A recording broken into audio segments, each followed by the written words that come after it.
Hello, welcome to the stream. We're back. DROD is back. We're back.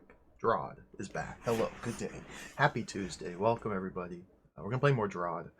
We're going to play more DROD. This is stream number... Hold on, I got to check the documents. This is stream number 19 of DROD, The Descent of King Hesper.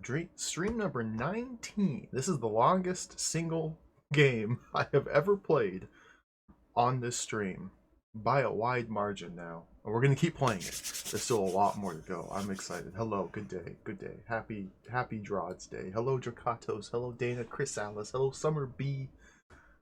Hello, Rubber Kitty. Thank you for the big B throw. Hello, Crushing Ceiling. Hello, SGBU. Hello, Dieter Lavos. Hello, Biff Fraction. Hello, Doppelopoulos. Hello, Syllogism. Hello, Foamed. Hello, everybody. Hello, Al Roker Surprise. Hello, Sentinel Proxima. Hello, Chunkle Bunkum. Hello, Mesahide. Hello, Rubik's. Congratulations, Rubik's. That is incredibly impressive. She beat the whole hold. Well, other than the things that you still have to beat. That is tremendous achievement to have mastered this hold. I don't know if I'm honestly ever going to be able to do it. But hats off to you. Way to go. Hello, Schick. Hello. Who did I miss? Smibble. Hello, Cheese Whiz. Hello, Lobster Wing. Hello, Duckenmeyer. Hello, Toro Kasi. Hello. Hello, Dammit Baines. Hello. Hello. I'm opening a grocery store that specializes in Swiss cheese and donuts. I'm calling it Whole Foods. I would shop there. I would shop there. Absolutely. I want donuts right now. Oh, you said the magic word, Baines. Now I'm thinking about donuts. I haven't eaten a donut in forever. Those are delicious. This could be a 40 stream game. Honestly, I'm probably going to pump the brakes and put a hold on DROD streams once I finish Chapter 6. Because we've played a lot of DROD in the last couple months. We've played a lot of DROD. But I still have a ways to go before I get to the end of Chapter 6. Apparently Chapter 6, which is where I'm at right now, is like... How do you even define it? There's like multiple end points to this hold. There's apparently Chapter 6 is the end of the hold, but that's actually secretly only the halfway point of the hold. And then there's Mastering the Hold, which is secretly not even being done with the hold. There's still hundreds of rooms after you've mastered the hold. So you can do you do all the rooms? Do you beat it? Do you master it? What?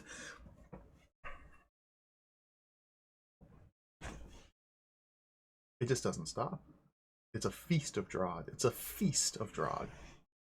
How many world records, Duckenmeyer? Hold on. I have to consult the documents. I haven't been playing as much off stream as I have in the past. I'm 10th place on the CaravelNet leaderboards. I have 105 number one scores. I've completed 62 challenges. My UCS, I don't even know what that means. My ultimate completionist score is 37%. I don't know what that means. I have a score of 5,195. I don't know what that means. That's just a big number to me. But 105 first place scores. I'm actually pretty happy about that. It's been a lot of fun. No, that's only the people who are actively subscribed to CaravelNet and actively uploading their scores to the servers, which is just a fairly large subset of people playing this hold, but it's not totally inclusive of everybody who's playing it. I've still got a lot more to go. Just this one hold, Doppelopoulos. For DROD overall, I'm probably like 10,000th place. 193rd. 193rd. But also, I haven't uploaded my scores for Journey to Rooted Hold, or The City Beneath, or a lot of the Smite Master selections that I've played are not uploaded to the servers for various reasons. I don't really care about the scores. It's just a funny little thing to look at. I don't think I can upload those. I might be able to. See, there was a kerfuffle. When I first started playing DROD, I played it on the GOG release of DROD. And then I later, for some reason, I think to play this, I don't remember why I did it. I changed and stopped playing it from the GOG and bought it from CaravelNet directly, and I played it through there instead, and it was a different executable, and like my scores in the GOG version do not transfer to the other one, and I don't know. We're gonna play more DROD. We're gonna play more Descent of King Hesper. Oh, the first ever King Dugan's Dungeon. I played that on stream. I played Webfoot DROD on stream because I'm a sicko. It was pretty fun. Let's play some more. Boom, DROD. Music. Just have to replay the Smite Master selections. Yeah, just replay Beathrow's Teacher and Perfection and Half Had a Bad Day and Beathrow and the Secret Society and Devilishly Dangerous Dungeons of Doom and a handful of others I played. Oh. Where were we? The Chrome Foundry, that's right. Alright, let's start the timer. So when we last left our hero Beathrow... What? I see. What? You got food? We were in the Chrome Foundry in Chapter 6. The Chrome Foundry is one of those levels... Turn the music down a smidge. In Chapter 6... focus on introducing Gentry Eye as a puzzle element and diving into the mechanics of Gentry Eye puzzles. We solved the majority of the floor, it seems like. There are 3 rooms I was not able to clear on my first pass. And then there's a stairway to a secret optional floor as well we could visit. Not too secret, but optional. I want to give another try at these 3 rooms, and then head down these stairs and see what's down here. There's a secret room in this direction, which is only accessible after clearing the optional floor. There's a secret room to the west here, which I never figured out how to get to. There's a blue door here, so we're going to be leaving out in this direction once we've solved all the required rooms. Let's see what we have here. Oh, that's right. This one was, like, complicated. I don't think I ever truly understood what I was even doing in this room when I ended stream last time. So let's look at it. We have a Gentry Eye here in a door, in a wall. There is an Evil Eye on a pre-pressed pressure plate. There's a Seep on a deactivated... This is so complicated already. A Seep on a red door and a deactivated Force Arrow. There's a green door and another green door to toggle. There's tar here and the tar stuff gate here. There's a stick and a trap door, so when we take the stick, drop a trap door. There's button, button, button. This... Good God, I'm already confused and overwhelmed. What is all... What... Is this there's shallow water... and force arrows are deactivated over the shallow water, but when I touch this button they turn on, but I can't touch that button until I open this door, but I can't open this door until I depress the pre-pressed pressure plate, but to get to there I have to open this door, so I gotta press this button to open this door, to get to that button, to open this door, to press that button, to turn these on, to open this door, to press that button, to close this door, to press... Hello, Noah. Welcome. Hello, Bobrovskaya. I don't understand. What is the goal? I don't know. What is... Okay, we're off to a tricky start today. I don't know. Well, all I can do at the start here is press this button. Okay, let's just try and step through this because this is a very confusing room. What is the goal? We have to kill all the monsters and leave the room. Only 2 monsters in this room are required to be killed. We cannot kill the Gentrii. And it's important to note, the green doors down here mean we must be standing on this open green door when I make my last kill, or when I kill the last monster. So it seems likely that the goal is to kill the Seep while standing on the green door. It's just an intensely convoluted setup to do that. It seems like the general idea is to position the Gentrii within this space such that it blocks the Seep's movement and filters it into this tile rather than this tile. So that way I can reach it and kill it while standing on the open green door.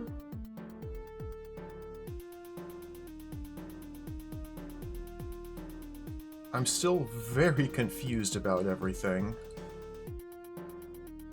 So all I can do to start with is touch this, which opens this big door, and then the Gentrii is on the loose. I don't know, like...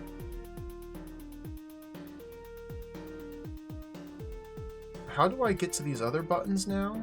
This one? What opens this? That? What opens this? That? God, this...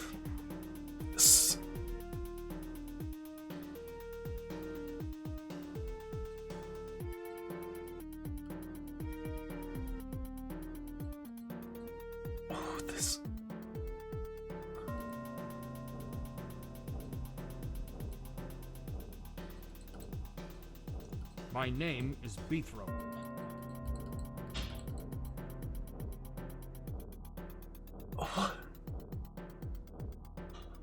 Okay. Oh, what? This is wild. So I don't think I can just... No, I can't throw this guy into the pit. I have a stick. I do have pretty good control over the Gentrii with the stick. Get him all tangled up on his own chain. Keep him out of my hair. I don't know where I want him. And like, I can't just move the Gentrii down here and position him in a way that would filter the Seep into here, because this big door space is going to be closing and opening and closing multiple times. So maybe I need him stuck on his chain in a shape kind of like this, only rotated and moved down here. This is so immensely confusing. I can toss that guy off. And now I have access to this button. Okay, let's go press that button.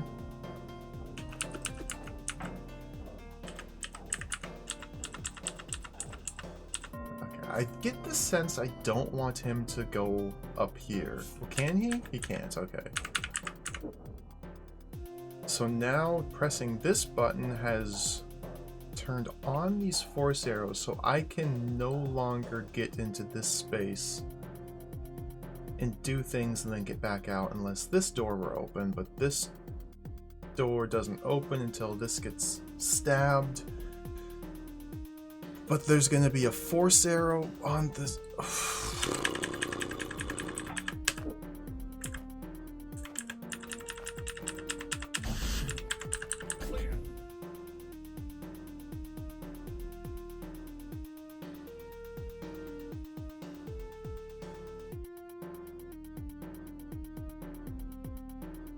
Okay. So yeah, I think... Holy smokes. This was not a good room to leave things on. This is... I think the idea is I just need to keep the Gentrii down here to block the Seep in place, so that the Seep doesn't get killed when this door reopens upon stepping on this button.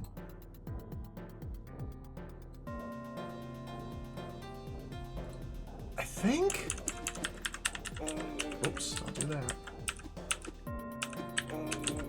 I think this room is a little too complicated for its own good. How do I want Timbo?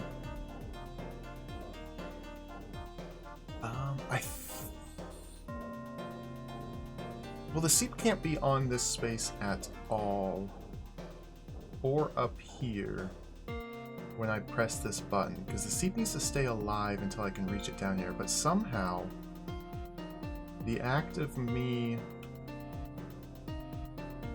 Maybe the seep should go up here?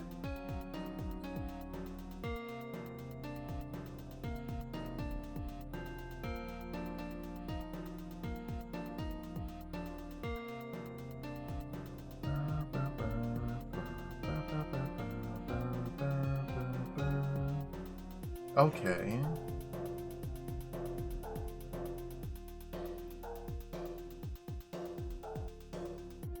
The gentry aren't even what confuses me in this room. It's this incredibly intricate sequence of doors and buttons and doors and buttons and arrows and buttons and doors and buttons and arrows on doors on buttons, and it... The gentry I don't even like... It's... Like, what am I even doing here? It's always funny to me, too, when I get to these rooms that just completely confuse me, and then, and then it turns out I'm playing an easier version of the room, and it used to be even harder. I think that's always quite funny.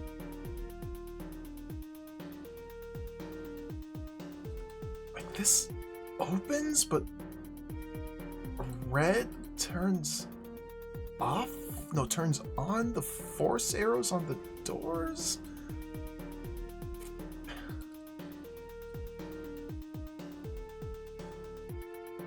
Like, what?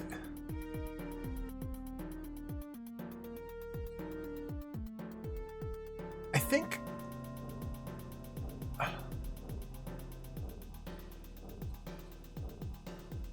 I think that... What do I think? I don't know. I don't know.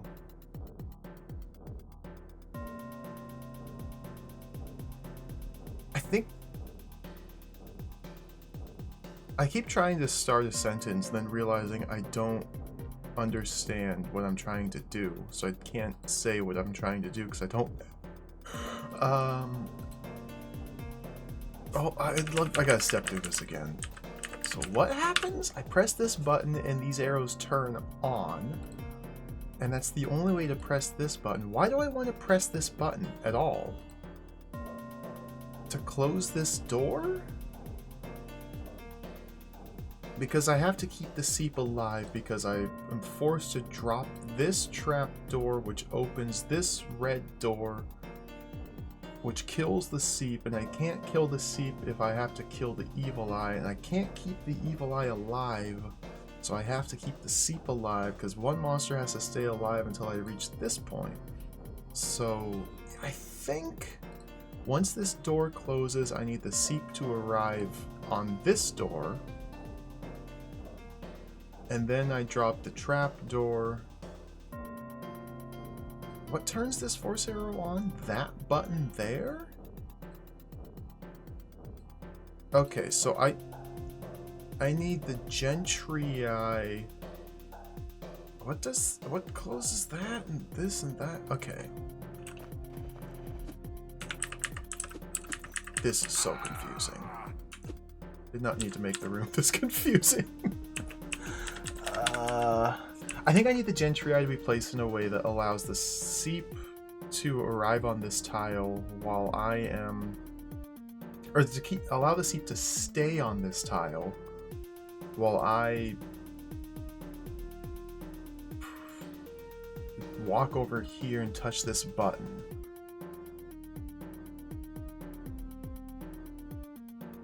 Because if the seep is just on this black door, then when I walk through here and step on this force arrow, while this door is closed, the seep will slide off this onto the yellow door, and then it will die when I press this button. So I need the gentry eye to be blocking this tile right here. it currently isn't. Okay, so there's a goal. We have one goal. We have a goal. Objective. Get the Gentry to block that one specific tile. How do I do that? I don't really know for sure. But we'll try something like...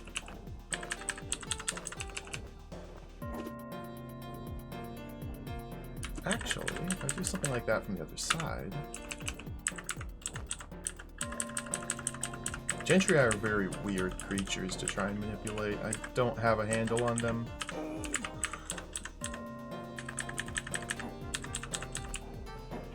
If you're familiar with the Mario Brothers and like the chain chomp, that's a Gentry. It's a little death ball. It's a little chrome death ball. What am I trying to... Oh my goodness, I don't remember how to manipulate these things at all.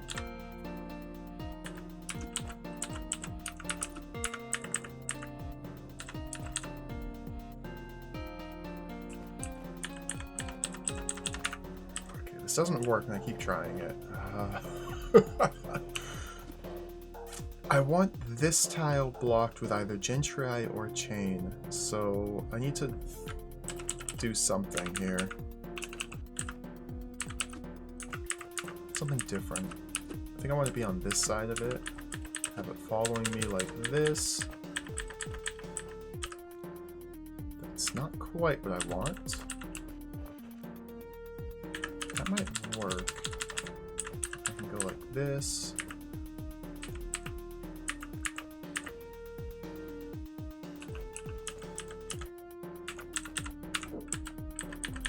Okay, so this tile's blocked by chain. Gentry is stuffed in the corner there. So now the seep is allowed to travel into this tile. I can drop the red door. And the seep slides out naturally because that's how monsters move. Okay, so this isn't quite good enough. So the Gentry needs to block these two tiles. And the seep slides in from that direction. Okay, okay. So I'm actually kind of having an idea about what I'm supposed to do now. It took a while.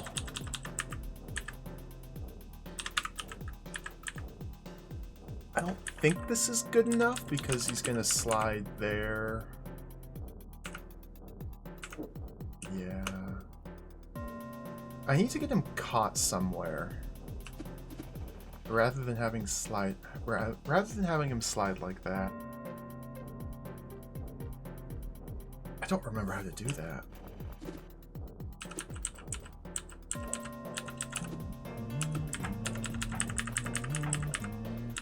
There's like very specific patterns of movement you can do with these guys to get them caught like that. If I have a stick, I have access to a lot of different movement patterns. This one is not quite what I need. For one thing, it's in the wrong spot.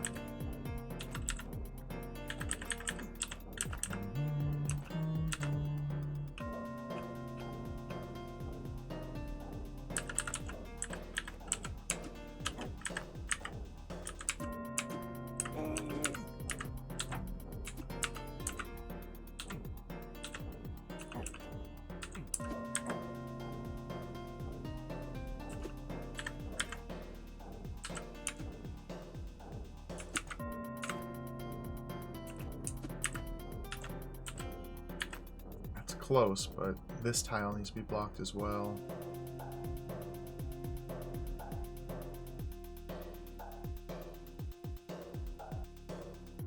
So the fine art of Gentry wrangling is one I have not mastered.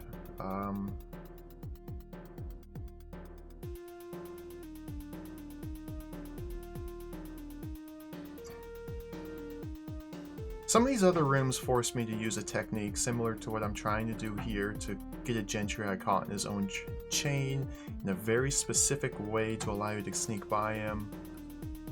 And obviously I didn't internalize the lesson I learned last week while doing those rooms.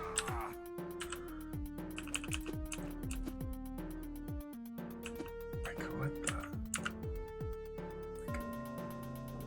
feel like I need it to be going this way and then loop around like that.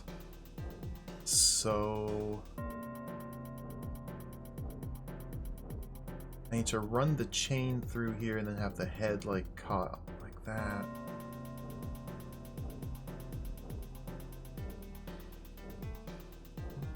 How long is its chain? 5 tiles, so go like 1, 2, 3, 4, 5.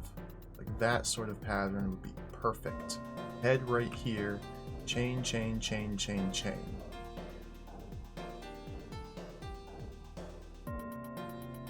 Okay, so let's see if I can make that happen.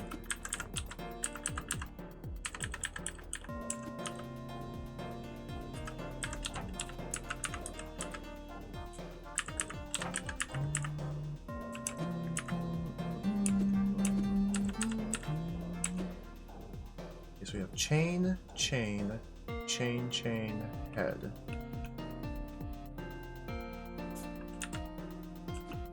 And that's not how the chain straightens, because Gentrii are arcane sorcery creatures. How do you work?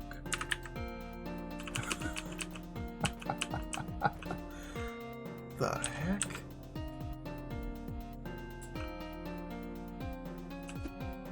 It's like they don't leave the chain underneath tiles they've traveled through. The chain like has pivot points.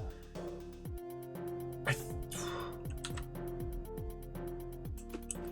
don't understand these creatures very well.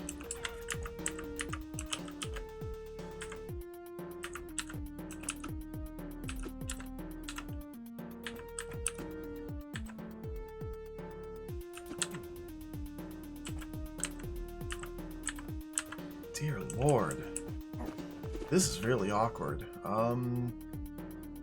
I just need something like this, but rotated. Although, it's easier to do it this way because of vertical preference, but with my powers of stick, I should be able to get it to happen. So how did this happen precisely? I just pushed him around all over the place and then it just worked. This is not going very well. Okay, let's run him around this direction.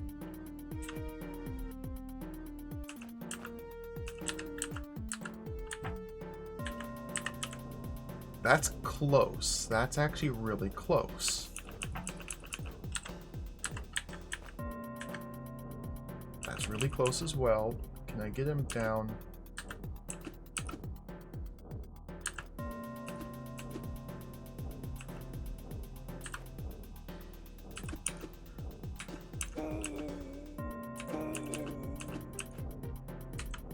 Oh boy. I can see now why having 2 Gentry in this room would be an absolute nightmare.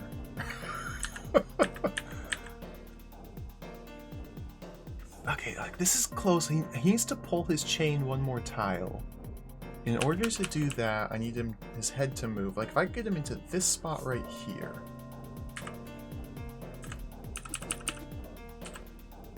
And then just go like that.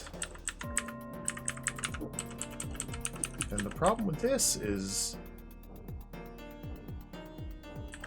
Oh my god. Now I can't get in there and manipulate him and he's out of position.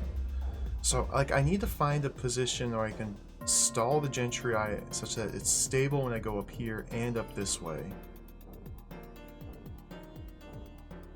So I have the wrong shape. Okay, so I found the central idea of this puzzle. I think. All of this convoluted switches and mechanisms and arrows and doors and doors and arrows and buttons and doors and arrows and doors and buttons. It's all just meant to confuse me. And the real puzzle is how do I get the Gentry in a position? What position do I want him in? I guess would be the first question. So we need both of these 2 tiles blocked. And the Gentry needs to not move out of that position while I go to the east and to the west of him. So, like, chain, chain, chain, chain, chain. the exact same position I thought of earlier but failed to create.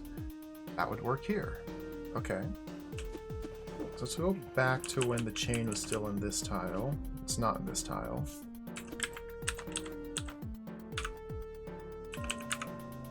The chain's in that tile now. Can I use...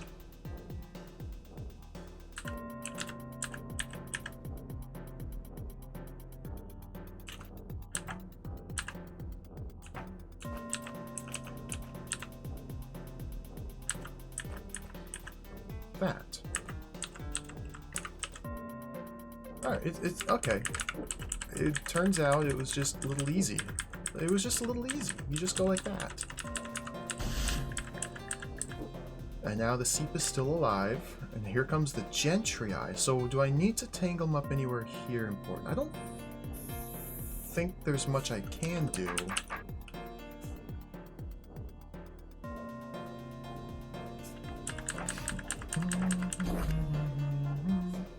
Well, I don't want the seep to get caught behind the gentry eye chain. Okay, so there is still more to this puzzle. I want to do something like that, I think.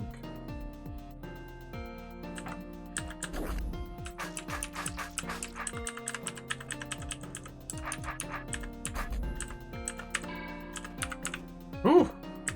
Clear the room. Alright. That was intensely complicated, but once you filter through all the noise, it's actually a fairly straightforward little puzzle. Just a lot of noise. A lot of noise. A lot of noise to filter through. Oh boy. Cool. Cool. Let's do another room.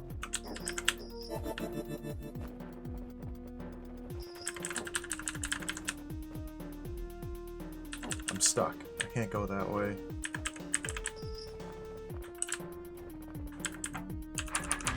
See, this is kind of a general complaint, or not really complaint, just problem I have with difficult DROD puzzles. As the difficulty increases, naturally so does the complexity.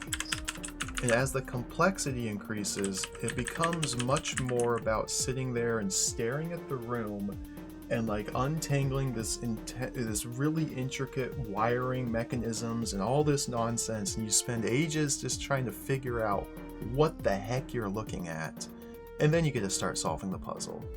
That's not as fun to me as just solving puzzles, but that's what we're in for here. Okay, what was this room again? We got a mimic potion, 2 gentry eye, conquer token. How did I reach the conquer token?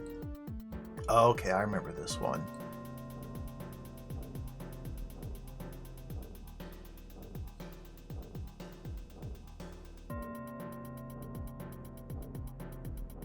I remember this one. So we have to drink the mimic potion in order to drop all the trapdoors. We have to open the trapdoor gate to reach the conquer token. So the mimic goes up here on this specific tile, and we maneuver the mimic over the trapdoor and have him drop the trapdoor at a very specific timing, while these 2 gentry are actively seeking B-throw. And the very specific timing also requires both gentry to be positioned so that, just focusing on this one here, while I'm in this chamber moving the mimic, this gentry needs to have its chain cross over this pressure plate, and then have its chain cross over the trapdoor gate, and then have its head down here on the turn the trapdoor gate toggles. Because I want the trapdoor gate to close underneath the gentry's chain, so that the gentry becomes hitched to it, the chain on the other side of the head, other side of the door relative to the head, doesn't move any longer, so this plate is continually being pressed down, and then this head its head. This part of the Gentry Eye will get caught on this button. And then we just do the same thing for up here. This Gentry Eye needs to be threaded this way, over this button with the chain, get hitched to the trapdoor gate, head on this button. So we have to simultaneously wrangle both, or maneuver both Gentry Eye into position while moving a Mimic down and dropping this trapdoor with a very precise timing. That's right, that's why this room wasn't solved, because this is an absolute nightmare. Okay, let's think about this here. So I have a little 5x5 spot box to dance around in. Upon drinking the potion, both Gentry Eye are free. There's these little walls here I can use. Like, I can just sit here and wait. I don't think that's smart, but I can. And now I have as much time as I'd like to get the Mimic into position. The thing that caught me up last time was... the last time I tried this room, I just couldn't align everything. I couldn't synchronize everything. A lot of events need to happen simultaneously.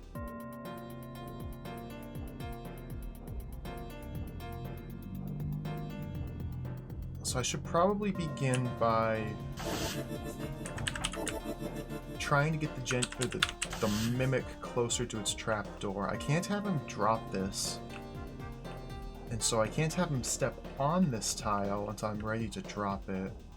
I only have a few turns to work with here. And then there's very strict movement requirements for B-throw once the Gentry Eye arrive at these little 3-tile walls. One thing I did figure out last time was I can do something like this. And now this Gentry Eye will stay in place with the chain in the correct tile and this chain over the red door. Perfectly perfect. I just need to, if I'm using this approach, now this B-throw, not to be confused with that B-throw, this B-throw cannot step south of this row. So I would have wanted to move the Mimic into a better spot from here.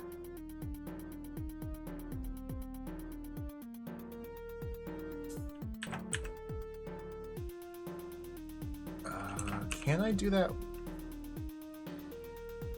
from here? Probably not, but maybe. Whoops, don't do that. Yeah, I'm kind of confined to a little 2x3 area, which is not much space. Unless I want to send this guy down after me, which I don't really want to do. I love this music.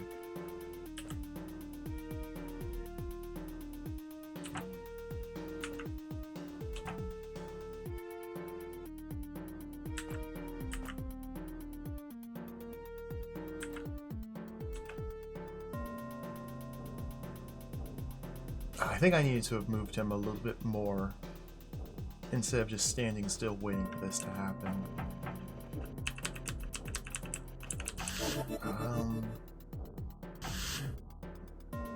So the hard part is, okay.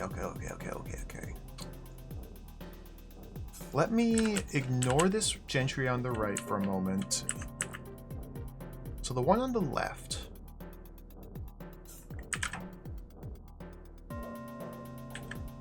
So I step west to bring it over here, wait 2 turns, and go east, east, wait, east, east. And it's this last east step. The Mimic needs to be stepping off the trapdoor now.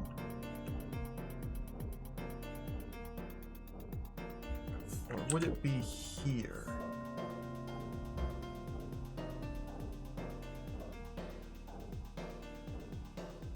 No, it would be from this position. The Mimic needs to be on the trapdoor. And then I can step off it on this turn. The Mimic moves before the Gentry Eye, closing the red doors.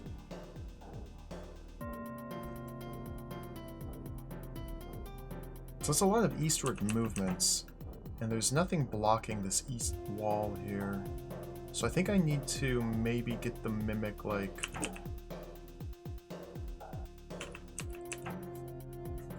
this tile? So what, so if the Mimic were here at this point, and I step northeast, the Mimic goes here.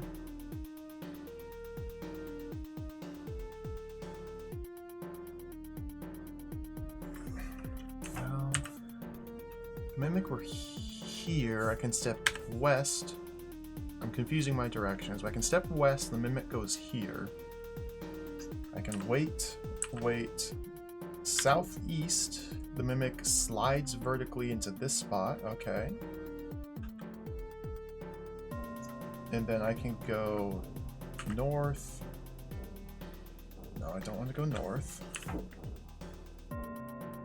I can go east.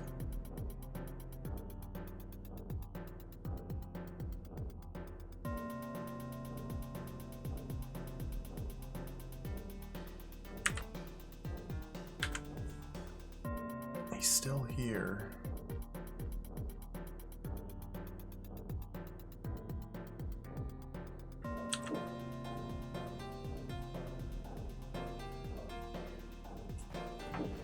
Oh, this is really hard. Hello, Resh. Welcome. Welcome. Oh, having some fun with Balatro. I've never played Balatro. Congratulations.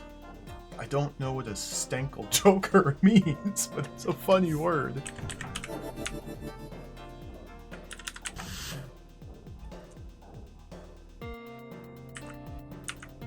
Let me try and do something here. Like, I can't figure this out just staring at it, so I gotta just get in here and start doing things.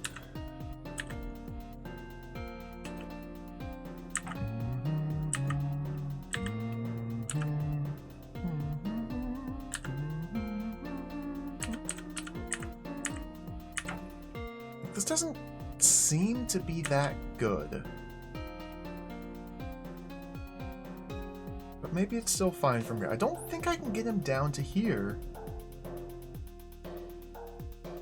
with being confined to this space. I just don't have enough leverage to push him south.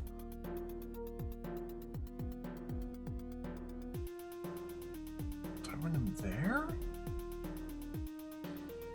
I might want him there instead. How do I get him into this spot while stepping north to get this guy here?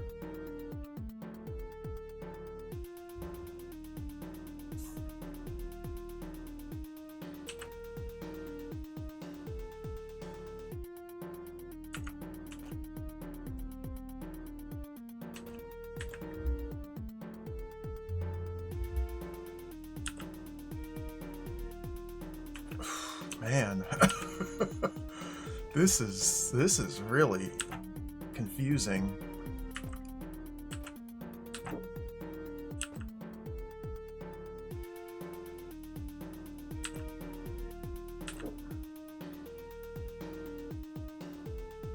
I'm not even close.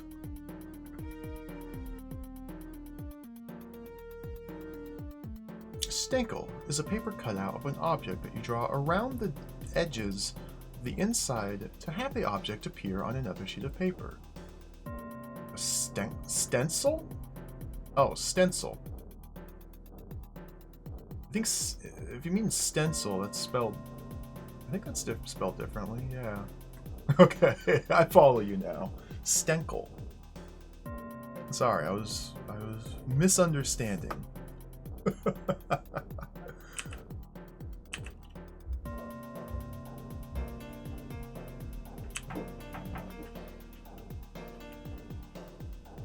This puzzle continues to confuse.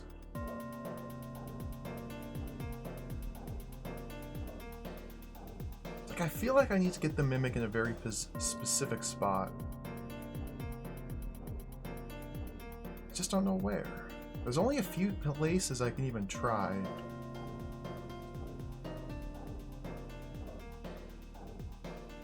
Maybe here. That's mistakes are fine. That's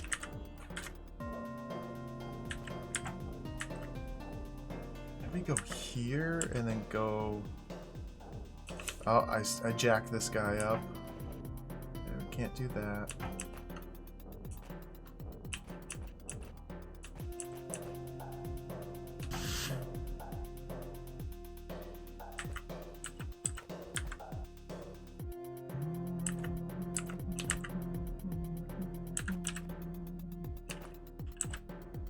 I feel like I don't want to do them simultaneously like this, but maybe I do.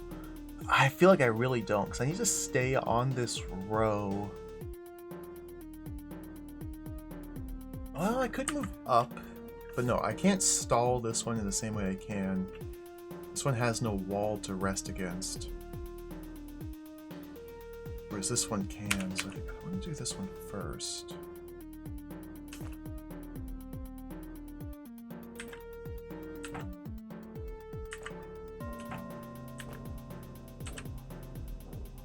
Okay.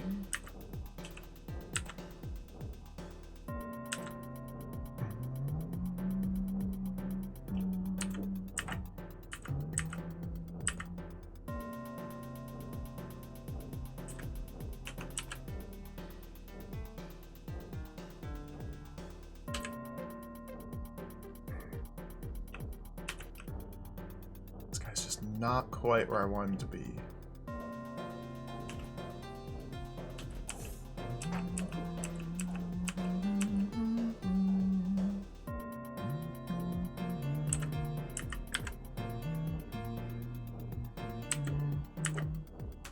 Oh my goodness, the chain! Oh, the chain!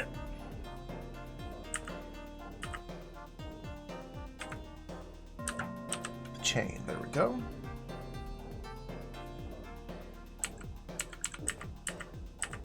Is this where I want him? I don't freaking know.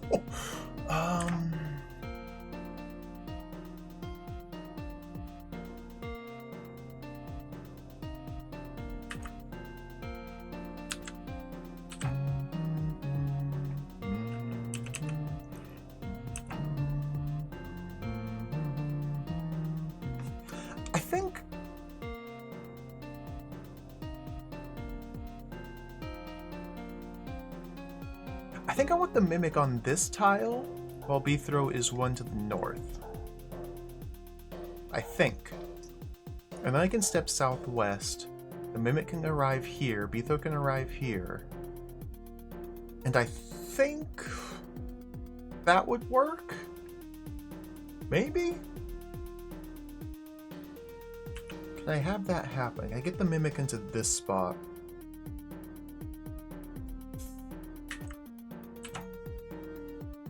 Kind of.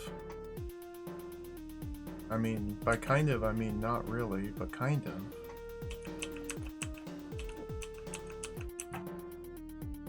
So I want to be that? Oh, I can't do that.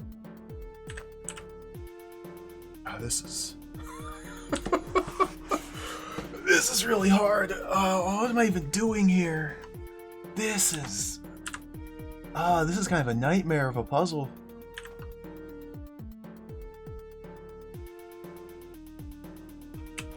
I have to constantly focus on 4 separate things before I make any move. And I don't even know what I want this guy to be doing yet.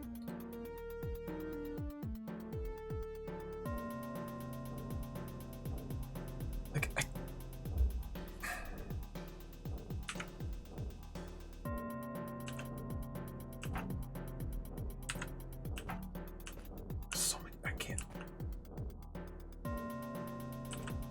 I don't like this room.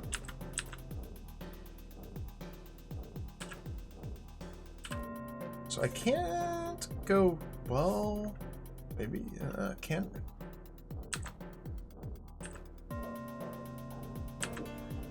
Can't go there.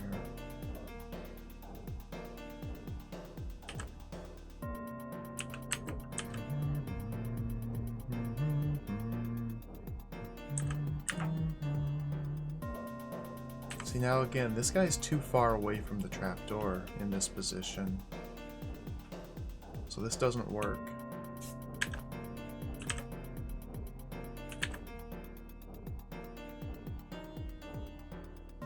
Especially if I'm confining myself to these top 2 rows. Like with only 2 tiles of vertical movement for B-throw, I can't bring the Mimic down to there.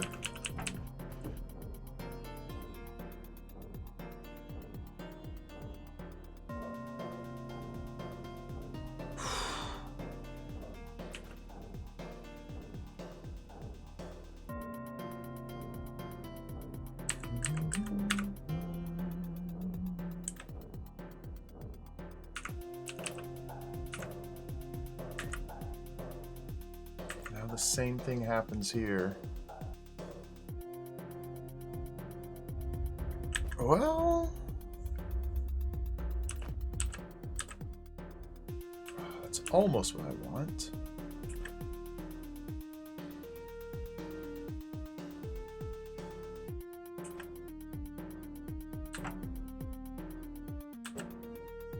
Can't do that.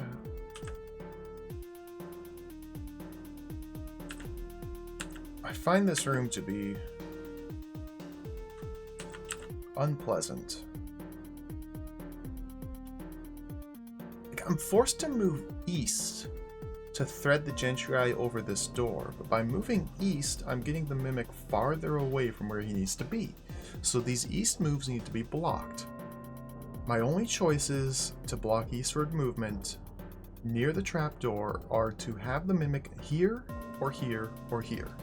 Like one of these 3 tiles seems like it's the place I need it to be. I can't have it here because this is too far north. So it's like here or here. Why couldn't I have him there? How do I do any of this? Because there's not enough space? Well, can't I go like that? Okay, maybe this is what I need.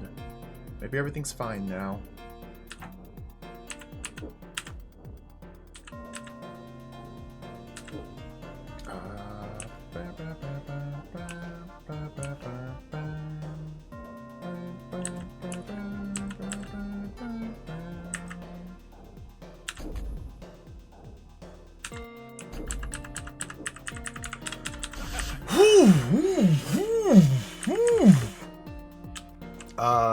Wow. That was nasty. I did not enjoy that room. God. Okay, let's do another one. That was just like... What was the lesson I was being taught with this puzzle? What did I learn? I learned that splitting your attention across 4 separate things and synchronizing movements and positioning and timings is a disaster. That's what I learned. Okay, I feel enriched.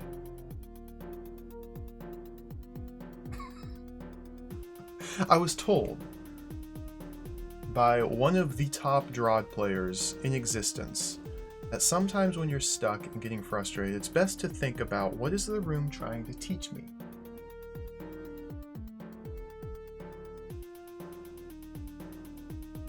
I think a lot of these rooms don't really have lessons. They just have difficult puzzles. Like, what is this teaching the player? It's just challenging. It's just challenging. Not every puzzle has a lesson. Sometimes it's just a challenging puzzle. Okay, let's look at this room. Yeah, don't do too many things at once. That's true. We were able to like kind of split the task into multiple steps, which made it more approachable. Although still difficult, but more approachable. Alright, so here we are, thrice north, twice east. I think this is the last required room with the hold, or the level, not the hold, not even close. I didn't really try this one too much my last time through. Didn't really try this room too hard. I think we have to reach the Conquer token and kill this one evil eye.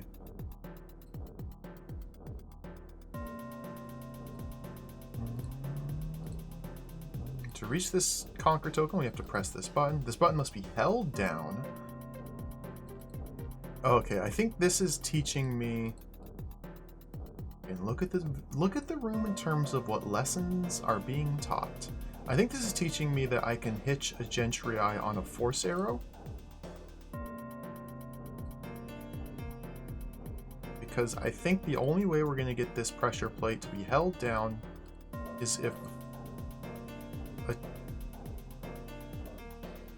Gentry Eye is following me in, but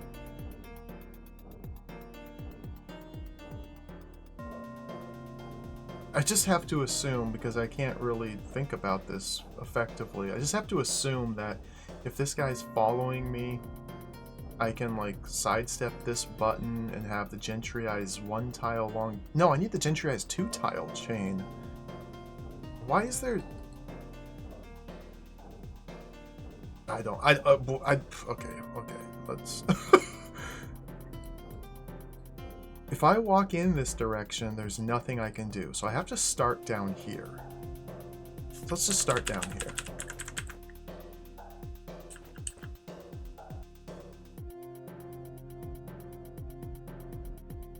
So I press this button, this guy gets released. I think I need to ferry him using these platforms over here. That seems like a logical deduction to make. Oh dear. I can see now why I abandoned this room without trying too hard. Yeah.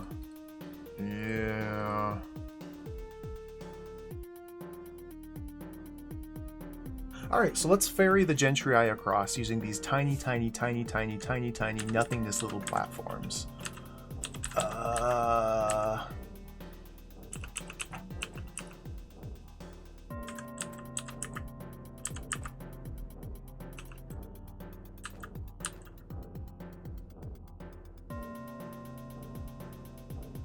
You can't move a platform if a Gentry Eye head or chain is on top of it, similar to rock giants. And this Gentry Eye has 3 tiles, 2 tiles of chain in the head. So it seems like he's always going to be occupying 2 platforms.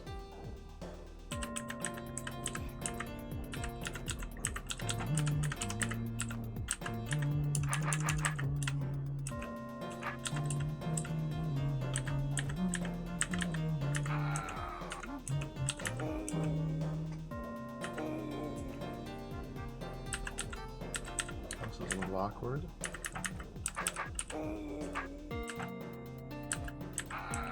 It's harder to like block a Gentry Eye in place. It is a rock giant. Okay, this seems to be just an unwinnable position I have found myself in. The lesson to learn is don't do that. Okay.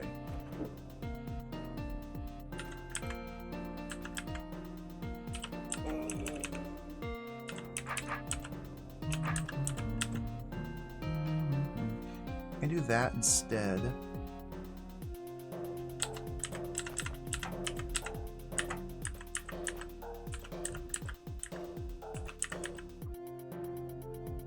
Oh dear.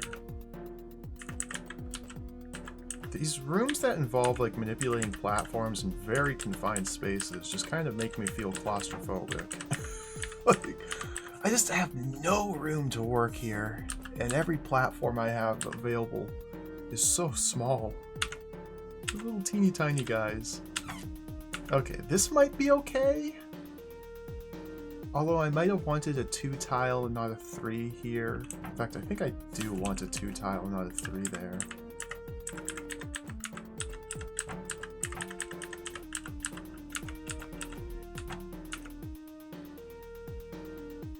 Why do I think that? I don't know. Do I want that to happen? I don't think that's a problem. Well, problem is I can't get this guy around this mess I've made.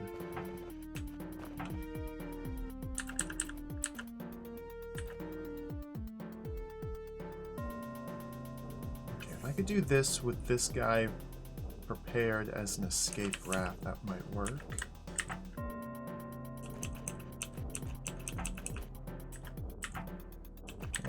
Oh my goodness.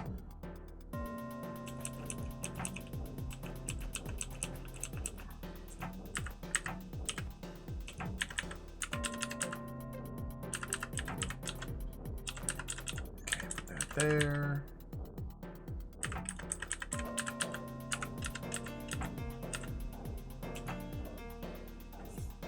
Need to be one more tile over.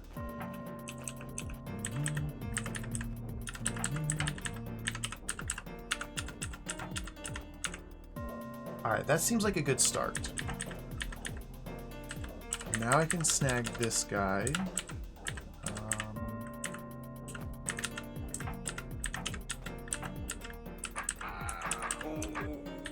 And now I'm stuck. Well, can't I bring him down? No, he doesn't stay there. I can't put that there. Oh, yeah.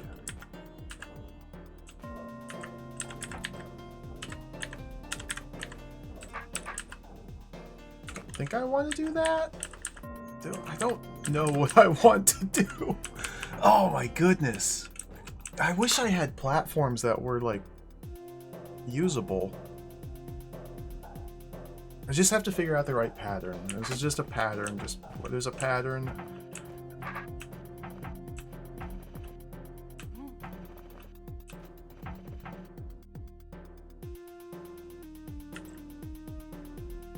Maybe I don't want him here yet.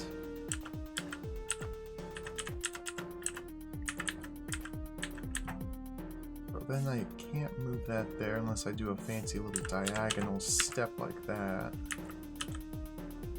Okay, maybe this is good? I don't think this is, because I'm gonna have difficulties moving either one of these into position.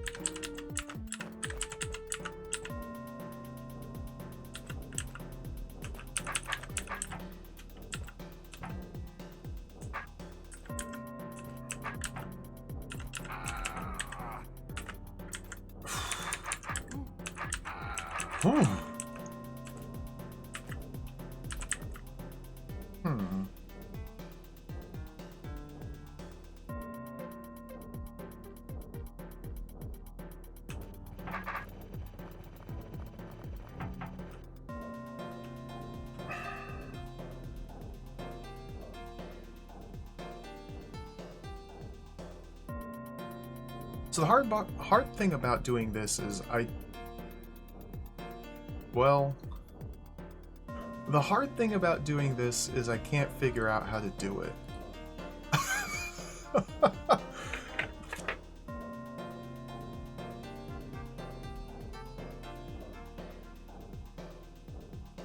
What the heck?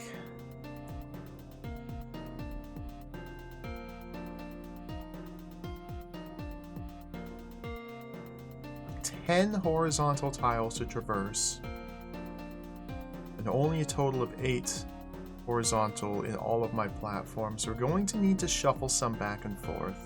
Maybe I should have started with a horizontal, then put my 2 corners here, because it's easier to shuttle a horizontal rather than a corner piece from back to front.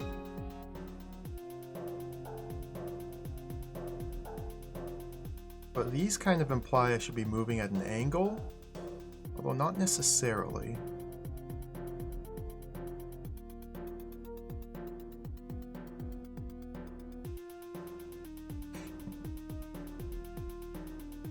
Oh, good gracious. So did I start it wrong? What? I don't know what I've done wrong. I don't even know if I've done anything wrong. Maybe I haven't.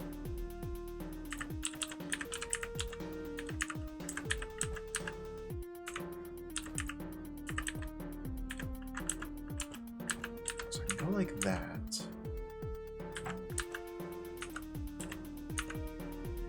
This seems like it might be okay. The problem is I can get in here and grab that. Okay.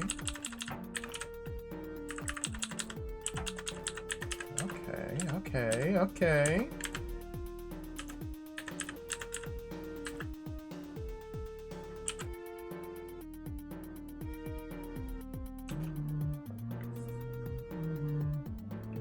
close. I think.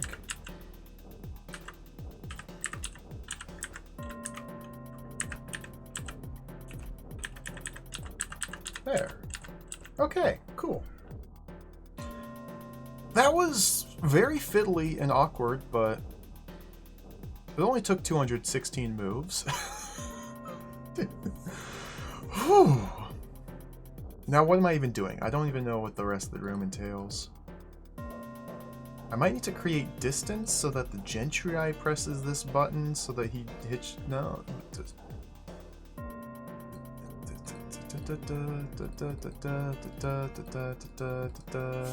think I need to loop around him.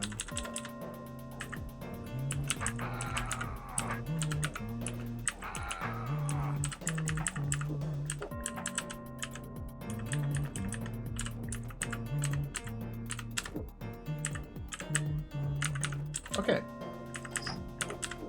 Step 1. Step 1 of the puzzle complete. You'll see : /. Thank you for the good luck. Welcome.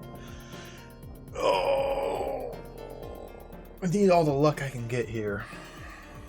These puzzles are really hard. Okay, what am I even doing here? There's an evil eye I have to stab. There's a button which releases the Gentry eye, and then we just kind of dance around this arrow. I don't really understand what's being asked of me, or how to survive this. Oh dear. I can just kill him and then go like that. And go like... Wait, what?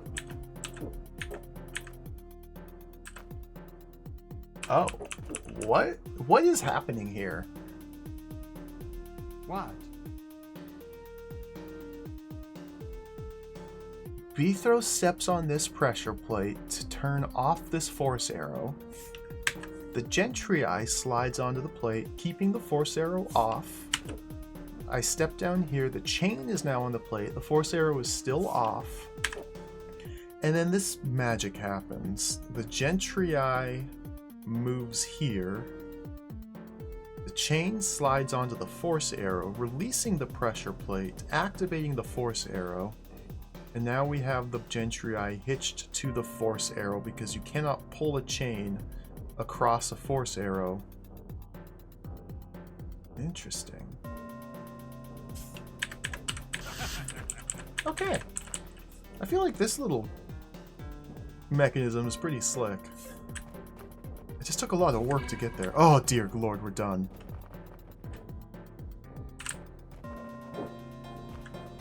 This level's really hard. These puzzles are really hard.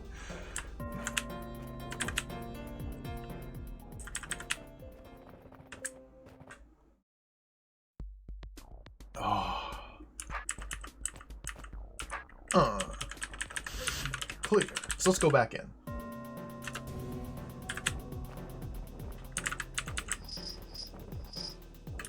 Let's do some more Gentry eye puzzles, because those were really hard, so let's do some more. I want to go to the optional floor. I want to learn more. Not this way.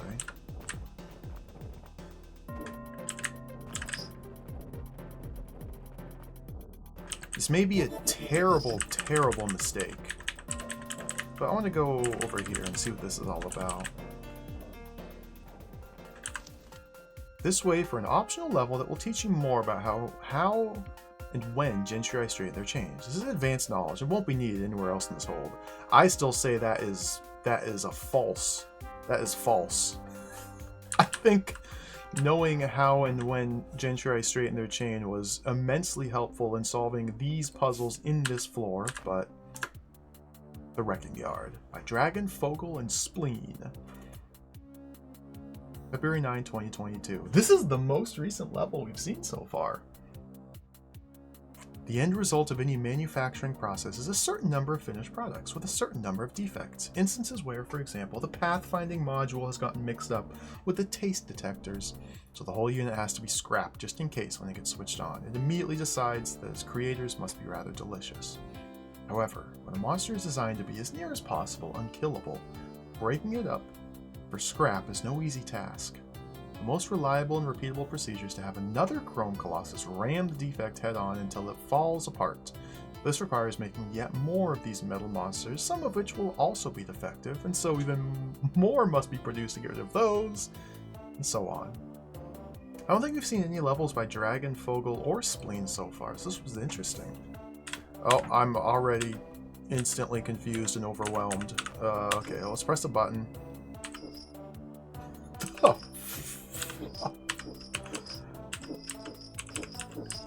What?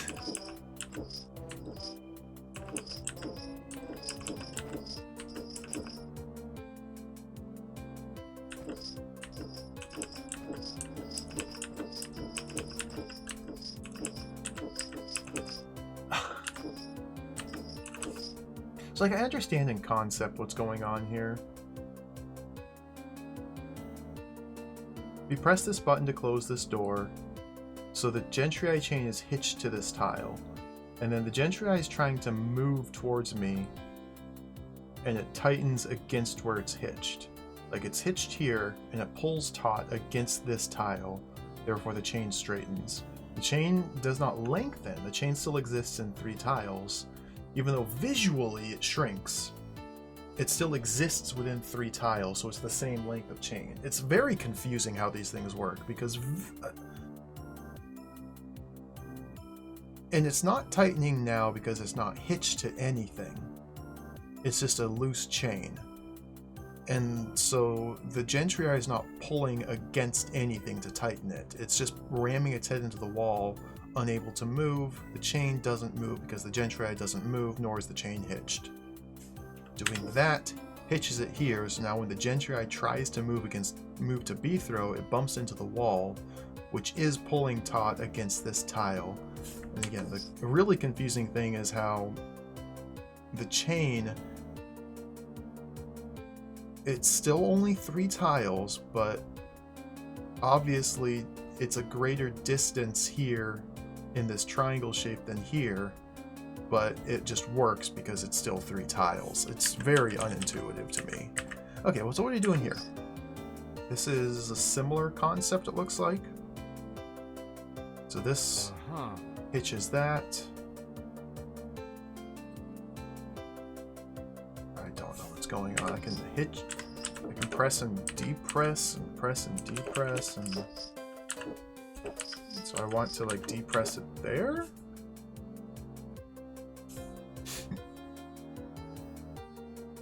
How bizarre.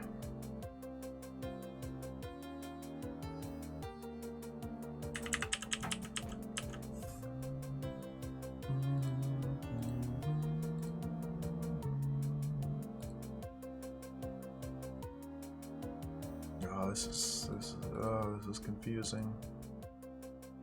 So what am I don't know if I want to do this level. I don't know if I want to do this level.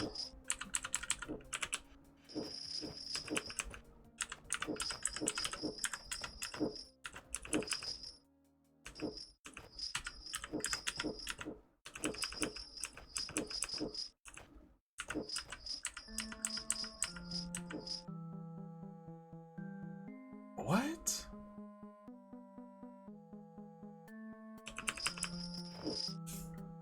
So we need to get this chain to be held, to press this button but not this one.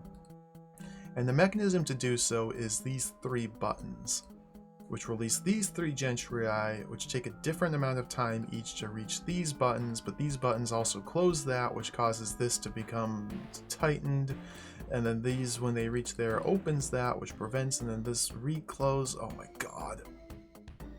This is what I'm talking about. It's just so intensely complicated here that it's just insane. Like, what am I even... Oh, nope, that's not it. Okay.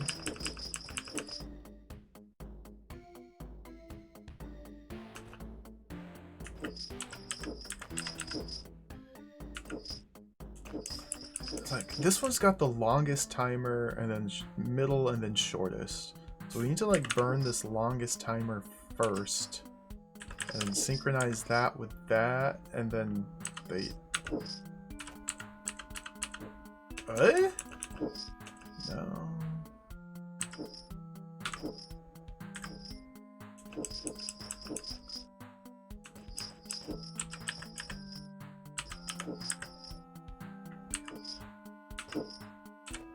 Fair?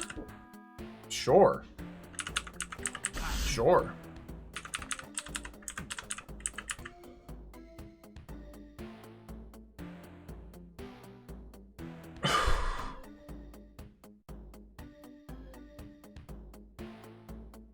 This looks deeply unpleasant at a glance. We're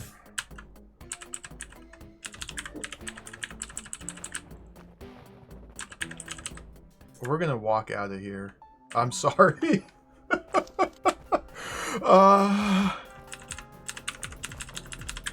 I just don't think I want to do that.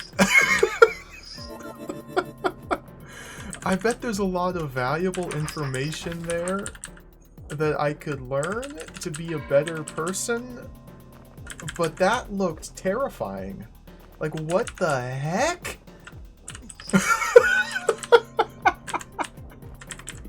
Let's get out of here. Run. Run, Beethro.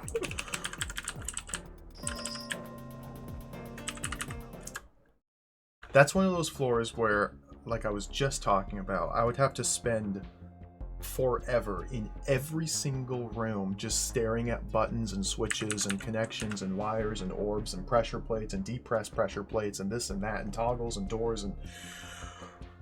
Whew. I'm just not up to that. I'm just not up to that. Let's do something else.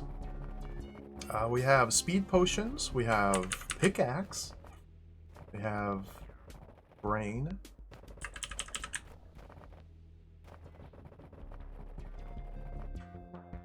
And gel. Omtlick. Let's do the Omtlick.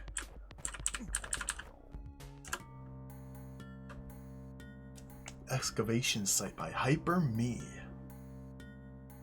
May 24, 2015. The underground civilization theory posits that at some points in the 8th's history, there existed a people who lived in the beneath. Proponents of this theory point to numerous reports of unexplained discoveries during the course of excavating mines or dungeons, tunnels that opened into labyrinthine caves that suggested artificial construction or the unearthing of objects with unknown purpose that appear to be part of larger devices.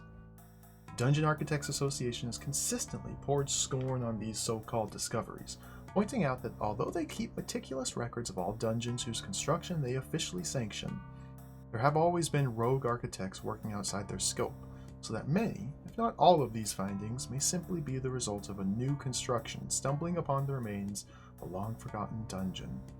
Yet the rumors persist, gaining more and more bizarre detail with each retelling. A simple, twisted passage, for example, may acquire grotesque carvings that resemble nothing ever seen on the surface of the 8th, with inscriptions in unknown languages that speak of inscrutable purpose. Beethro paid no heed to such rumors. He was familiar with the Beneath. If there were any monsters as weird as the tales described, then they had enough sense to stay away from him. Oh no, they're coming this way! Hey there.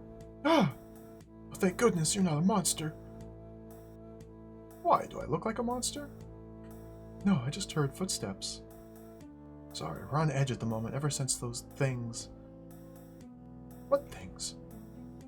We were exploring the catacombs. They came out of the shadows. Just two eyes like lights in the darkness. Then a flash, and you're caught in a blinding beam. You don't want to go down there. I think I can handle it. Good luck. I'm getting out of here. See ya. Alright, Omtlick are really cool. I believe they were introduced in DROD 3, The City Beneath. As we will see, boom. They got Cyclops eyeball lasers. They have a unique movement algorithm.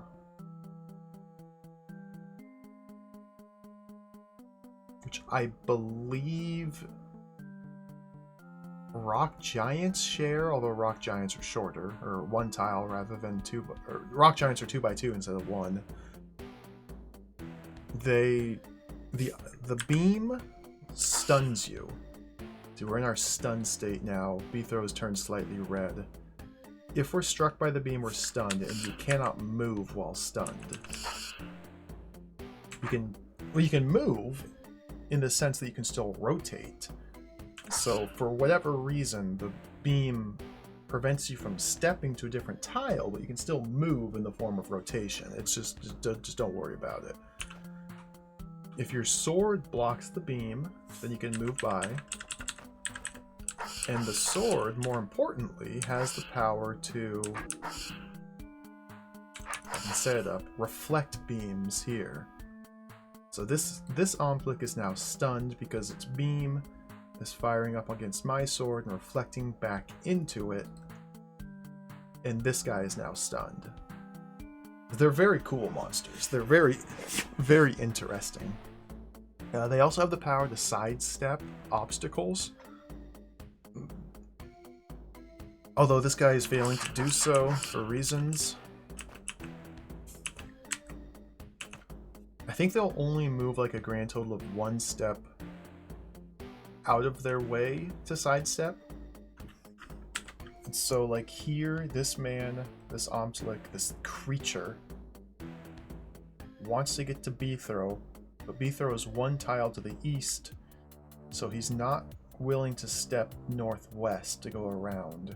If I'm standing here, then he will. I don't know precisely the rules why. Like, it'll just figure it out. Another intruder. Turn back, surfacer, you're not welcome. Yikes, what are those things? The funny thing about Omplic is they are, like, incredibly easy to kill. But they're often used in ways which are more puzzle related than combat related.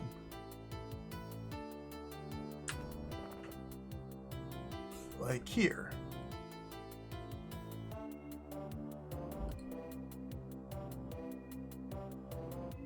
Stick button.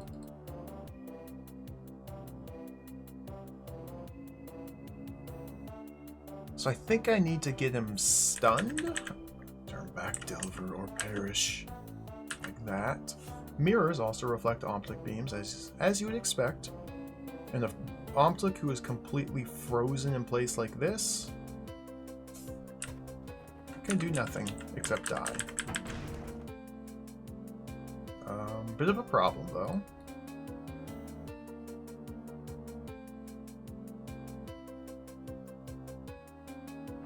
Maybe I want the stick now.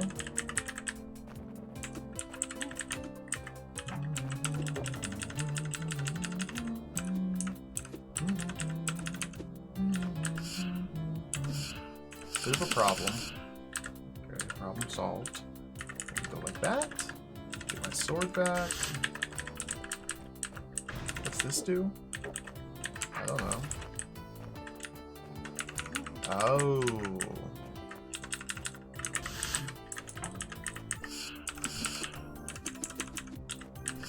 Maybe I want this to be here?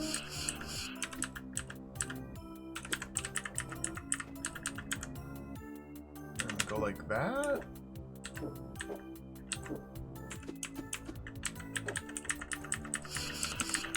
Well, maybe I want this to be here.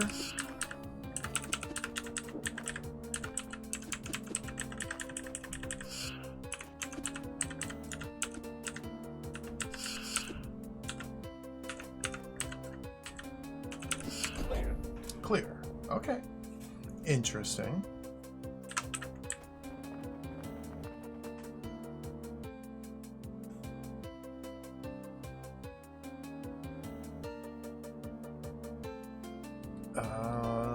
Okay, so another property of Omplics that we are going to see in this room is their eyeball lasers can light fuses. Oh, hey, there you are. Oh, hey, there you are. Me. Come on.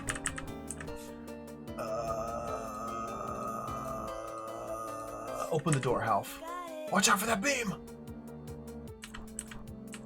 What beam? Huh, looks like Half is immune. Okay. I don't think I've ever seen Half in a room that has Omflix. So Half just doesn't care about getting frozen by the giant death laser of the Omflick. Come on. What a champ. Do I want to toggle that? I don't see why I do. What a champ.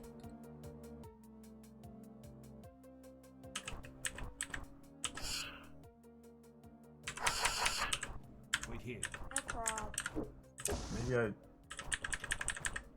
do that?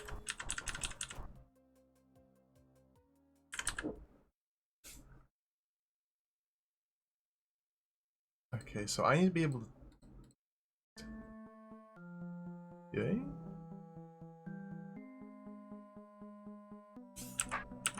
Come on. Oh, Okay. have to do Yeah, that. Elf, how are you ignoring the beam? I just don't see what the big deal is. Okay. Really, I'm as confused as you are. What?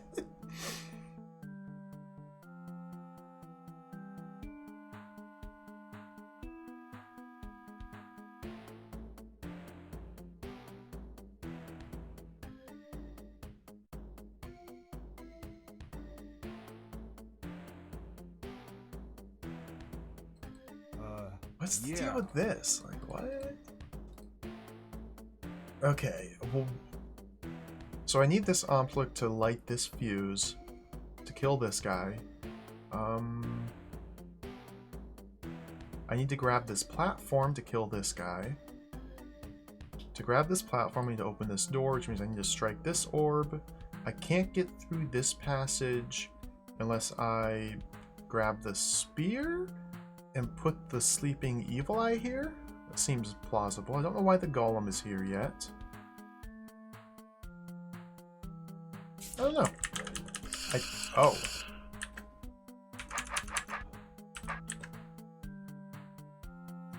Okay, maybe I need the golem to like block one of these two tiles. Okay, that seems realistic.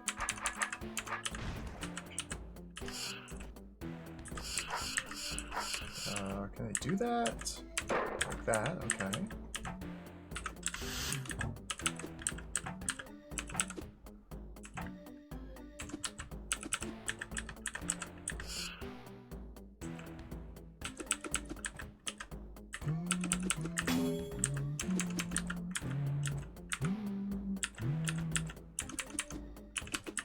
Let's kill that. Light the fuse, you're dead.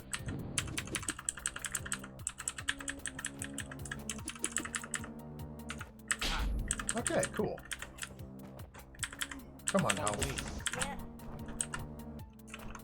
Yeah. Yep.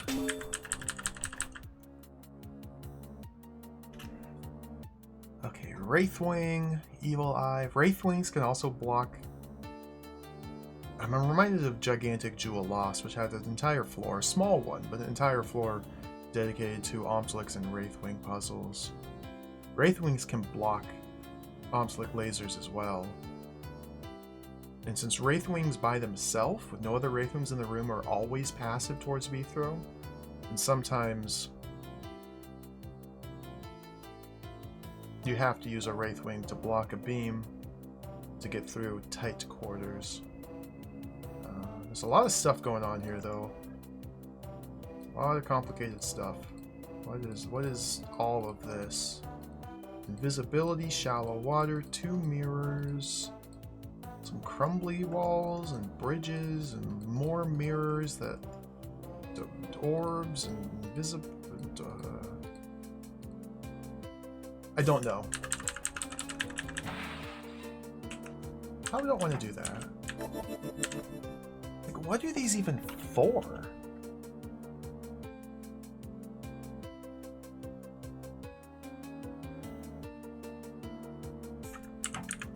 If we're sneaking around the evil eye, because if the evil eye wakes up, this door closes. Okay.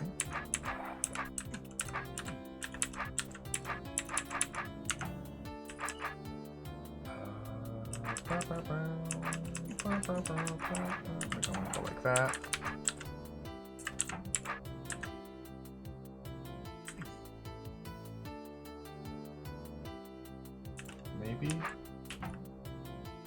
Oh, doy. Maybe I want to go like this. Okay. Okay. How am I gonna kill this guy? I guess I leave out this way? Yeah, because there's no leaving this way.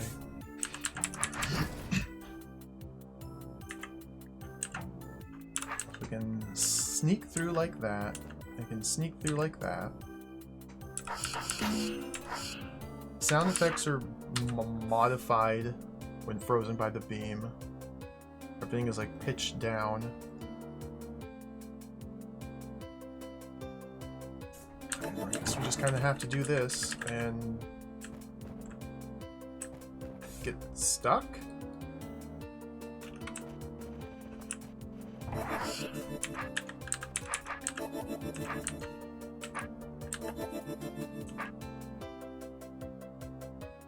Huh?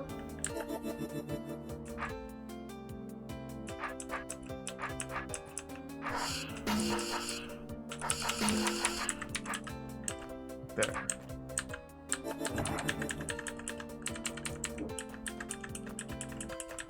And this seems like it's really bad. What? Oh, this is really bizarre. I did not expect this to happen. Apparently, shallow water protects you from Omtlik laser beams as long as you're outside of their smell range.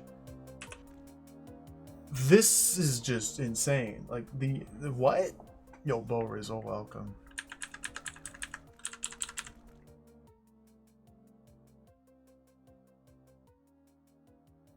It doesn't work with invisibility, though, as demonstrated here. It's specifically shallow water, not just standard invisibility.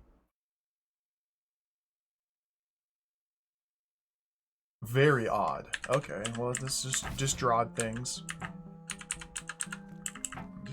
Just another DROD thing. Okay, so now I have a Wraithwing, so I gotta get the Wraithwing in front of me here. Oh, Wraithwing. Oh, dear God. Wraithwing. Wraithwing.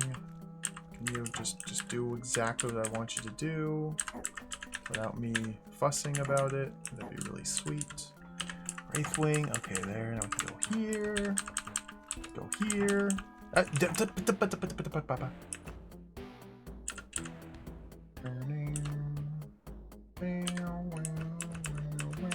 think I want to go straight down, actually.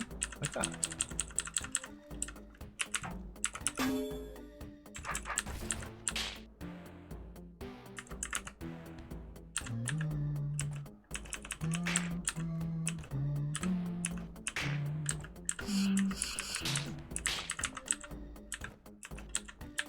Ah, this Wraithwing. He's good. Not good enough. He's dead.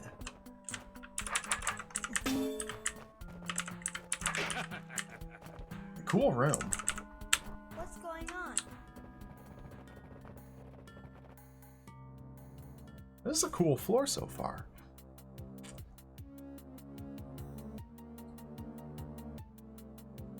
Looks like we're going to be dancing with Omtlik on platforms. Okay, that's fine. Should be much easier to do than dancing with Gentry on platforms.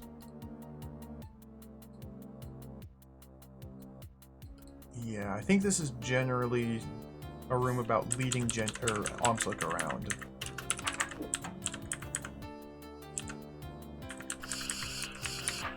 And forcing them to sidestep, oh dear, like that. So Gentry have like specific preferences, or directional preferences. So he wants to move east to get closer to B-throw. East is blocked. So this is showing that the Gentry moves northeast rather than southeast. When presented with a choice,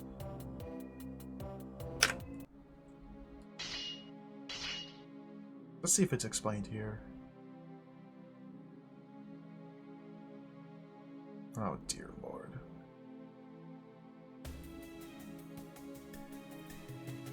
If blocked vertically or horizontally, These monsters can sidestep the obstacle by moving diagonally.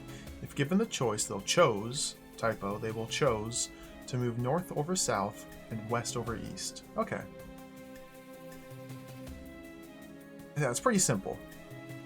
It's like here in this specific instance, brain gentrii, they do show up. Yeah, they are different. Brained Omplic. Use standard brain path mapping. Omplics still obey the rules governing the direction they face in and rotation. You know, they just use standard brain path mapping. That's all you need to know. You just, you know, that's enough. Just figure the rest out.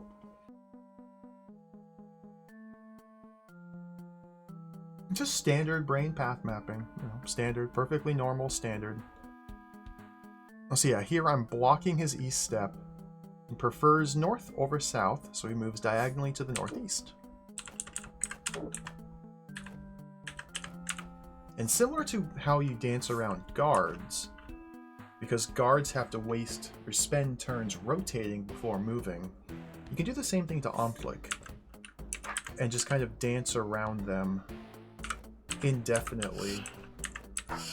And as long as you're willing to get right up close and comfortable with them, they're not that much of a threat, and in fact can be manipulated fairly easily, just with a little bit of practice. Although the same could be said for every monster in this game. Given enough practice, they all can be manipulated pretty easily. So like I want him to move this way.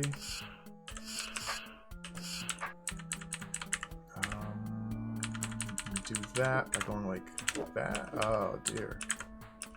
Well, I don't know how to do it. Okay, we just make him do that. So similar to before, similar to this situation, prefers west over east when his orthogonal movement's blocked. He steps northwest rather than northeast. Boom.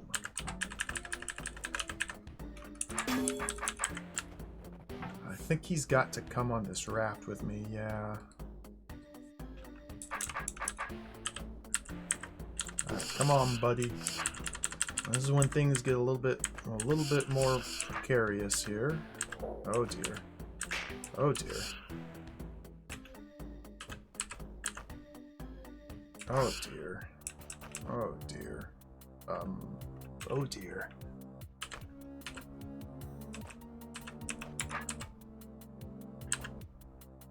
I don't really like him being here.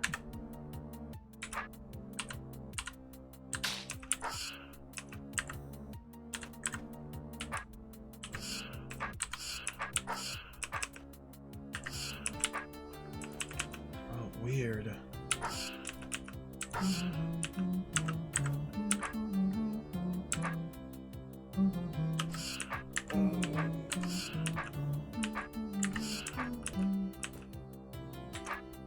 This is very awkward.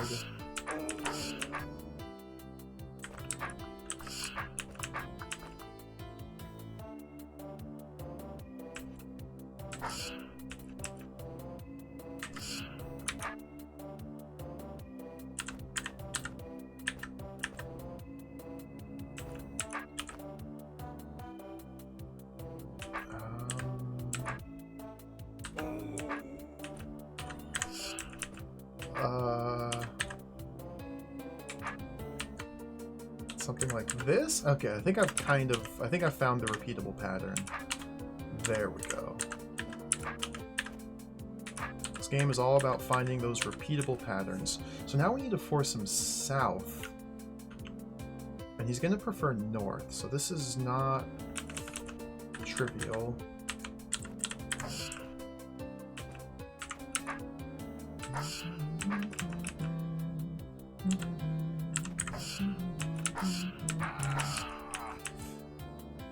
I need to lure him, so yeah, I need to get him up here, and then Beethro needs to come around down here, I think.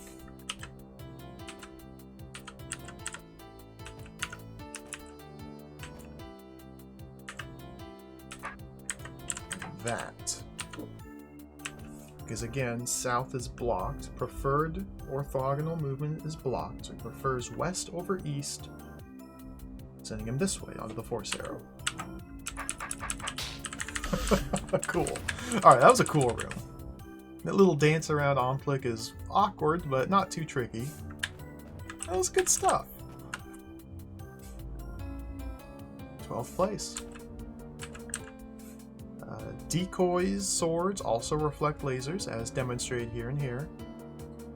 So we need to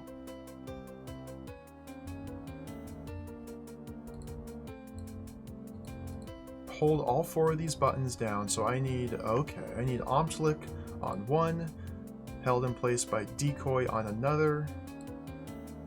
Because Beethrow's got to run down here to touch this. I can't just drop a decoy on this.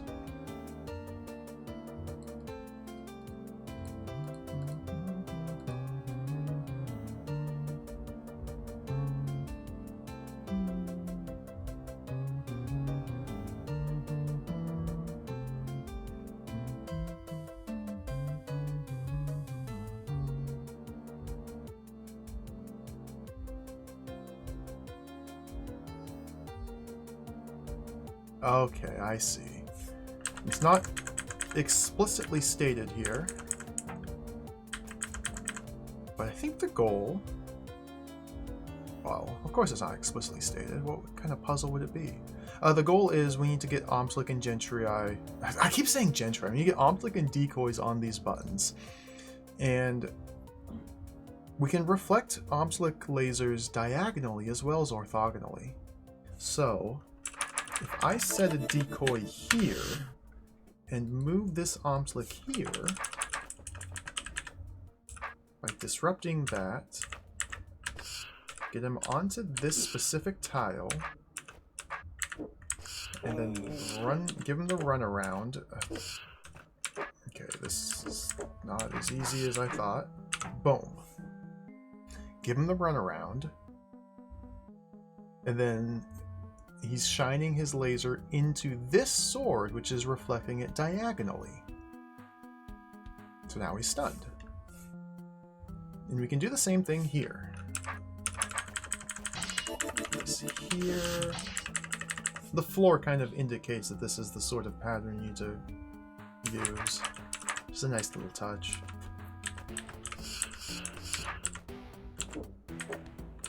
So getting Omplic to step exactly where you want them to is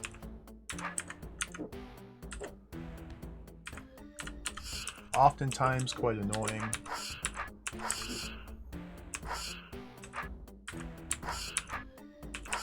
But again, we were taught the properties of how they sidestep earlier. Just need to implement them.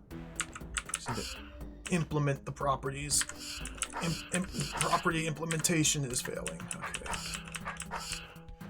Just gotta implement.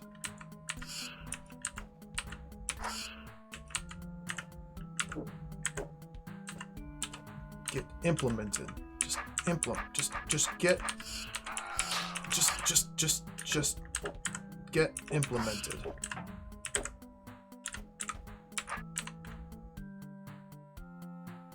Oh, whoops.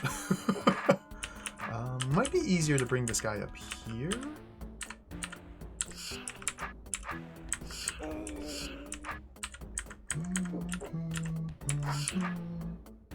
And then do something like... Whoa!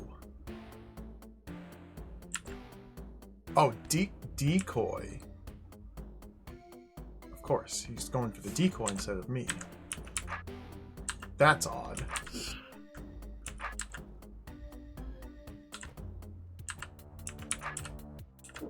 There we go. That was a little weird. Clear. 12th place, let's go.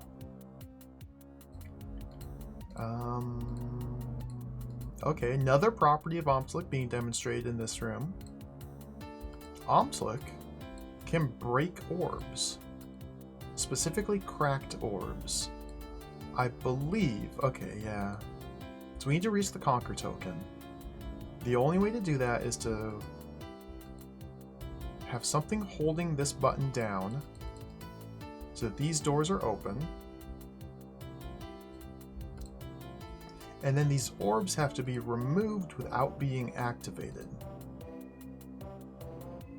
Because if I strike either of these two orbs and this door closes and nothing opens it, so I can't get to the Conquer token. So the only possible way to do that is to point the Omslick at these orbs so he destroys them for me.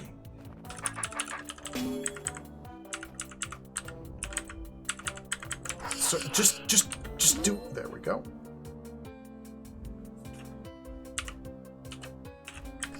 Sometimes you gotta yell at them a little. Sometimes you just gotta yell at the Omslick and they'll... So how do I get him stuck here?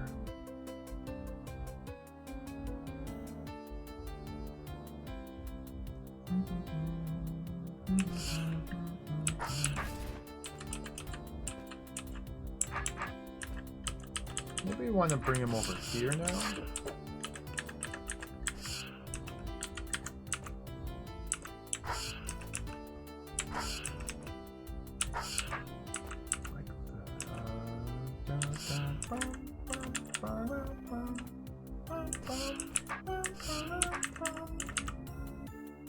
Not even close.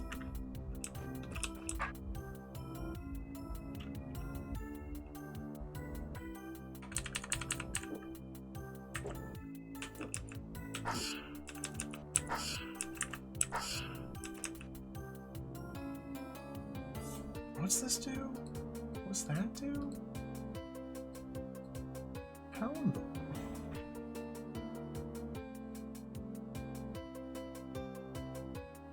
So the floor tiles are demonstrating the cone of directionality we all know and love from guards. So if I'm standing in this general area, the Omslick on this button will always be facing east, because I'm within the cone of directionality. So how do I... So I need to... Okay, I need to do the little dance. I need to do the little dance. I gotta do the little dance, okay. Do the little dance.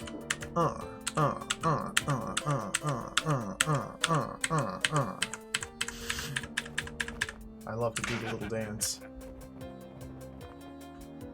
So similar to guards, you can do the little dance. Oh dear.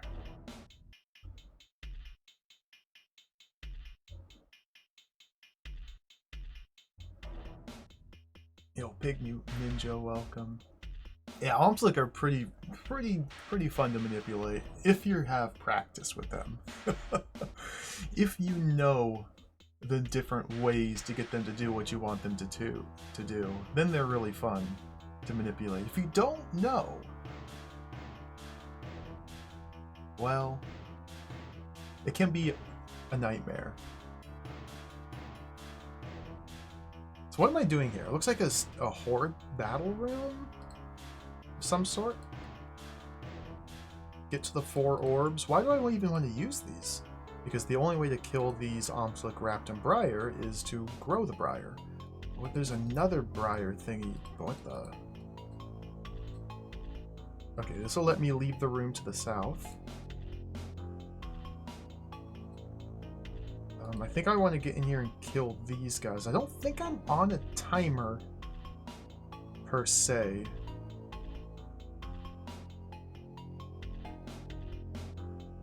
This guy's not getting killed by me. This guy's not getting killed. He's not getting killed. I can stab these two. And these roach queens. Not this one. Or the brain. I think it is generally just going to be a horde combat room. What? Oh. Oh, there's that as well. Okay. Briar does not block Gentry Eye lasers. So it's a horde combat room against brained roaches with Omslick lasers in the mix. So these are going to make things very awkward. Okay, I understand.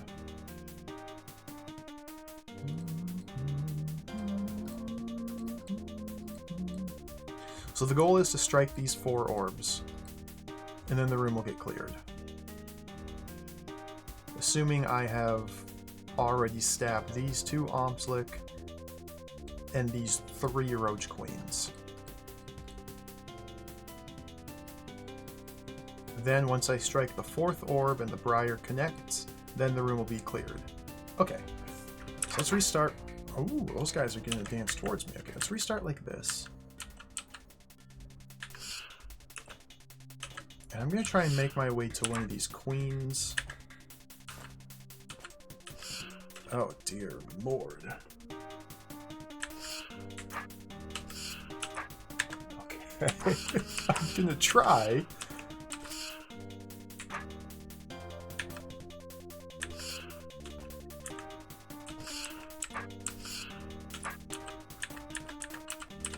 Okay, we got to that one before it laid. Got 1 orb struck, those 2 dead. I don't know if I need them alive. It's possible that some of these Omplic configurations are intentionally designed such that I need somebody to cover my flank. Like these 2 here, getting in through here diagonally might not be possible without one of those Omplic alive blocking the beam for me. I'll cross that bridge when we get there. Dear lord, this is... okay.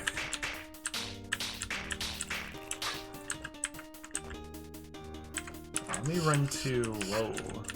That's also demonstrating an important thing.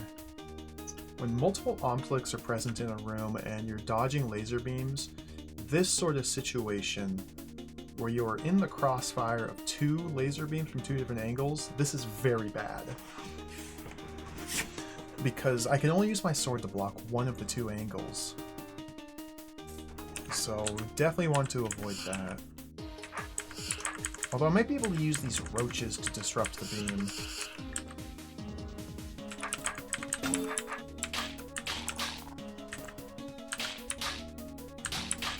They are brained, so they're pretty easy to deal with.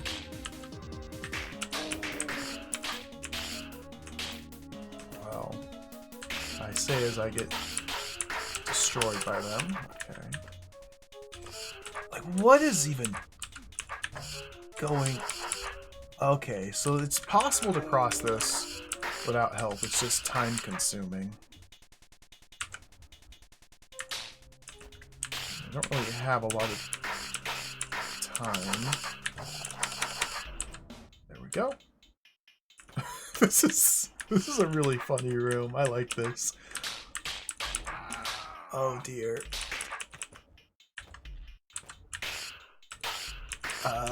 Okay, now this is a bit of a tricky spot because I'm being flanked by multiple different angles.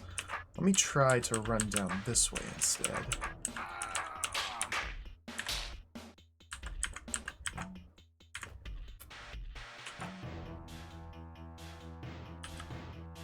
Go like that.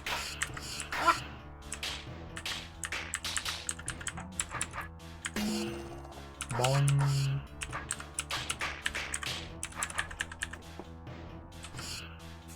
Okay, so I realize now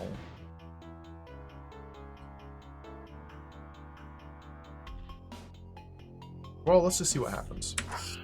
The Briar is going to explode once I strike the 4th orb. There's going to be a Briar explosion, and I might not survive it.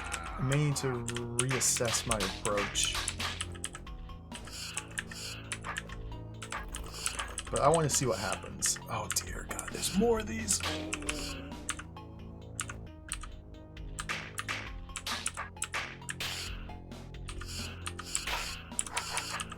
Okay.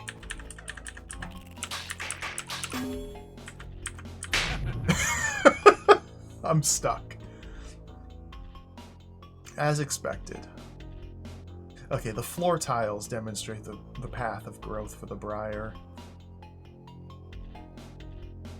So I can't leave these 2 orbs for last. This one or this one have to be the last one. Okay.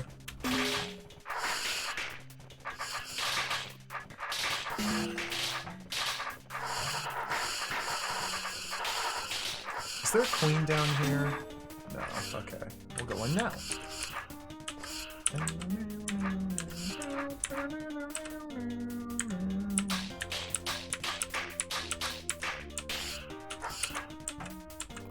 That was a lot cleaner passage. Let's go down this way again. Don't need to strike the orb immediately. Can't really get away with that yet. It's not true. It is true.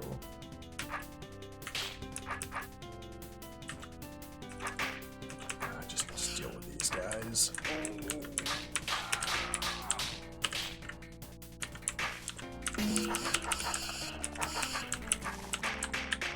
Okay. Hello, Toisia. Welcome. Good day. Happy DROD's Day. Happy Tuesday.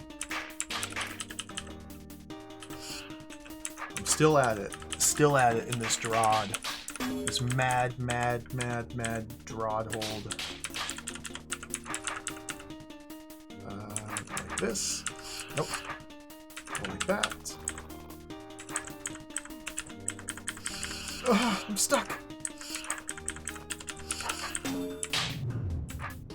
Okay, that's bad. I need to make sure all the monsters die.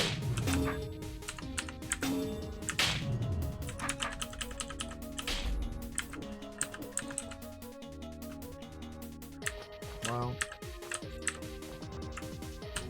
let's do it that way. It's over? That was it? This was like a civilized baby reasonable level. This was like not even hard. What the? This feels like it could have gone in chapter 4. Difficulty-wise. I'm not complaining. It just... After the ordeal... Looks like this goes deeper. Bet this is where those things are coming from. Oh, looks like I've got work to do. Oh. Never mind. I've been fooled. Perhaps some things are meant to be forgotten, left hidden until only memories of memories remain. Yet forgotten is not gone. What is hidden can be found. What is obscured can be made clear. What is destroyed can be restored. And what slumbers can be awakened. Sometimes holes let you breathe, but not in this instance. Okay, so now the real puzzles begin. What the heck?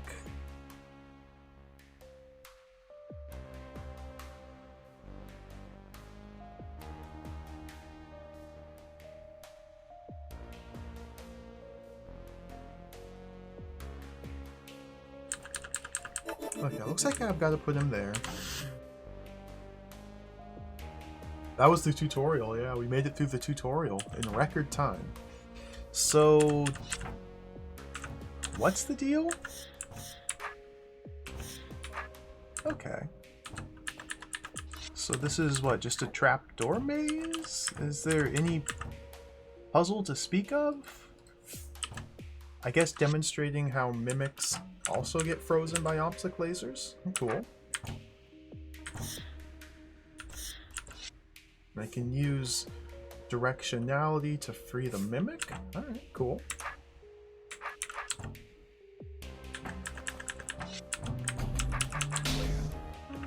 Okay, still a nice little warm-up breather. Oh, Chade, welcome. Thank you. Thank you for the good luck. I desperately need it at this point in the game.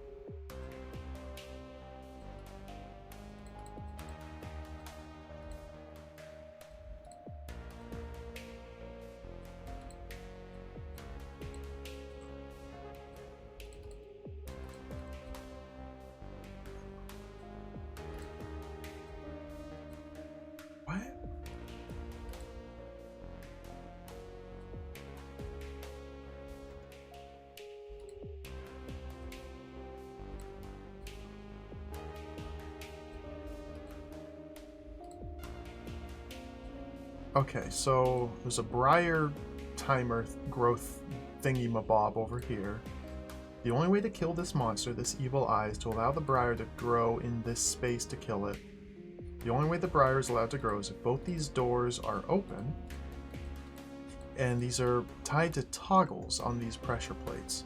So both these two pressure plates need to be held down for a considerable length of time in order for the briar to grow all the way up here to kill the evil eye. The problem is, once the briar crosses this button, these two doors close.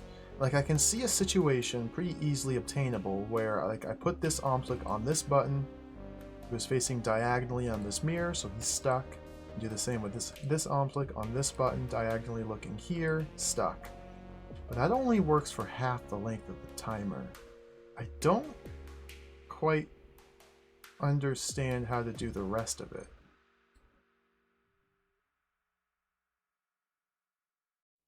Because this little pot of juice, this little witch's brew is in the way, so I can't just like stand here with my sword east to reflect. Well, what's the cross section? They're on different polarities. This diagonal is a dark diagonal, this diagonal is a light diagonal, so I can't like stand at the intersection of their beams. Can I? Because their beams intersect on this corner, not on a tile.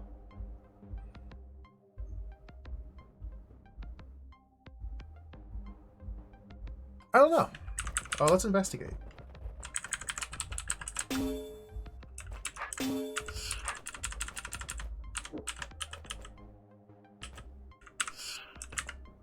Okay, there's one. There we go. It may be a case where we just need to take it slowly. I don't know. I don't know what we're going to do for the second half of this room, but it's a puzzle. We'll figure it out. Let's go here, make him go that way. There we go. Okay. So this is good for a couple more turns.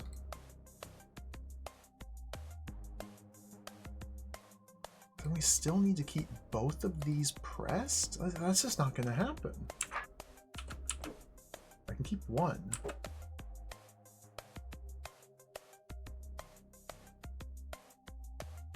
I can't get in here and retrieve one of these mirrors.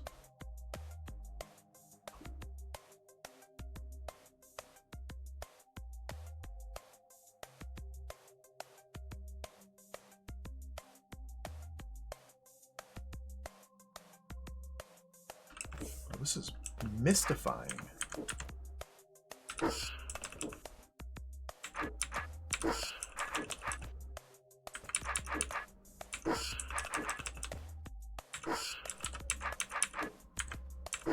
Come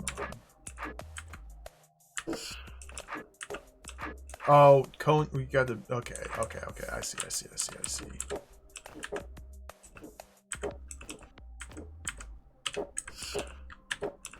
Gotta find the right pixel.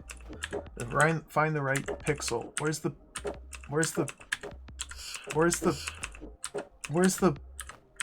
pixel? Okay. Very silly room. A very silly room. You just gotta dance.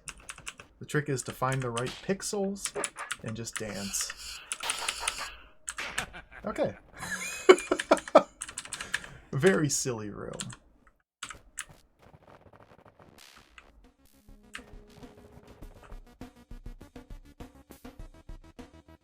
Now what's all this? Drop all the trapdoors to gain access to the brain and the Omtlick. Okay, this seems pretty straightforward. Let's re-enter from here. It's important that I mind my move counter. So we gotta get high scores. It takes 15 turns from this room edge to here, takes 15 turns from this room edge to here, so it doesn't matter which entry point I use. I've been watching people play DROD when I'm not playing DROD. I've been watching people play DROD while I'm not playing DROD. That's how deep into this I am. Yo, Spider Moi, welcome. One of the people who's playing DROD is Rabscuttle. There's the link to his YouTube page. Rabscuttle is a very different style of DROD player than I am. He like actively pursues high scores in rooms, and it's really fascinating to watch him play through these rooms because he'll jump into a room we've never seen before and just immediately try to optimize it and figure out exactly the correct lowest number of turns to solve the rooms. It's fascinating to watch. I love it. It's incredible. He's very good at the game. I think he's like one of the top. He's number 2 ranked on the Caravel website. He can see the Matrix, yeah. He's like, yeah. It's very impressive. I strongly recommend the videos. If you want to see DROD through a different lens than you may see it through this stream, it's very interesting. It's like he'll enter a room like this, and before even trying to parse the puzzle, we'll just see, okay, so the puzzle begins here, and it's 15 turns. Okay, so we want to enter from here. I need my sword orientation this direction, so let's make sure the sword orientation is correct, and then we start. Okay, I need to end with my sword orientation facing northeast, so I want to be rotating anti-clockwise as I go about. It's fascinating. It is so impressive to just to watch and listen. It's on a completely different level than I am. It's the sort of experience you can only accrue from playing this game for literal decades.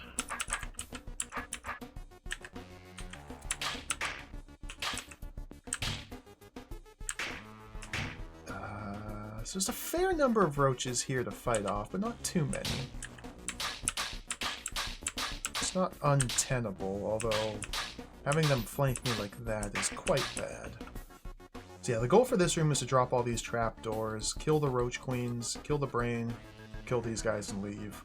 Now these guys are obviously providing difficulties, forcing me to hide behind walls or with certain orientations. I should probably go for these queens first. I don't think I want to waste time dropping trapdoors. There's no penalty for killing queens. I think I want to go for the queens as quickly as possible. Oh, well that. Okay, so... Oh.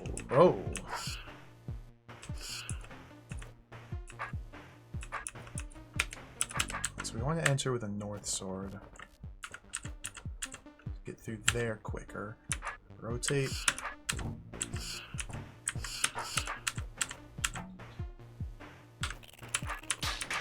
One queen down. Although I don't think I can survive this. Not quite.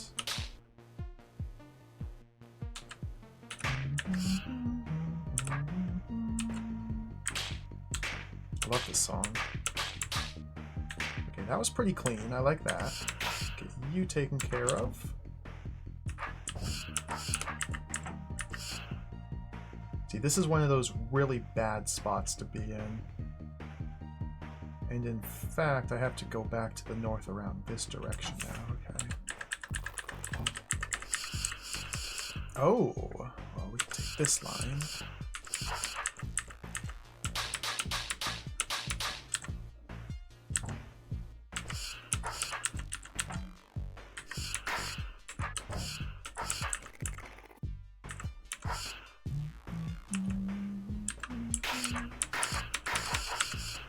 Oh dear. So if I go there, I am permanently stuck. So I think I have to wait until now to do that. Sure. There could be a complication here that I have not considered. Nope, the brain's gonna allow the object to come to me. Alright. There we go. Cool.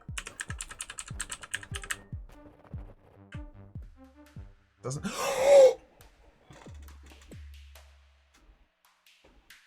First place! Ah! Take that, Noah. Yeah, 3 turns. That was like...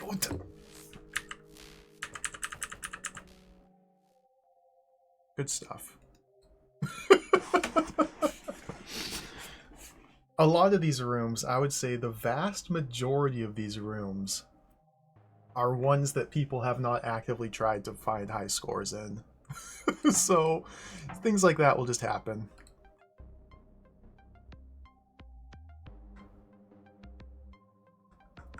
Like, there's surely a much faster pattern. Like, maybe instead of going for the queen straight away, get trapdoors in the mix, drop trapdoors first, or some different pattern, go for this one and then that. There's definitely a better way to do that room. I don't care if my scores are beaten either. It's just very funny. It's very funny to me that it's even tracked in the first place with the leaderboards and the big flashing pop-up. Alright, what are we doing here? What are we doing? What is this puzzle? So I have to drop all the trapdoors to gain access to this evil eye. There's all sorts of shenanigans going on here. All sorts of shenanigans going on here. How do I put a... Oh.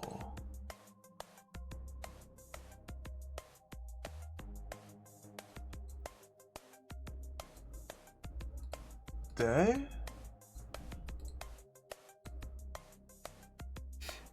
So I can pick from one of 4 starting locations for my clone. It's unclear exactly which one I should use, but this little mechanism down here allows me to release one of these 4 Omslick. These are cracked orbs, I can use them a single time each. It opens the door next to it and then kills the other Omslick by activating the fire traps underneath them. So by activating one of these orbs and releasing one Omslick, I can have it shoot a laser beam due north. I might be able to break all of these with the same Omslick, although doing so would be a little bit tricky. It might be doable.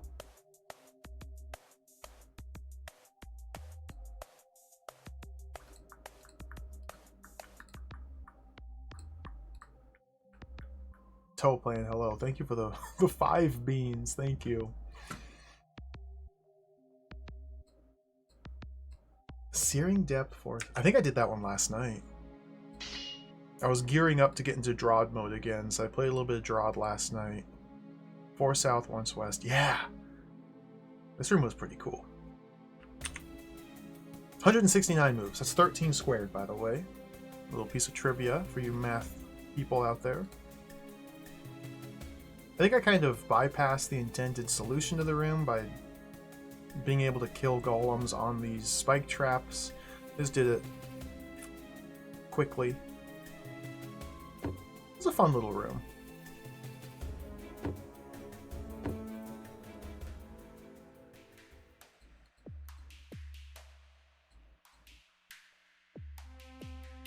All of these orbs seem to have multiple entry and well...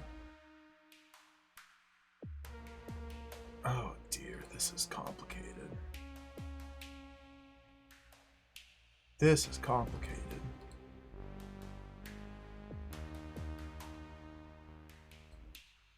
Oh dear.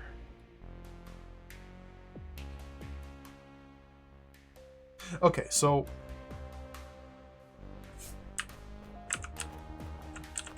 I can go like this. I can release an Omslick.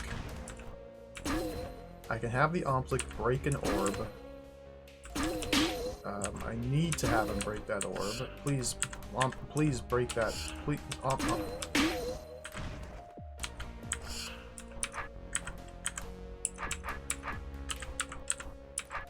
He might not want to, but he just has to. I don't care what he wants to do. He just has to do that.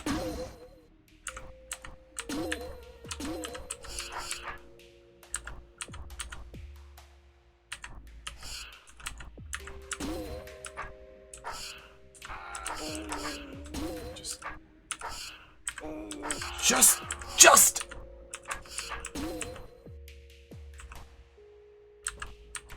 I don't think I want to go down here.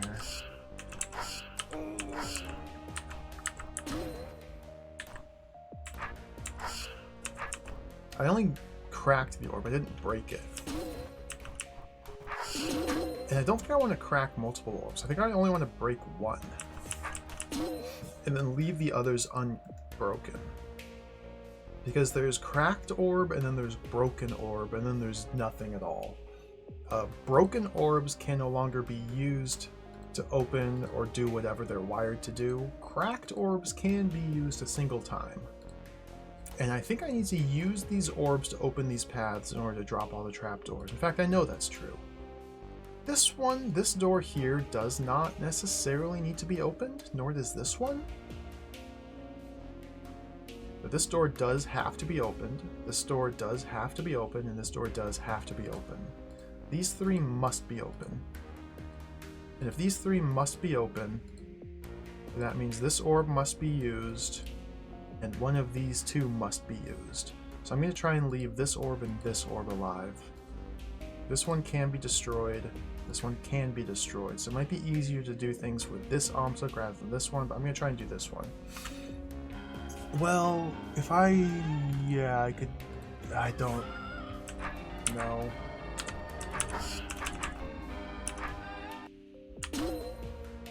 Just one hit.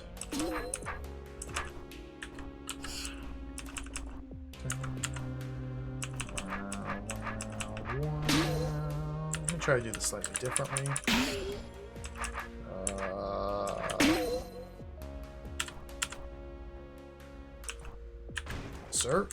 Sir, would you...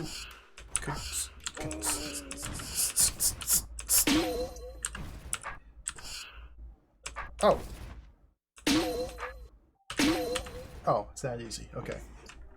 Kagurato, hello. Hello. Thank you for the 21-month resub. Welcome. I see. We're in the ancient catacombs of DROD. We were battling with the evil denizens of the ancient catacombs, the Omtlik. What? You got food? Foul Wait, demons of hell. Okay, I don't know if this is good.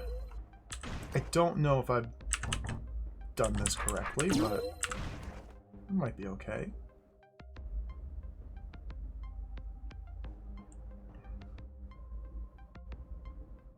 I'm not a huge fan of what I'm seeing, but this might still work.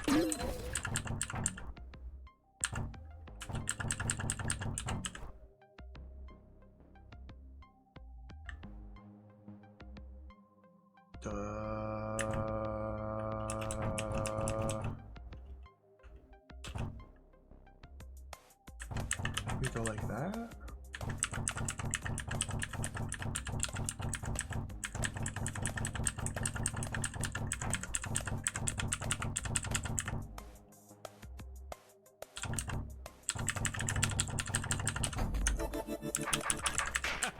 Cool.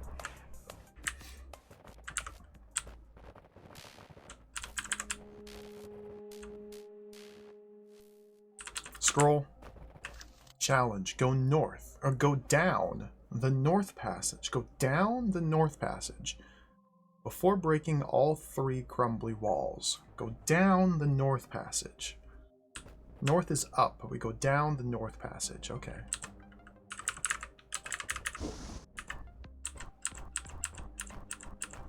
Going down the north passage.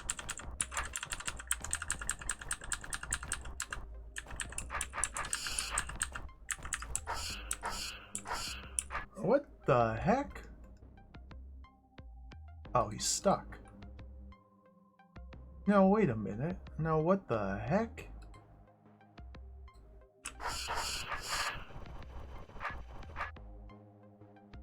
Now, what the heck is all this?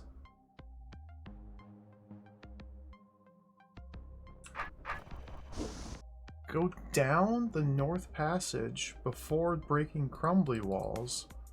Like, I could move these kegs around or use this button. I don't think I'll need to.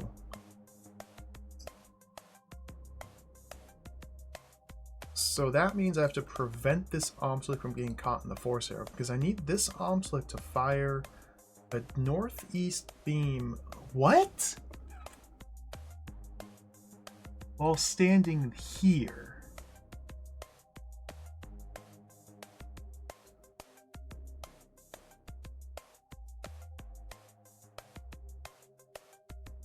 Huh? Is this just a speed? He's instantly there! So I can't extract any of these mirrors to get him stuck in place. I could push a keg onto the button, but that would get me killed.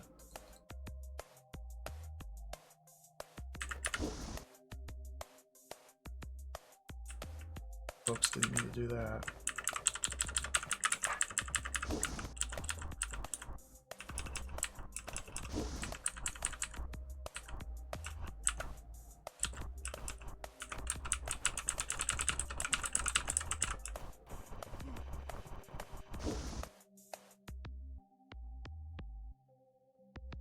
Huh?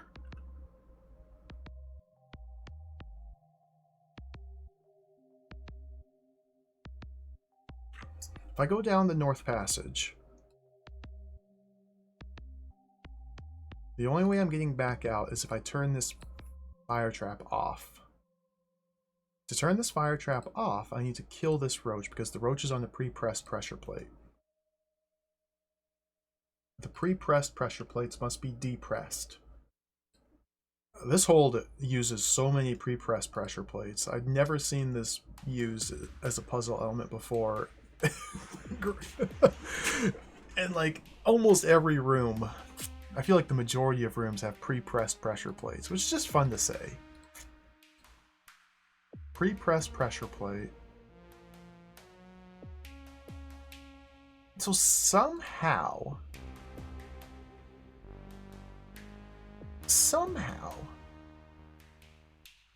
there's a way using only these kegs, although I don't really see how they would help me at all. Well, because like the beam doesn't get in my way. That's using full speed movement. How would I...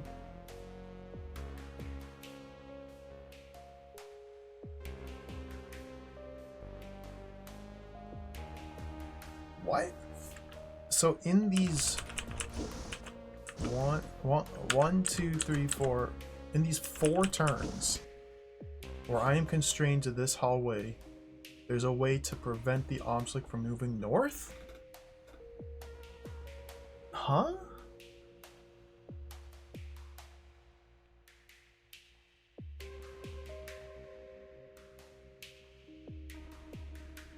Well, this challenge is impossible, so let's not do the challenge.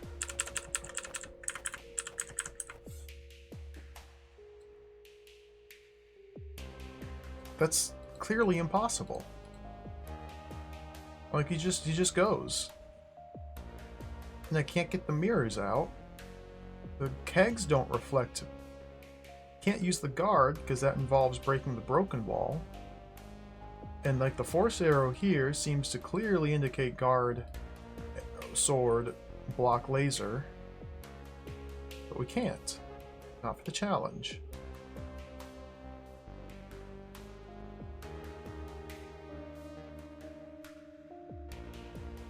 I realize, Noah, there's a guard here with a sword who reflects optic laser beams, but I'm just thinking for the challenge, I can't use the guard. Yeah.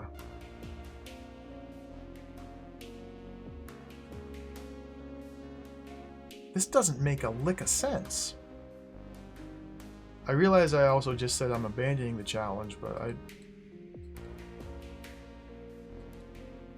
it just seems impossible.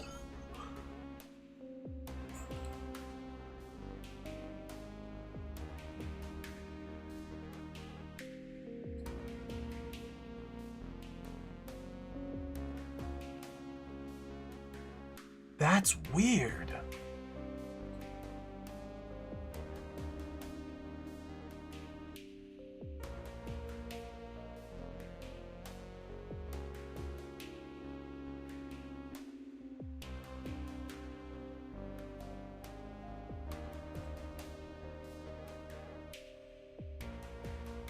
don't think pressing this preemptively would have done anything. No. I can't even, like, catch up to the beam to use my sword to reflect it. Not that doing so would buy me much of any time. I'm still thinking about this challenge. Like, it's clearly impossible, yet it wouldn't be a challenge if there weren't a way to do it. So, somehow, in these 4 turns,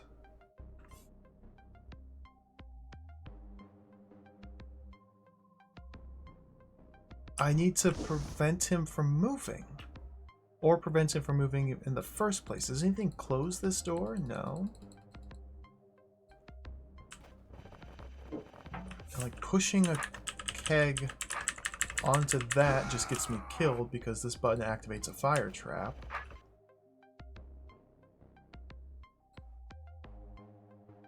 What?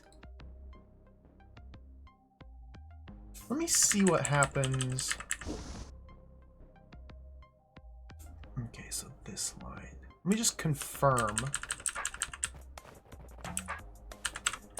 Does that, like, detonate the keg? No.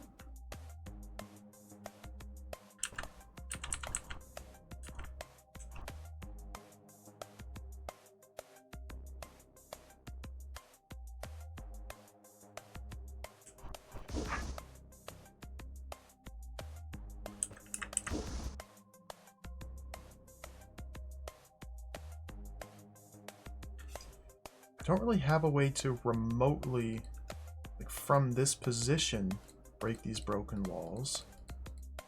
Because the challenge just says to go down, go down the north passage before breaking all 3 crumbly walls. I assume that means go down, do this business, and then leave it before doing this business.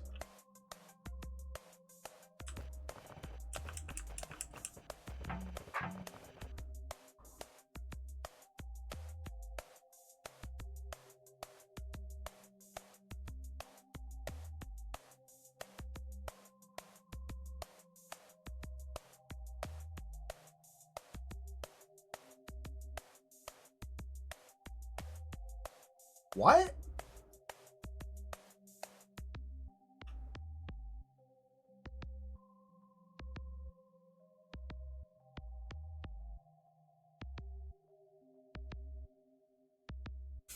I don't know.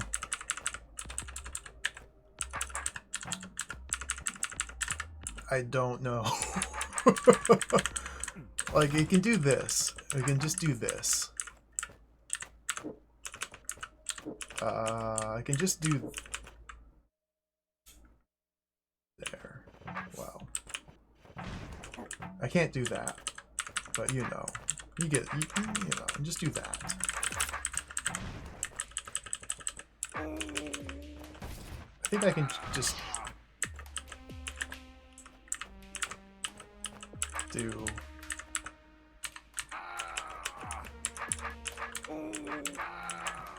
something like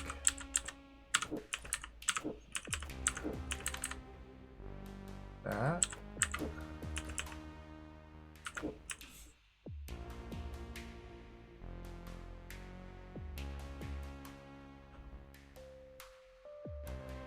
Oh, I need a different keg configuration here.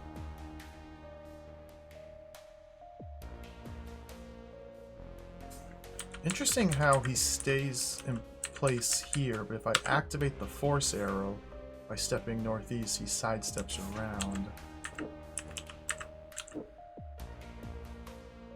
It's because if he's on the force arrow, then he's no longer behaving as a brained entity. The guards kind of have a brain of their own.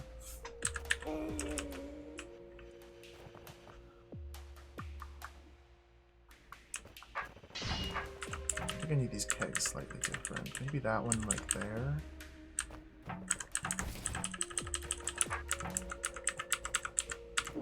No, it just sidesteps. So the goal now is to get the guard frozen in this spot with his sword angled northeast so that the guard's sword reflects this Omtlik's beam. That's the goal. I don't yet know why like these other two are even here. Maybe they're...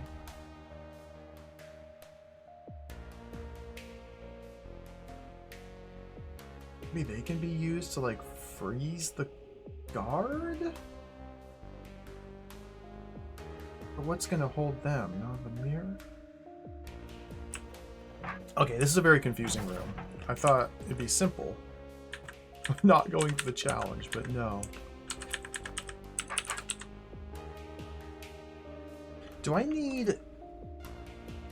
Oh, I need this tile and this tile blocked with Omtlik, who are looking at these mirrors, and that'll prevent the guard from stepping out of that spot. Okay, okay.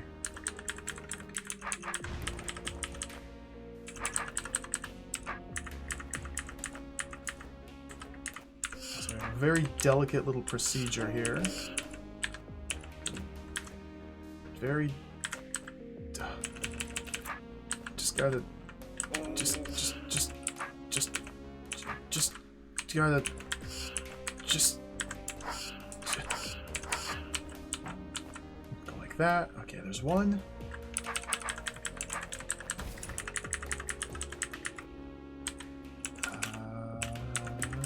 Boom. There's two. Okay.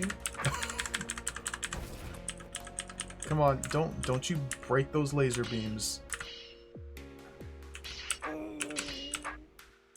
Oh dear. Oh dear.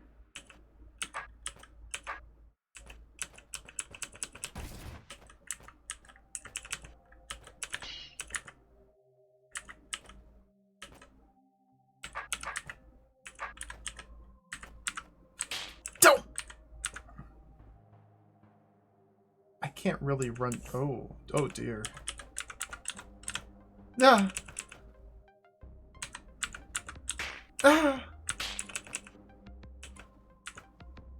You! Oh, what a dingus. Okay, well, maybe I need to run the guard around this direction a little bit, like that.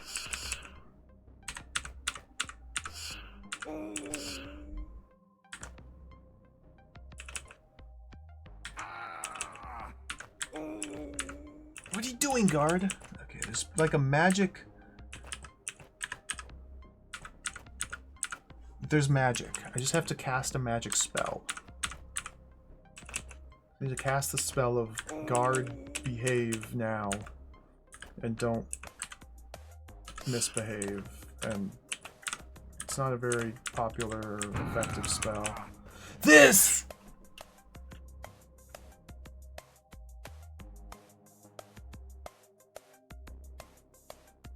I could probably have a bit more success if I go around this way.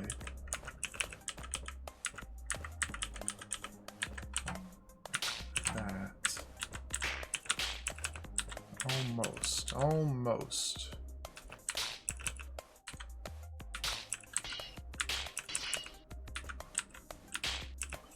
Okay, he's got to be down here.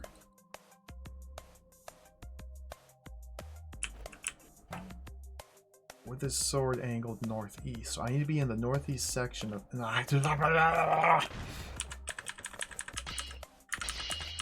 Maybe try it from over here?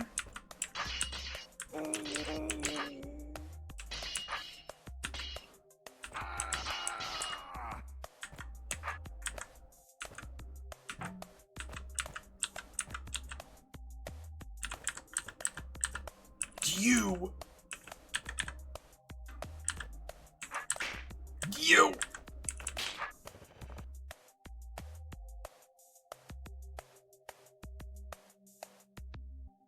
There's probably a much easier way to do this, like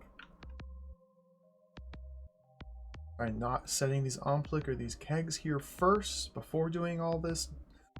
Yet here I am.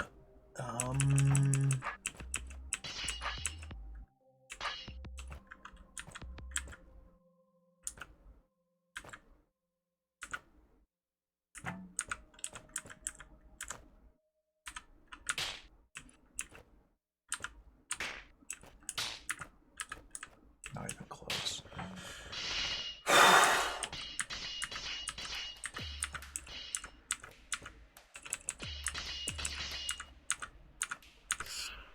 Oh dear. Oh dear.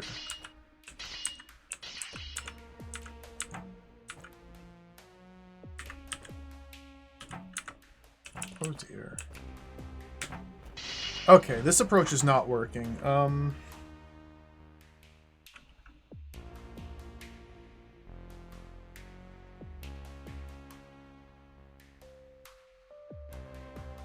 not really sure what to do differently.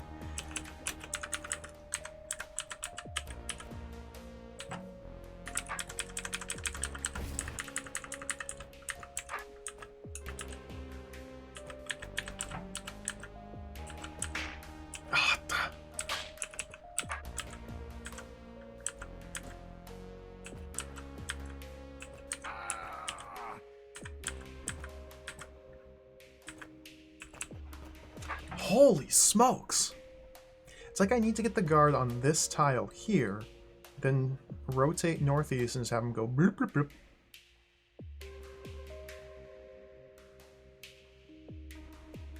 Or like one of these tiles would be ideal, but yikes.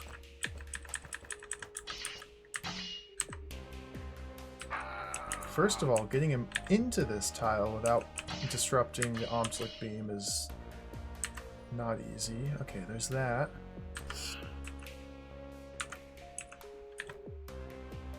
From here, I can't really... Oh my goodness.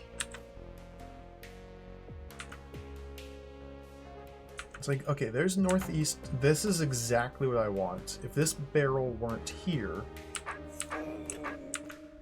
or if this one weren't here,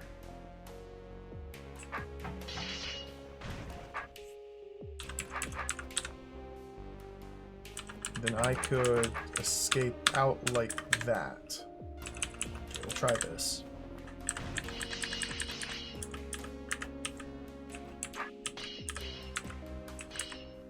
I already forgot what I did. This? Die, you!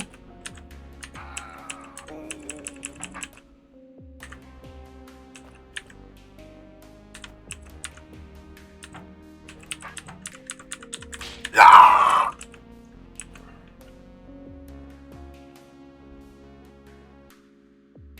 I don't have enough time.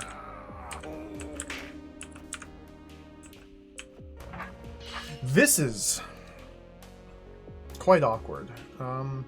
Again, I'm sure there's a much better way to set this up. And I still don't even understand how in the world you're supposed to do the challenge. Like, it just seems impossible. Because apparently there's a way to get through here without doing any of this. Or at least whatever I'm doing here, doing it very differently, using only kegs. Like, anyway. Even this part's not easy. Like, what in the world? What do I want to do? Just want you to just be a friend, be a bro. Just don't do that.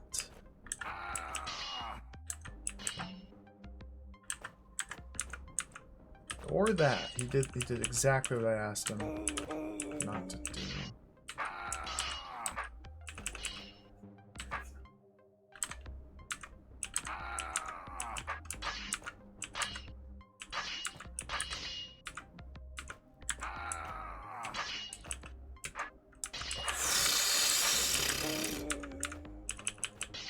Oh dear. Something is way off on my approach here. This is not working. See, the thing with a room like this is I don't know if this setup is impossible or not. Like, it's possible. It's possible that this is impossible. You know, it's possible that this is impossible. So try as I might, it's possible that it's impossible to make this work. It's also possible that this is the intended way to do it, and you just have to find the correct moves to make it work. I don't know if it's impossible or possible. It's possible it's impossible, but it's also possible it's possible. And I don't know which one it is. It's in a quantum state of possibility. And I might just be wasting my time trying to make it work when there's a much better way to do it. But I don't know what that much better way is. It's impossible that the possible is impossible so long as the impossible is possible. Exactly. That's what I'm trying to say. I think. I don't know. I'm confused now.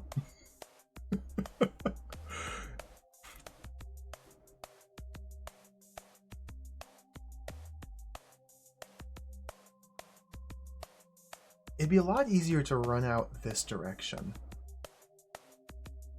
Just lead the guard northeast like this. It'd be a lot easier for me to lead the guard due northeast like this. With this keg here, I can't do that. So if I had this keg maybe there, then I could. Maybe.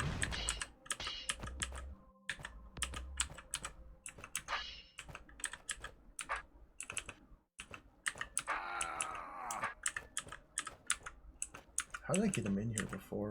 There was some magic that let it happen. I think it involved me blocking with my sword.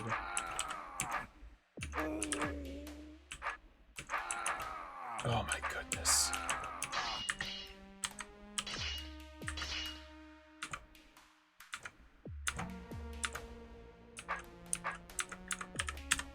There. Okay, see, you just had to find the correct way to do it.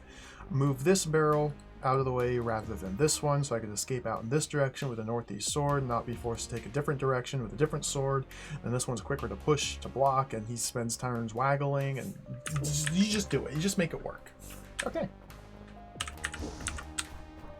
There we go. The solution was to just solve the puzzle. Just make it work and solve it. Now hold on. There we go.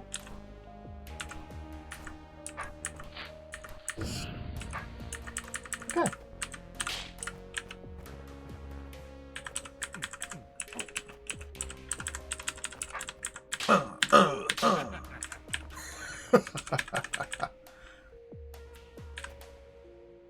That challenge, like what? Go down the North Passage before breaking all... Oh, that's the key. All three.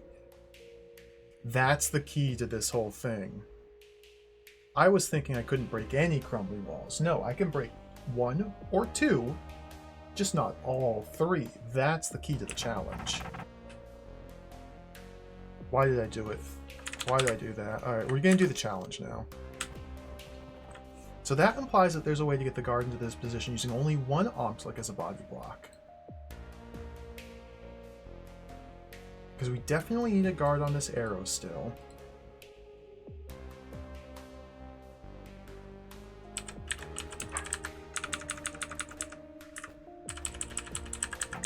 I'm going to play around with this for a moment.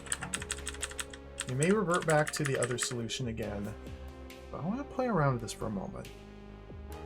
One Omtlik, one guard.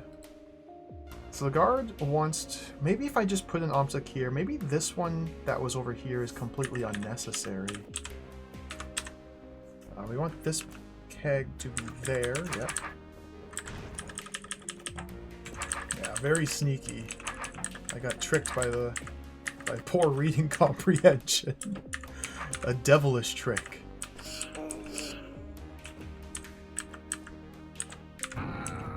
The trick of poor reading comprehension. A sinister puzzle. How do I get around? How did I do?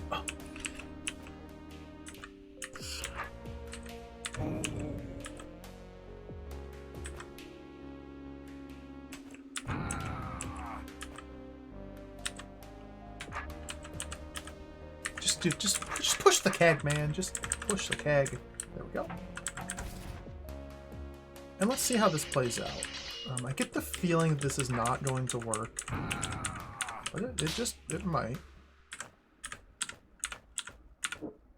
See how he sidesteps. Interesting.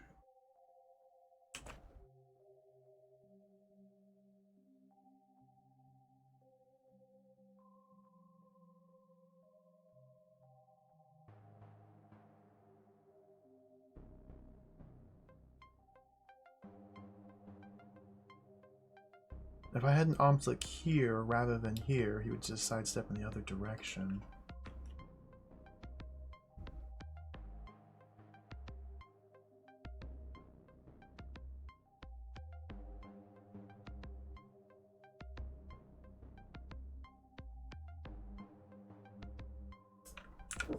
So to prevent this sidestep, I could have a...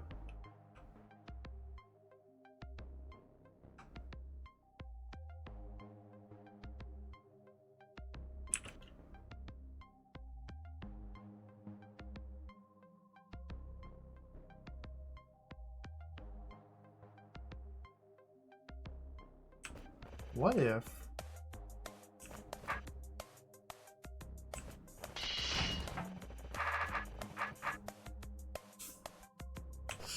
Okay, I have an idea here.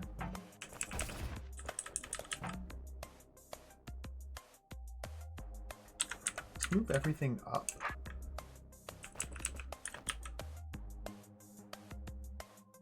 And use this line instead. And not use the force arrow. Because the guard doesn't sidestep off this tile until I activate the force arrow. If you were stuck, say, on this tile here with its sword facing northeast, it would still catch the Omslick beam. So we want this here, that there, and that up there. I can still get an Omslick. I can't do that. Well, okay, the tricky thing about this is I need to move it like that instead.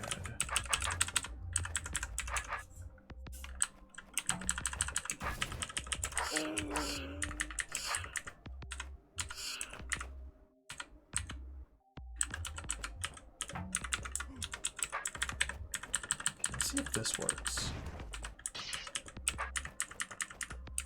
I'm not convinced that this will, but it just might. Of course, I made that harder on me than it should.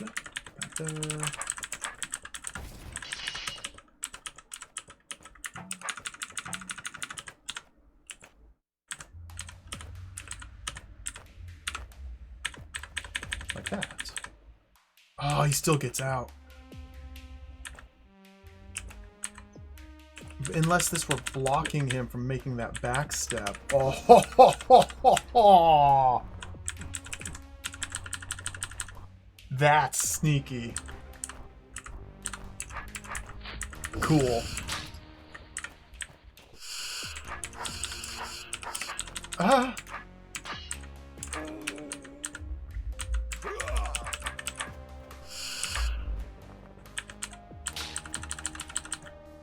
Cool.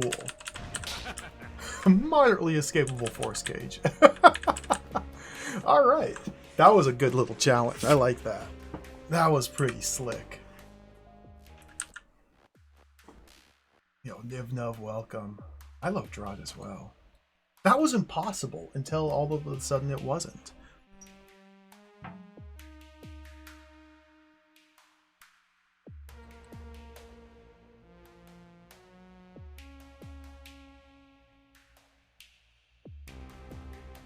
Now hold on. This looks impossible. What is... Oh, I can't...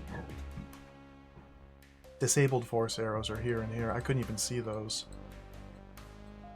so that does that, that does that, and that does that, and that's that, and it's pre-pressed pressure plate.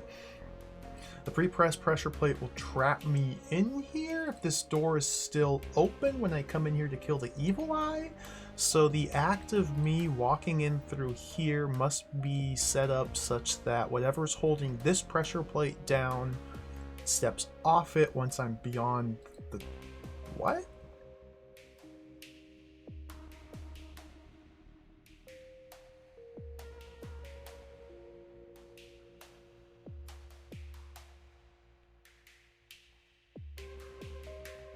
Arrow, arrow.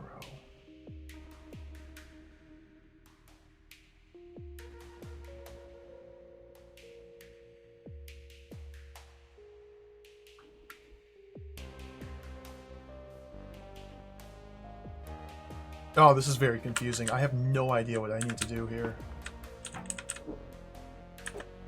I have not a single clue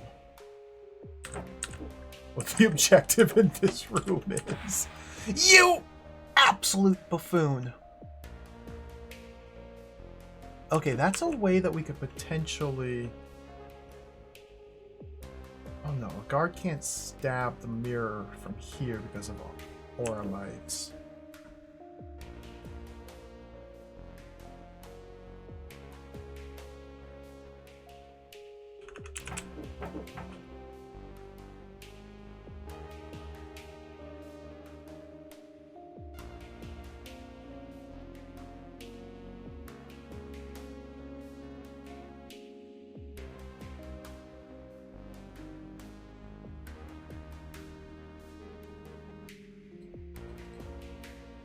Huh?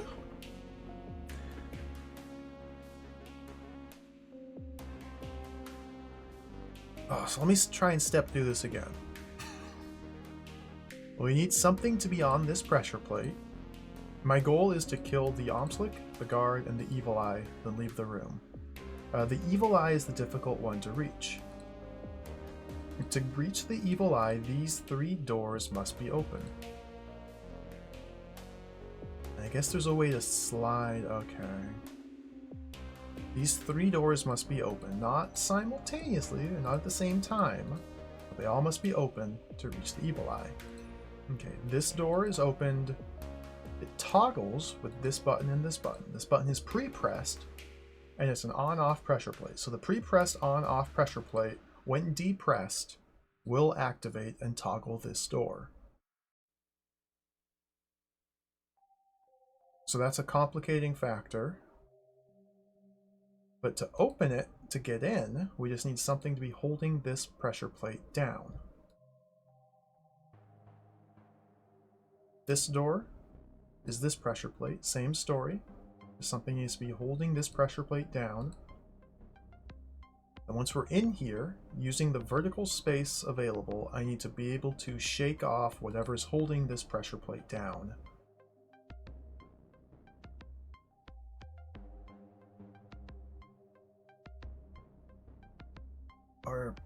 But this also lets me into here? Okay, no, I have it backwards. We hold this pressure plate down, we hold this pressure plate down, we get in here, we stab the evil eye. The act of stabbing the evil eye closes this door, and then I use this vertical space to depress this pressure plate, which will then open this door. Assuming this pressure plate never gets its weight removed, then I am then free to leave this chamber. Okay. 1220. There's the counter. Although this is not a fully accurate counter of rooms cleared. 1220. That's so many puzzles. That's so many puzzles. So what can I use?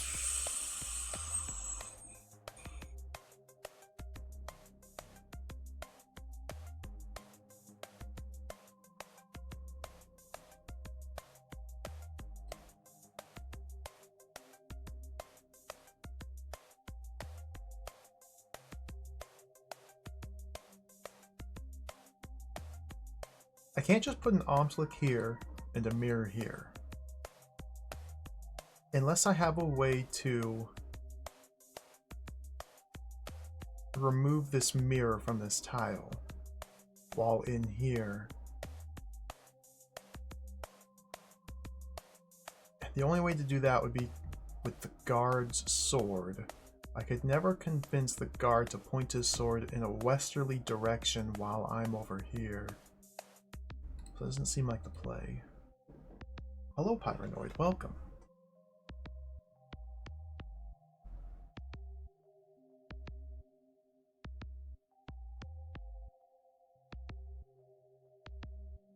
I've been almost halfway for like 2 weeks now. There's just so many rooms.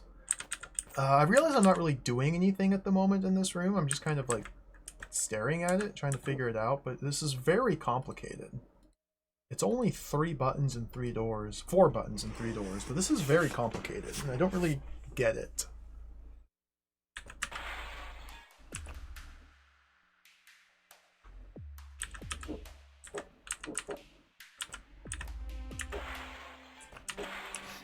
Would you not? Now, guards on Oramites have very, very, very, very, very, very, very weird behavior.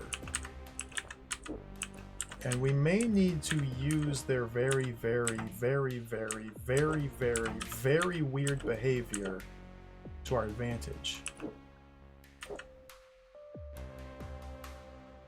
I'm uncertain as to how to do that.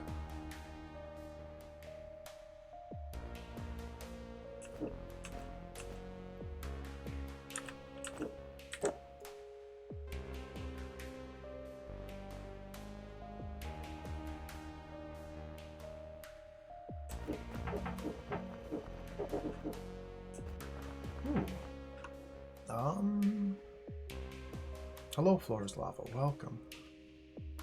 Welcome to DROD.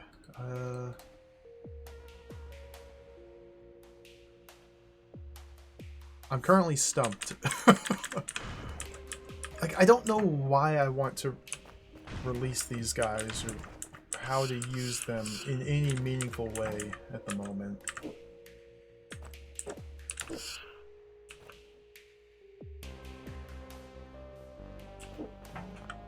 So had I put this mirror, say, there, and then done this, Oramites make dancing around Omplix a bit more difficult.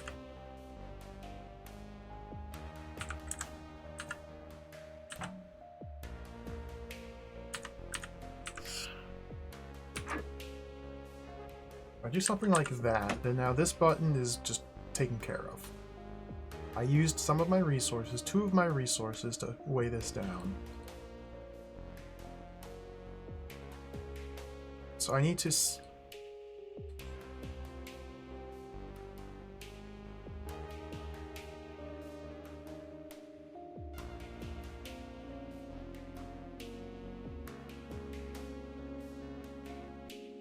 Sir?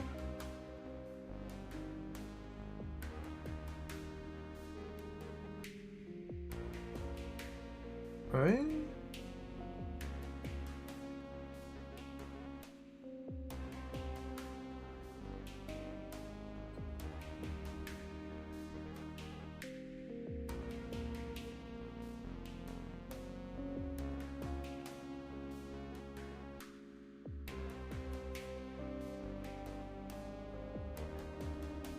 I'm trying to think of different configurations to put these things in.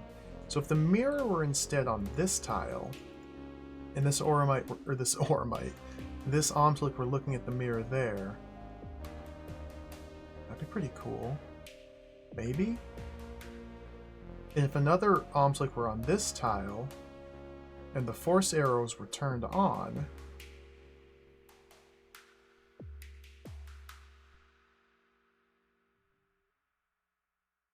and if the guard were on this tile, and if this Omslick were looking at the guard, which he wouldn't be while I'm over here, then I don't...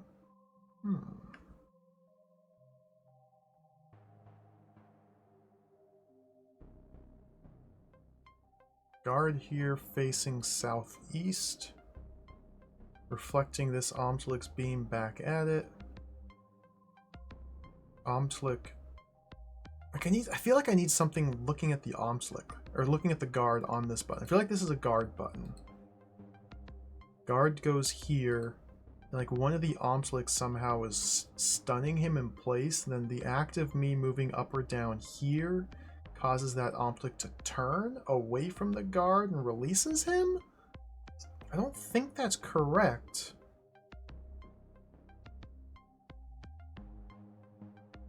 But it might be. Maybe I need the Omslick, one of the Omslicks on the checkpoint, staring at the guard who's on this button.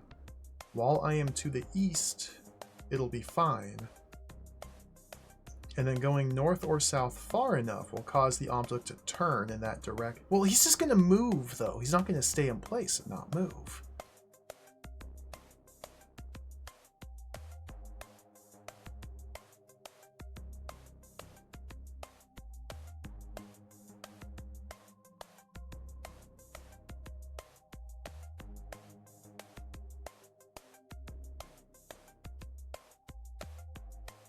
I have no idea what to do in this room. This is very confusing. So let's come back to this one. Well, I'll just come back to that. It was a very confusing little setup.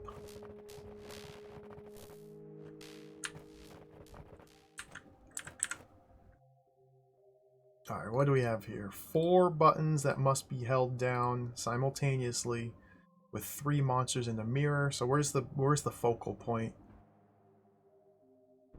I just need to find a little focal point of mirror, Omslick, Omslick, Omslick.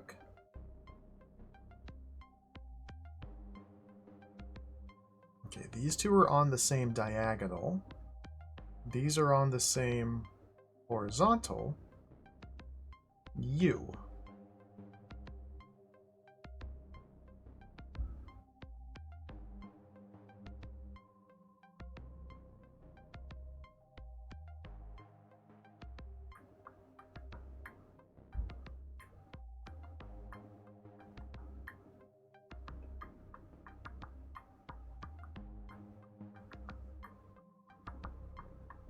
U. Okay, I see it. So we're going to put the mirror up here. Pretty sure that's where the mirror goes. We're going to get you out. Put you right down here. I wish I knew how to do this better, but this is a good opportunity to learn. An opportunity I'm not going to take. But this is a good opportunity to learn how to do this sort of manipulation better. There we go. Let's get you. That'd be better to do it with this guy. Like that. So this big horizontal beam is very easy to disrupt, which is a little unfortunate. It's going to make this bit a bit more fiddly.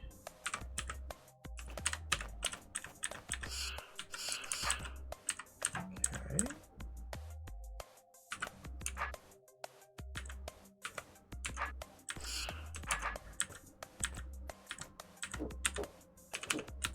There.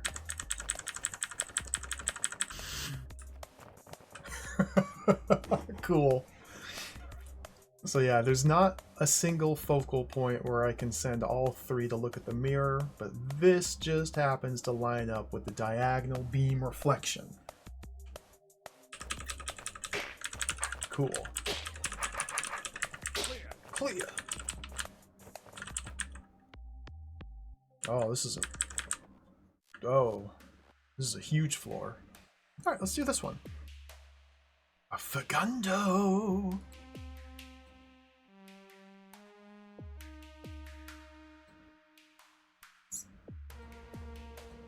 Okay, I have Oramites, so moving the Fagundo is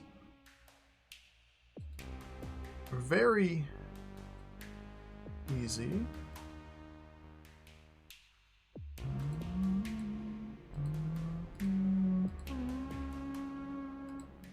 I don't see why I can't just run in here and kill this guy. He's on the pre-press pressure, pre-press pressure. This doesn't really even seem like much of a puzzle. You're dead. Is there like a green door anywhere I'm not seeing? No? Okay.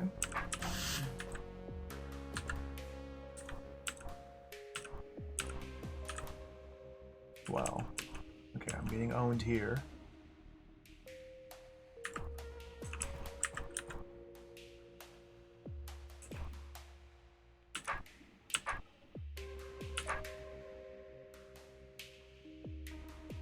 Okay.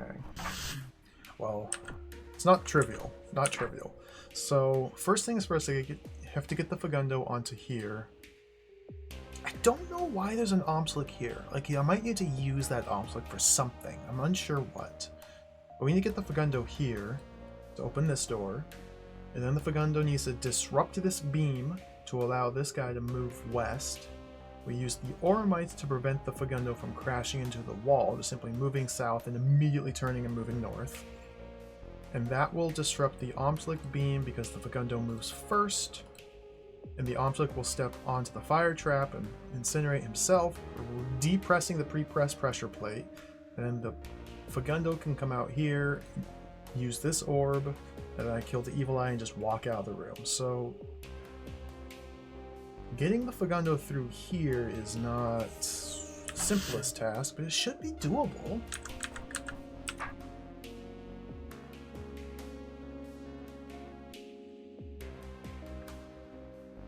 It's this whole song and dance that's tricky.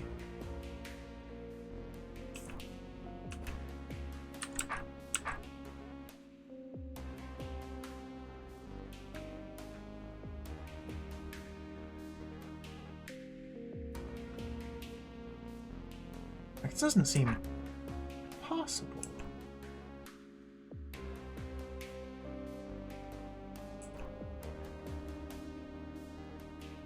I need to be facing southwest, and then northwest, and then southwest on 4 consecutive southwest, northwest, southwest. Would the Omslick help with that in any way? Oh my goodness, do I need to... Oh my goodness. Oh my goodness, he would. Oh, this just got disgusting.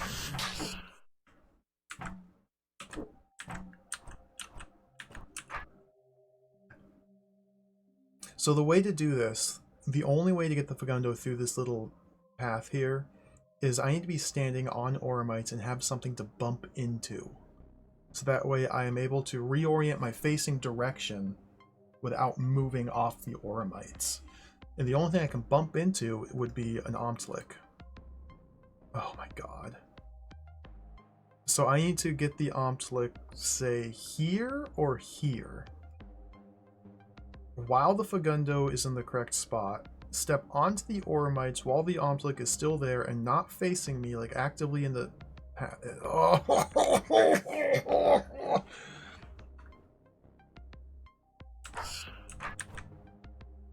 This went from a puzzle of I don't even see this as a puzzle to oh, this is disgusting in like a matter of seconds. Like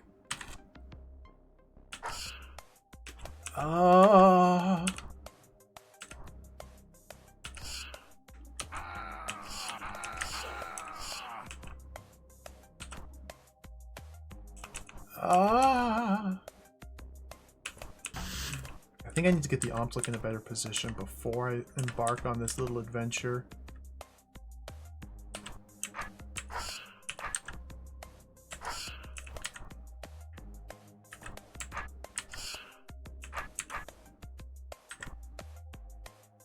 I don't think I want him there. I think I want him one tile south of where he is, like there. Getting him to stay there.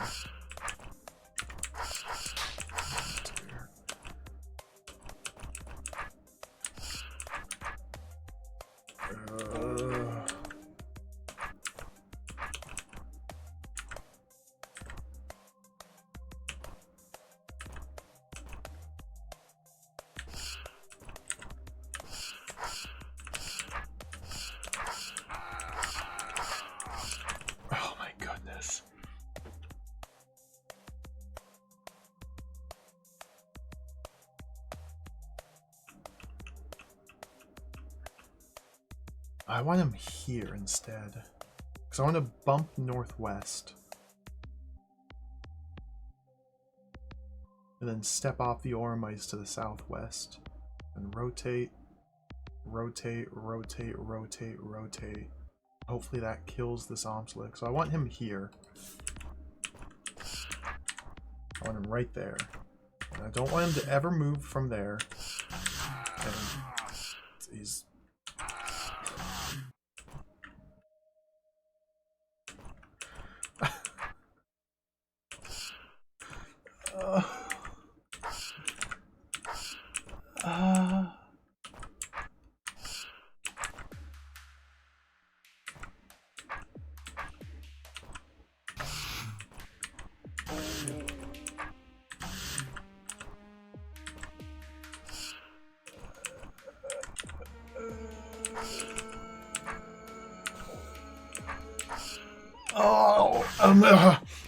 sorry, this is not obvious what I'm supposed to be doing or how to set this up. Like, I think I get what to do, I just don't have a clue.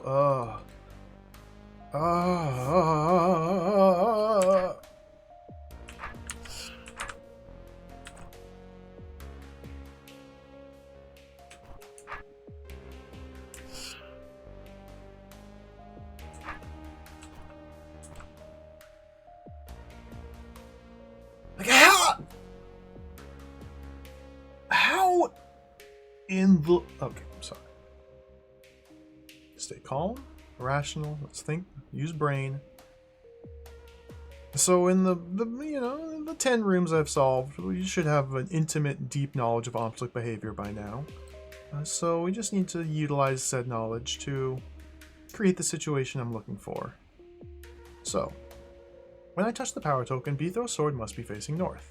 Well, I could do a different direction to buy me some turns, which may be wise. In fact, that's probably a better play. And then every 5th turn, my sword must be facing north if I want to move the Fagundo. But I can buy myself some time when having different directions to keep him as ashes momentarily. Okay, so let's try something like this. So from this position, I feel like what I need to have happen is...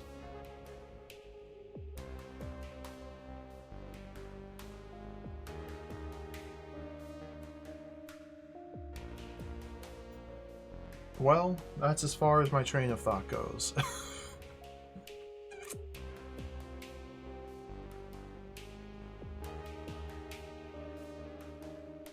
What?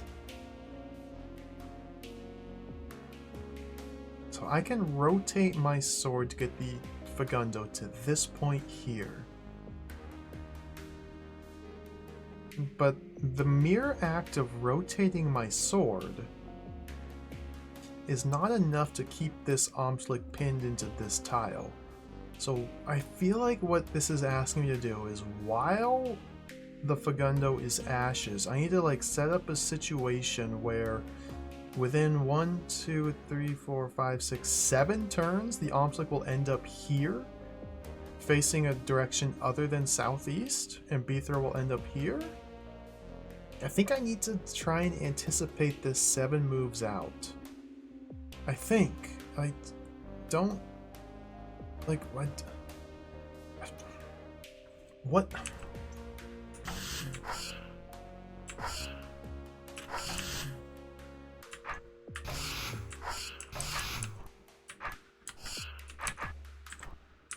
I don't know about this.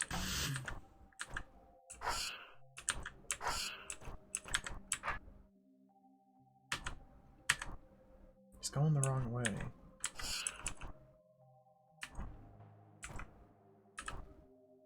Like, I don't get chances to rotate my sword if I'm actively avoiding... This is... Oh! Deeply unpleasant.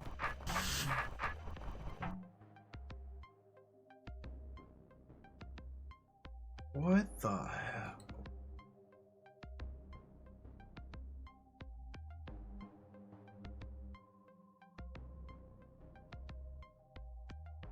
My name is Bethro.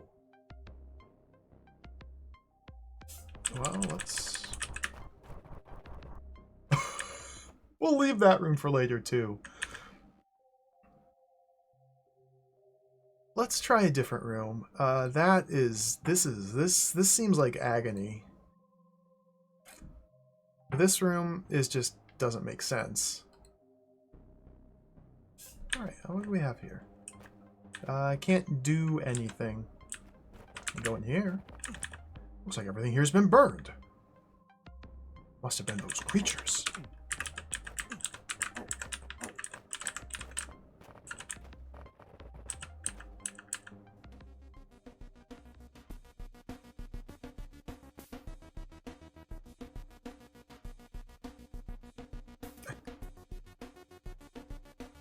What?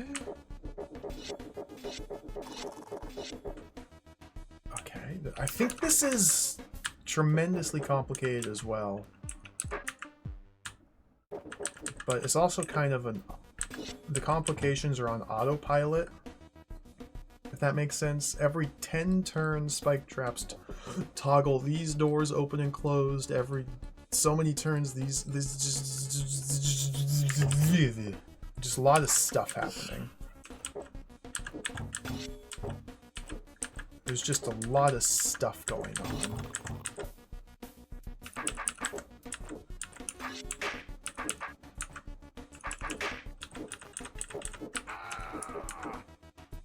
I'm dead. Oh.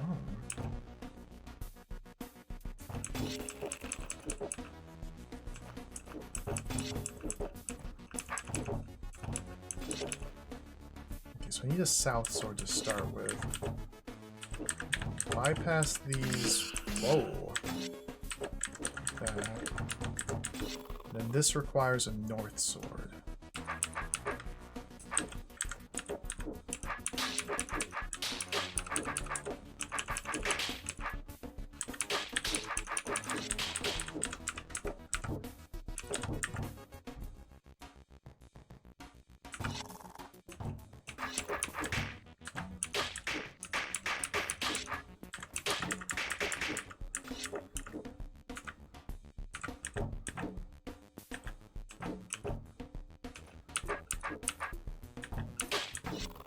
Oh dear.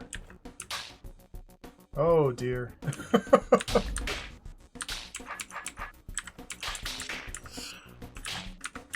Oh, okay. Okay. That was...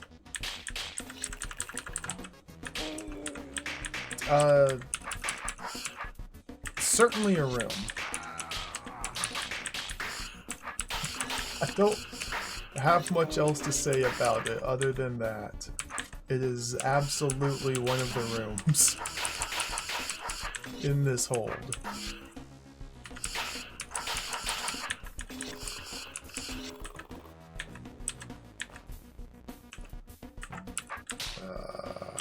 Bit of a sticky spot here. That's a lot of roaches coming for me.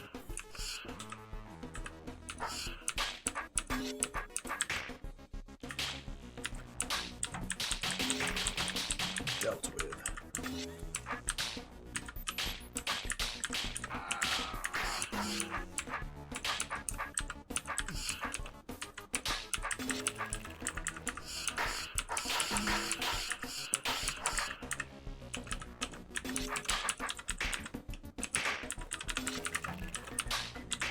Okay, cool. 4th place, interesting. Yo, Parcel, welcome, hello. Hello. I'm in chapter 6. Getting my butt kicked on these puzzles, but having a pretty good time while doing it. Except for the rooms that are agonies. I may have described some rooms as being sheer agony. But besides that, this has been pretty fun. Hats. Hats! Hats! Omtlik hats? Massive Omtlik hats? Cool. I want some Omtlik hats.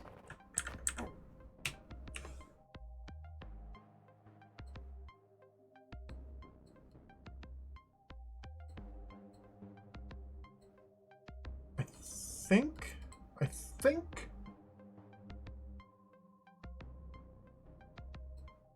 Oh.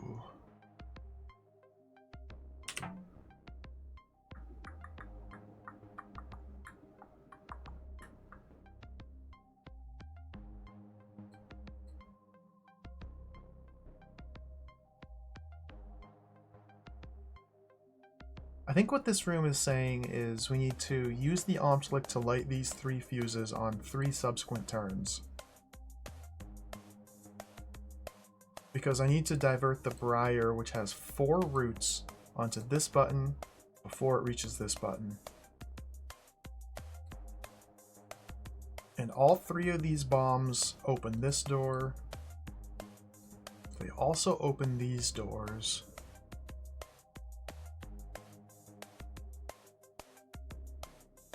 I think I want... I don't really know what I want. Like, I don't know what sequence to do these in. If I light... Well, there's different fuse lengths as well. Oh my god. Different fuse lengths. I can't just hit them all from the same position. I can hit this one, then this one, but then this one's on a different... No, it's not.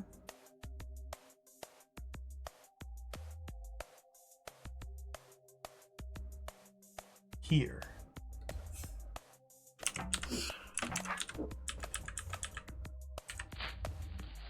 Don't do that.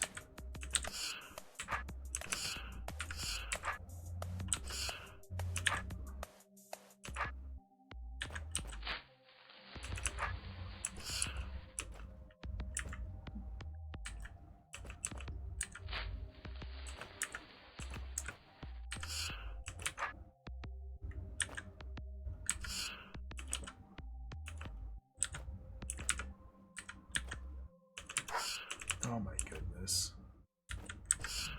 So yeah, this is trying to teach me ways to manipulate Omslick movement.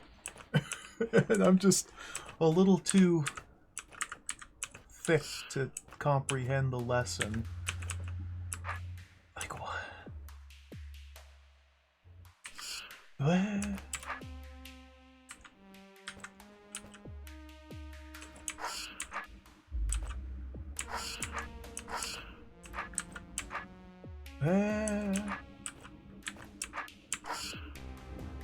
Yeah, I want him there.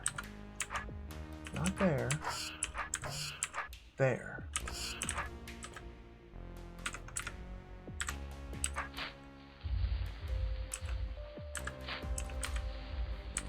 There. Okay, this might work. Get him to go,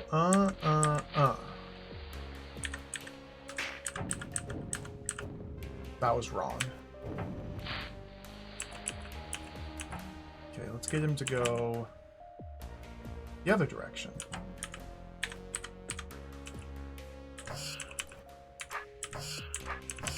How did I magic my way into this?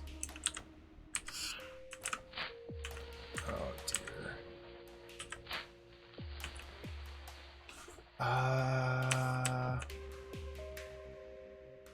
Okay, I'm trying to do that in reverse.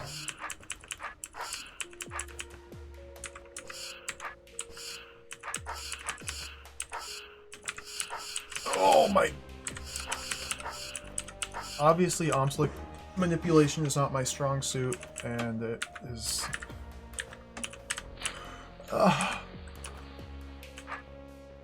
it is required to have a very fine control over this monster. And I don't understand how to do it. So it's causing me some trouble.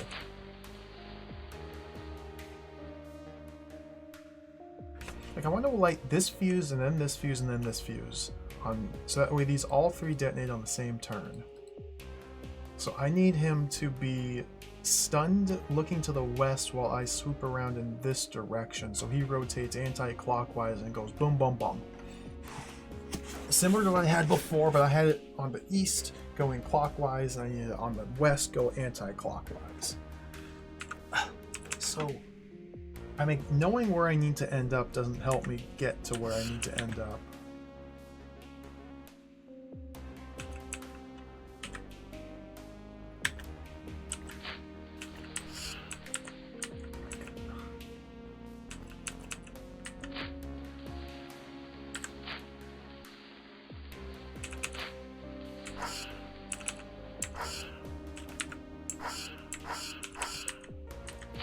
Oh my god.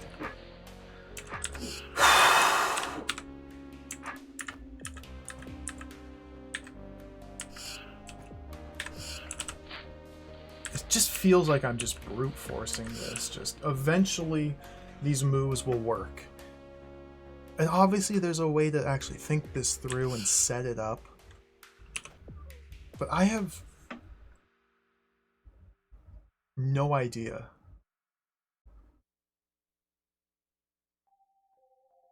I want him to be on this tile facing west while I am over here facing north. So first things first, obviously I need to get my sword in the correct orientation. I can't allow him to ever light these fuses. There's so many different fail states in this sort of room. Which makes it very, very annoying to try and do anything. Come on! Okay. Bought me a little bit of time to get some rotations in.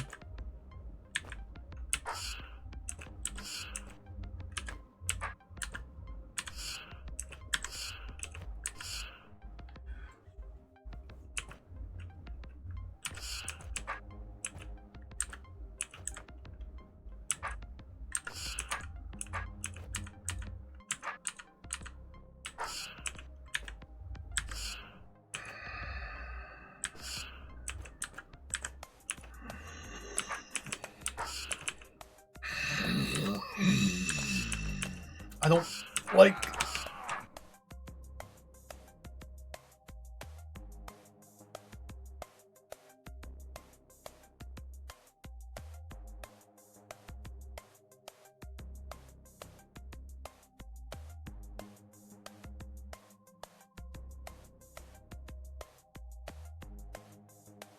I don't like this room. I don't like this room. It makes me feel unhappy to be in. Like, come on, just... Well, let's come back to it.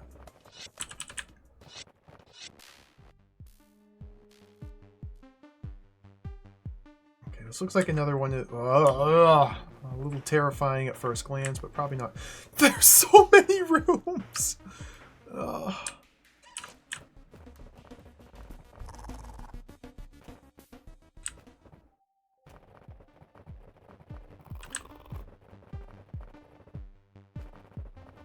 Let's try this one. So this is a room that seems terrifying at first glance. I think the general concept is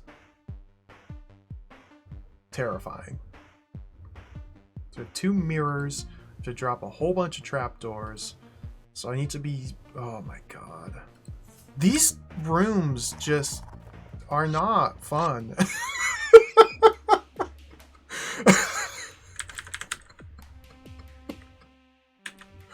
Oh dear.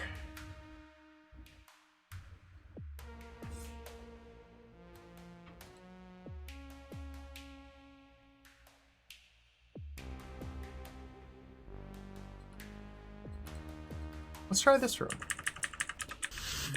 So we are unarmed. And I have to release the Omtlik. And now while unarmed, interesting. I have to somehow get him caught holding these down while I press this to kill him in there. Okay. I need to use this to buy myself some space. Kind of like that. Except for the whole fact about you know, it's not working. Well, maybe try something like this.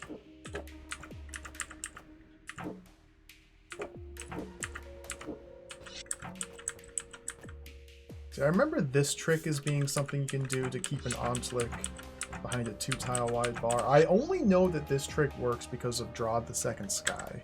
I had to use this trick in that hold.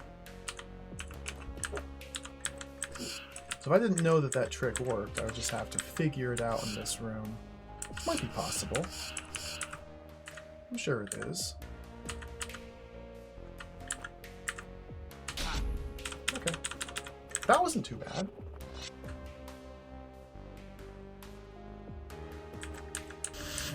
And now we're unarmed yet again. Can't walk there.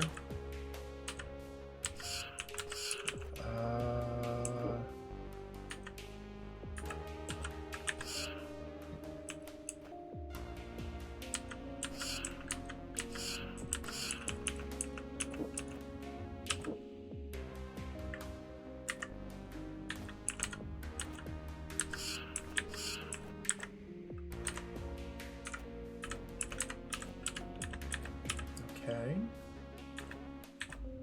So I got to do the same thing here.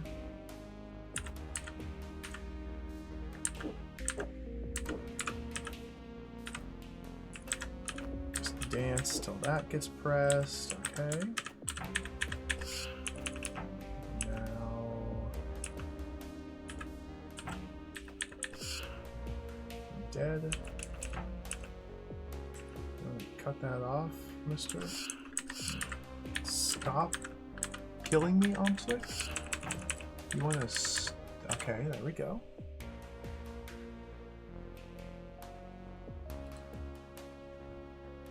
Oh, dear. Okay. So now I have to force the Omslick to break these 2 orbs and not hit any of these 3 orbs. Oh, wow, okay. Okay. Oh, that's a fail state. Oh dear.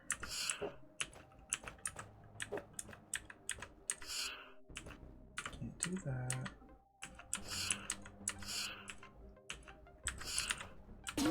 Can't do that. That's a fail state. Oh dear lord. Okay, there's 1.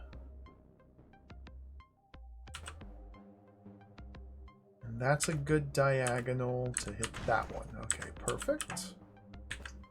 And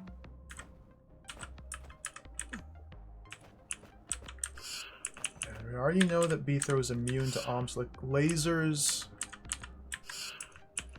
If I'm outside of the invisibility radius, which I'm not, okay.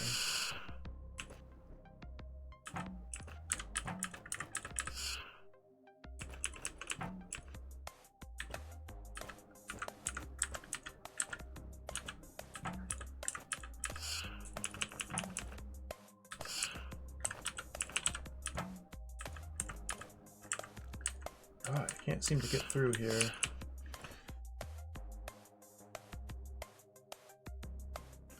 Maybe I lead him back here now.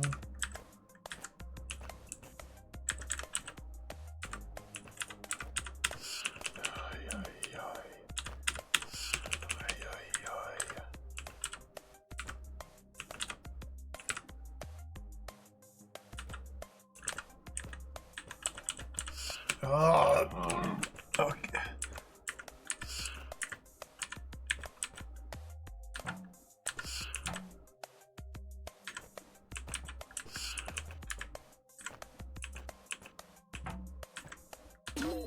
Can't do that. Oh my god.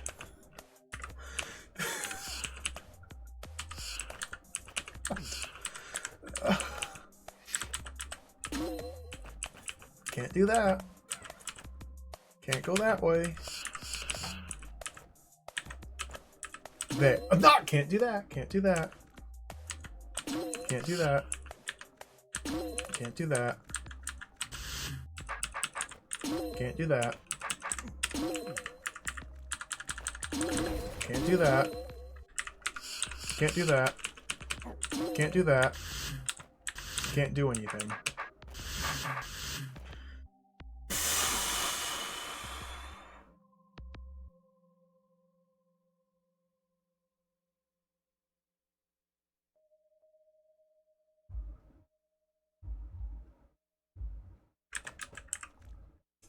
I need him down here while I'm up here.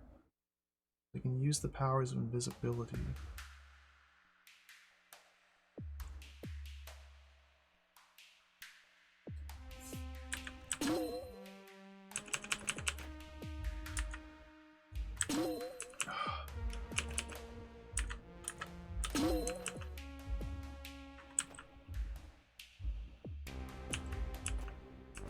These puzzles, oh, this is really, like, I don't know how to put my finger on it. Why exactly I find these puzzles to not be good. They are just not good. Like, I just don't feel good about doing the things I'm doing in these rooms. Okay, that worked. That worked. Because I was able to get him stuck down here and turn around, and then he ran up this way and got caught on the orb without facing north. So he was stuck in between here, and that just worked. Oh. Oh. I guess when the room is designed this way so that like any wrong move you make is an instant fail state, it makes it very hard to try and figure out the correct sequence of moves when it's necessarily like filtering your movements into the right direction. It's just by doing so by making you lose the room with every wrong step you take. I don't know. I don't know. We're struggling here. Let's do another room. I think I've explored most everywhere. No, there's still something to the north here.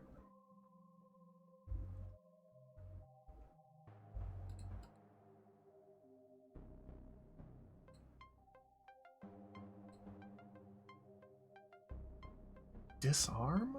Why do I disarm? Why would I disarm willingly? What good would it do to grow the briar out to here to be able to use the disarm token? Why do I want it? Oh, because I'm disarming upon entering the room. Okay. Ah, dear Lord. Okay, let's do it again. It's like here. Maybe it's just my attitude is bad because it's so difficult and I'm getting frustrated. But like, I see what I'm being asked to do and my immediate gut reaction is, oh dear Lord. It's like, oh. It's like,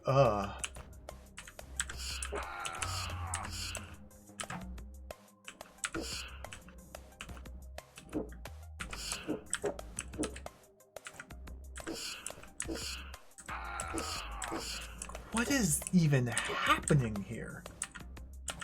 Yeah, there's one. Can I get the other one in spot? Can I get...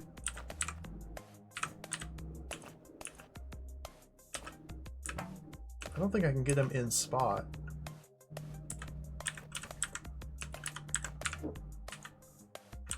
I gotta hold that button down for a minute.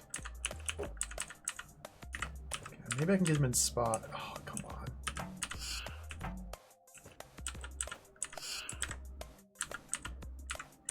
That maybe?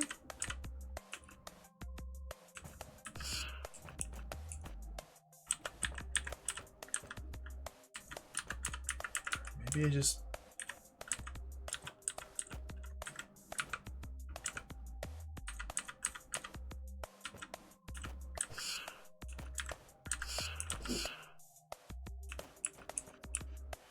I think there's probably some masterfully elegant dance I can do to get them both in spot simultaneously. Oh,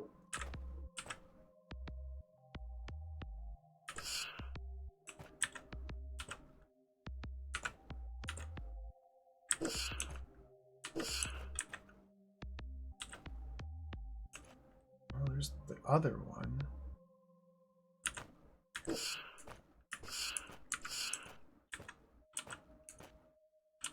Oh, I can just dance. I just dance. Okay. We don't need to freeze both of them. You just dance. You use the cone of directionality to just dance. Okay, okay.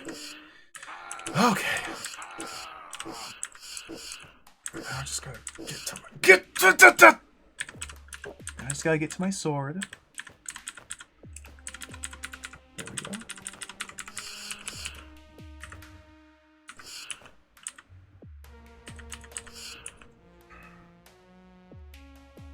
Just gotta get to my sword.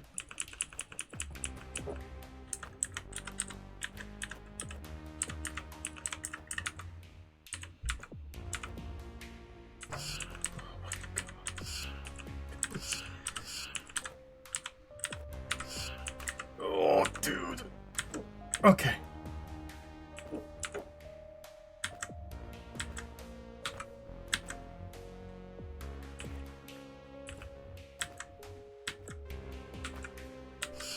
Oh, just gotta get to my sword.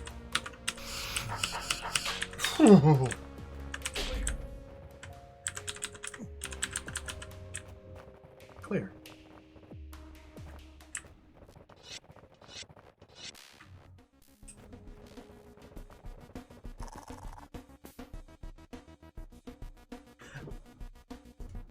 Let's take a break. Let's take a quick break here. These are like stressful. Like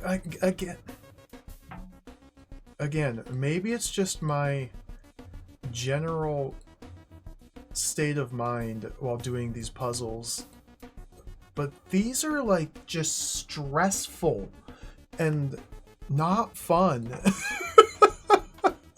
They're so hard, they're stressful, and it's not satisfying or fun. Ah, let's take a quick break.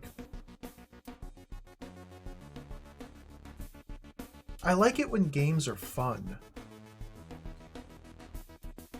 And as a result of the difficulty, I'm not having a lot of fun with these puzzles. But we're so close to the end of the hold that I've sunk cost my way in. 139 hours of sunk cost. We gotta see this through. At least to the end of chapter 6. But this is very difficult and like agonizing. So let's take a quick break and regroup. And then play some more DROD. Take a quick break. Let's mute this. Put on some more La Mulana music. I'll be right back. 5 to 10 minutes. Be right back.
Alright, we're back.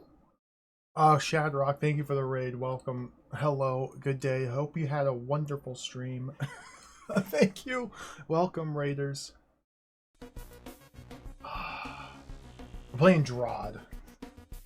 The Descent of King Hesper.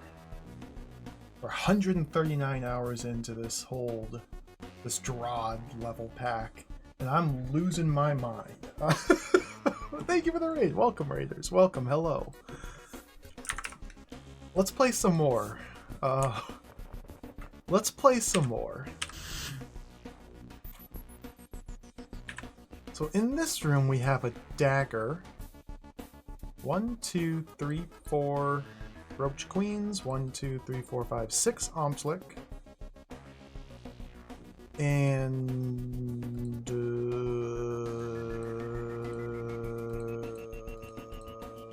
I guess we just kill the monsters and leave the room. Let's give it a shot.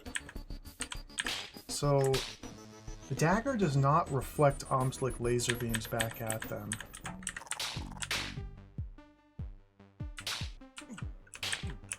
Oh my god.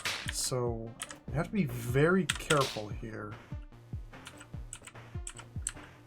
about how I approach these monsters.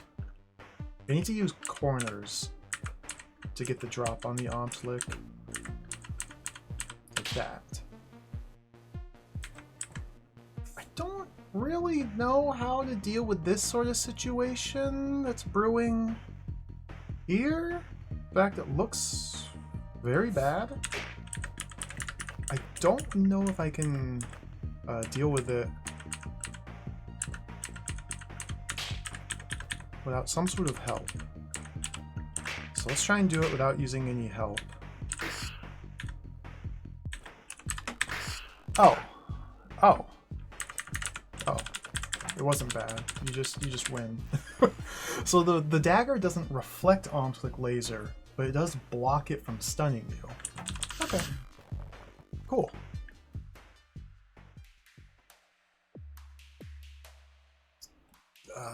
That was a quick room. Nice breezy. This one looks the opposite of that. What do we have? What are we looking at here? What is...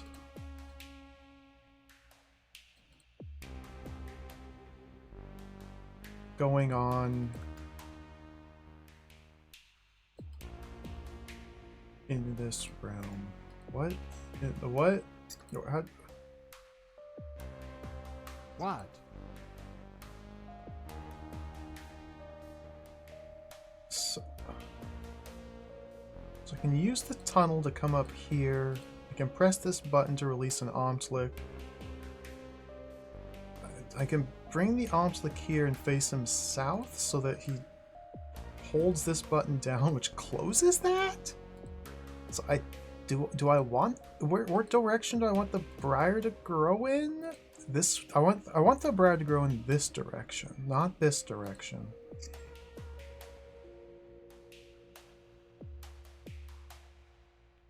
How do I...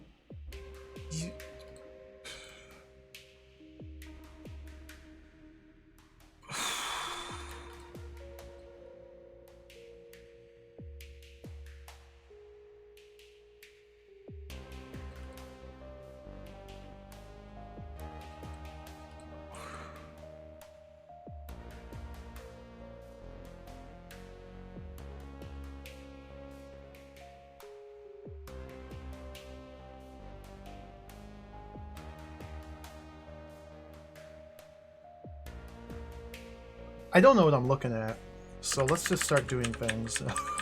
I can't... Well, I need...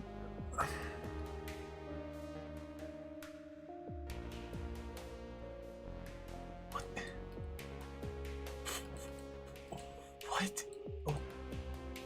Okay, so I think I have to take the tunnel first and bring this guy out over here?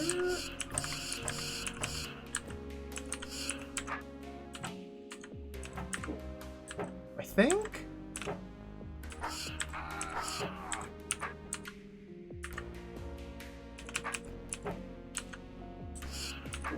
Like that? Maybe? Oh, but the problem with this is I can't... No, I'm invisible, so I can. Do I want to use this orb? I'd like to. That would let the briar grow in there to open that door. But how do I... Golem?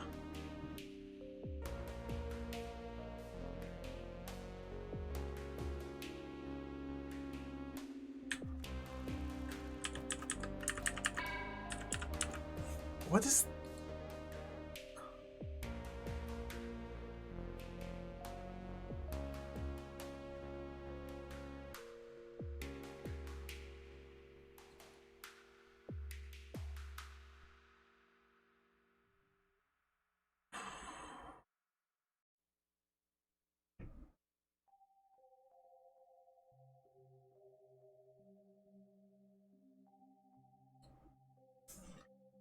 Good gracious, these rooms are confusing. I don't know what I'm doing. I don't know what my goal is. I mean, my goal is to reach the Conquer token, kill all the monsters, and leave the room, but, like, this is so confusing. Why is... There's a decoy on an ortho square with a sword in the wall. Multiple...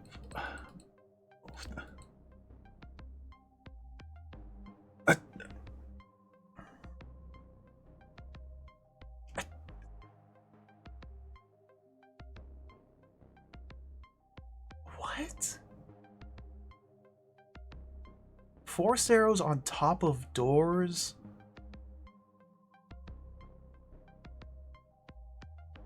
What?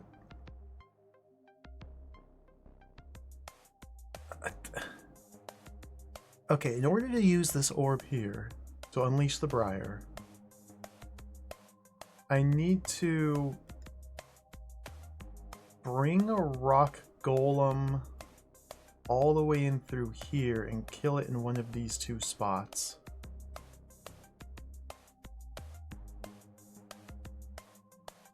In order to do that, I need to open this door. Okay. So why did I want him to be doing this? There's no reason to do that whatsoever until I'm able to strike this orb. So I want the Omslick to be standing here looking at that. To open this door so I can puncture the rock giant and bring golems through here, I guess. Okay, so I only spent 5 minutes staring at the buttons and not 10, so I did it wrong. So let's try to set this up.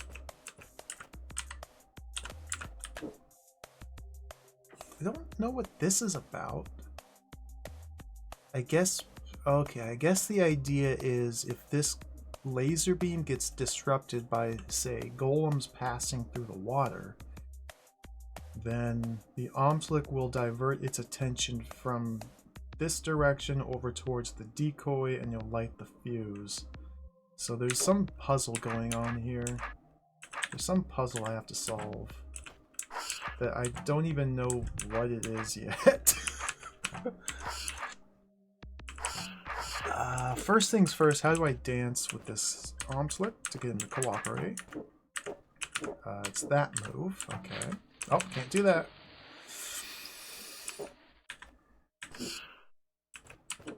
Like that. There we go. Okay, so doing this now allows me to...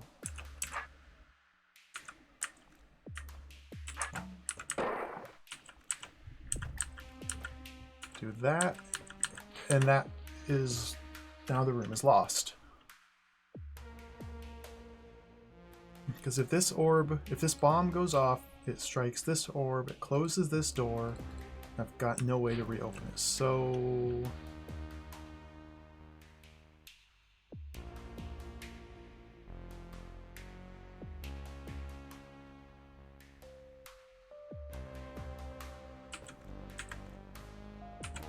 what?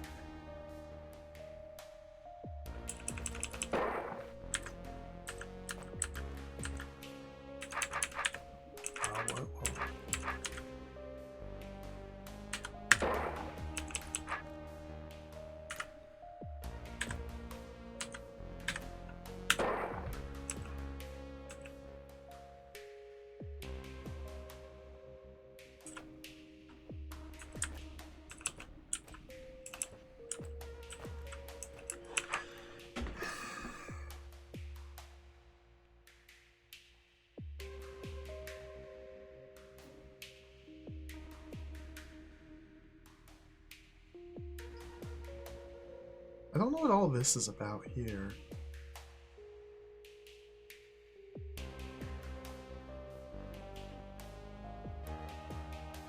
All these broken walls. Broken wall. Let me strike this orb, which doesn't seem to do anything. I don't know why I would ever want to use this orb.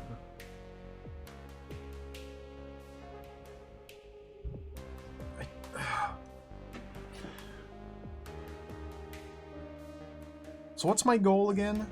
God, this... What's my goal? I need to somehow get golems down through to here. But I cannot allow the Omslick to light this fuse. And I don't know how to prevent that from happening. Because he's just going to turn like that. But he needs to be on this button for this door to be open.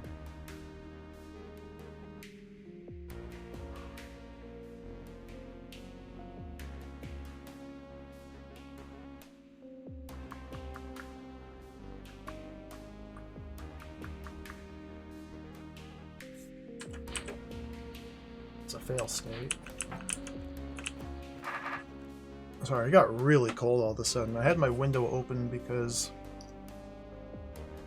I was playing Monster Hunter last night and it causes my computer to heat up like a furnace. So this room got really hot. So I had the window open and now it's really cold.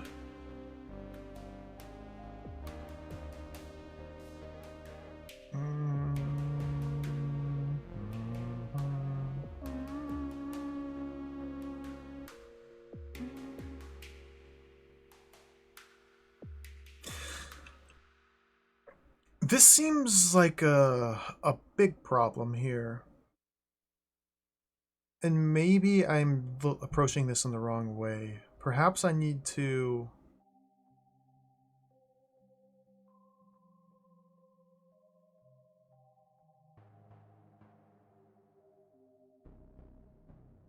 not have the Omslick here, looking in this direction.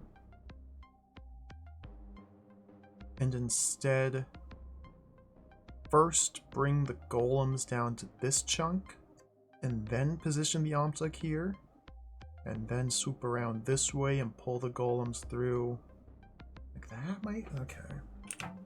So again, it would appear as though my third guess was wrong, and I don't do anything with this until I do this first.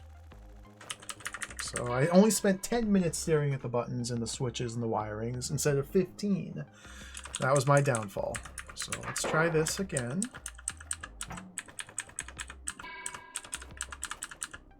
I think I only need one. Open both there. Oh, this is a big problem. See, now they're oh, I can use the tunnels to fix that.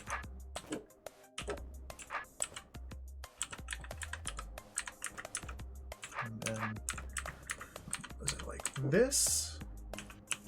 No, it was like this. It was like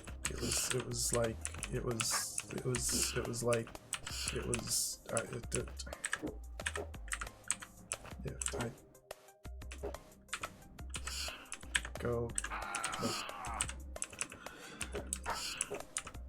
You would think I would like internalize these lessons of how to manipulate Omslick, but I seem incapable. I seem incapable of learning how to handle these creatures, and I just always default back to brute force. What the? Just get on the.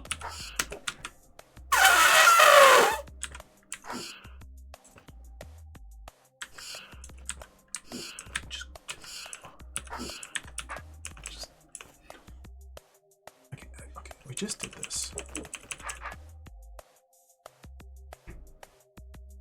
How did I just did this. I just did this.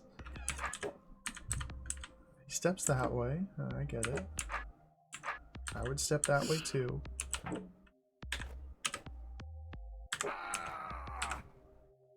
Good enough. Okay. So now Might be able to do something here. Hey. Ah, you!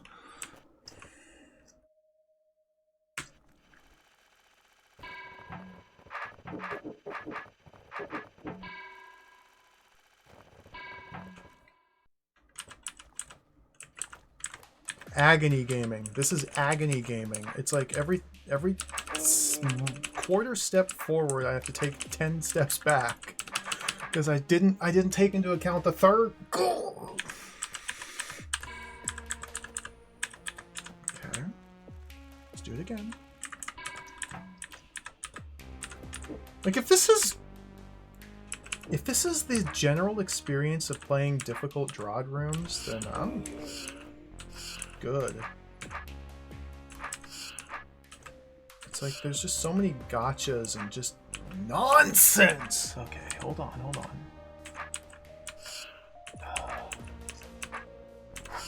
It's like if you don't sit there and carefully study the room for about 35 minutes before doing anything, you're going to fall into numerous traps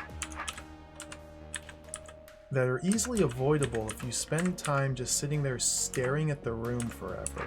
But if you're sitting there staring at the room forever, then you're not doing anything other than sitting there and staring. If you're just sitting there and staring,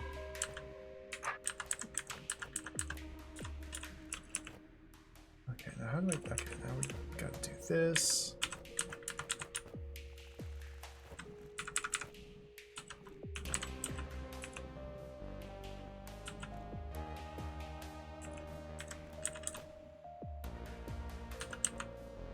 It's probably like a very precise timing here. Is that good? That should be good.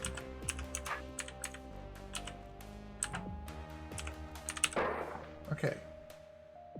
I think I've completed step 1 of the puzzle.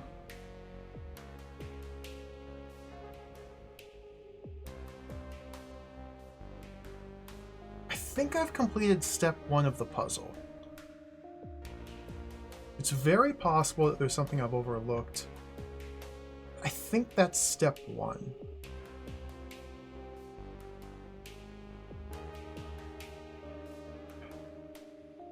Because now I have the access to this orb. I can't strike this orb until I have first closed this door. So I think now we need to reposition the arms like here. Now I sense a problem.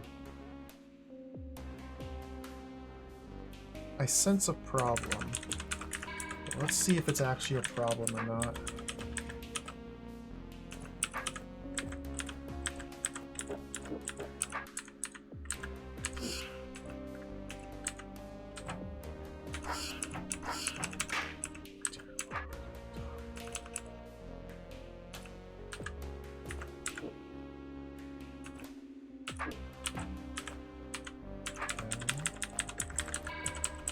The problem I'm sensing is when I go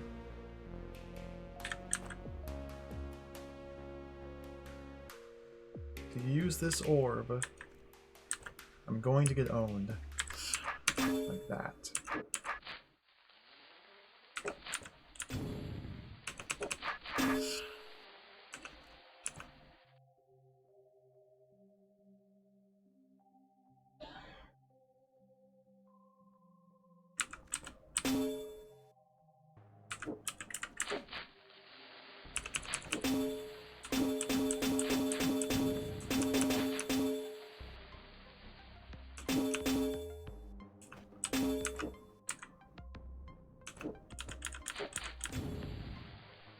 Okay, so how do we prevent this from happening? I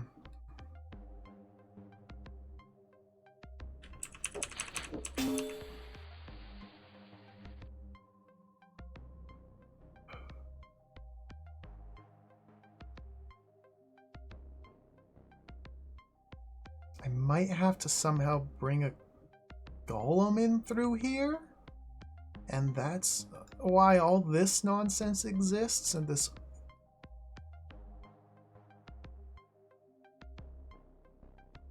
I think that's what I have to do. Oh my good gravy.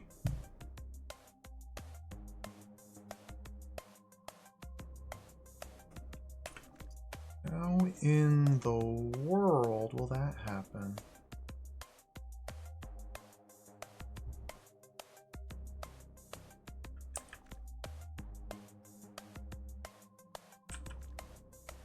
Yeah, I think this setup here allows me to stick a golem up behind this broken wall. Well, in this general area, and then pull the golem down into here, from down here, or from here. And then once the golem's in this spot, I can sneak back around through here, strike this orb, keeping him in place, and then run all the way back around down through here, then weave the golem in through here, and put the golem on this button rather than the Omslick. I think.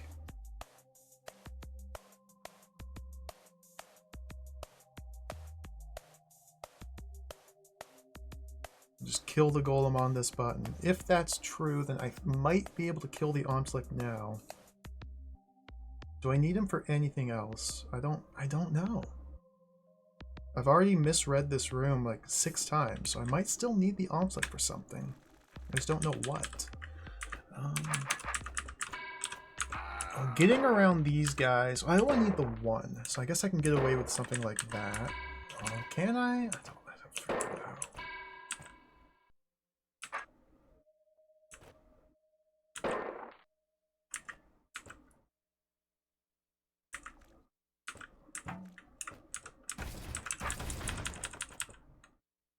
Oh my god, I gotta get...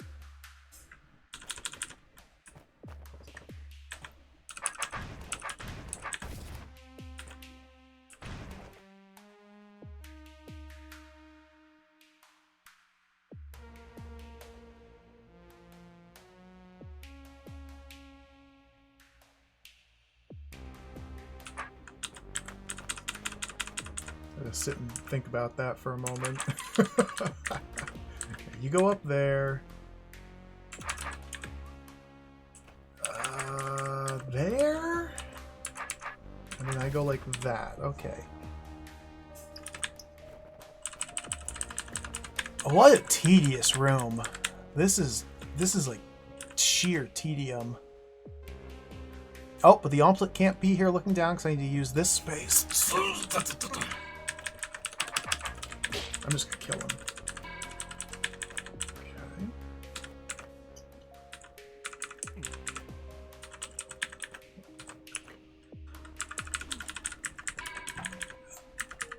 Okay. Now we run all the way back around. Turn the sword this way. Okay, now we run all the way back around. Ah!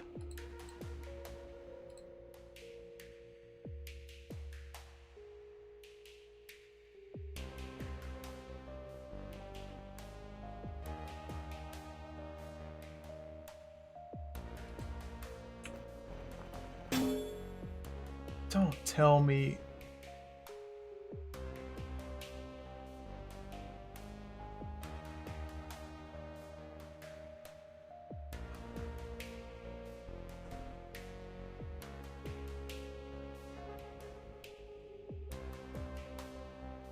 I think I have to do something with the Omslick to prevent the golem from walking in here. Oh my god. Alright, let's back it up.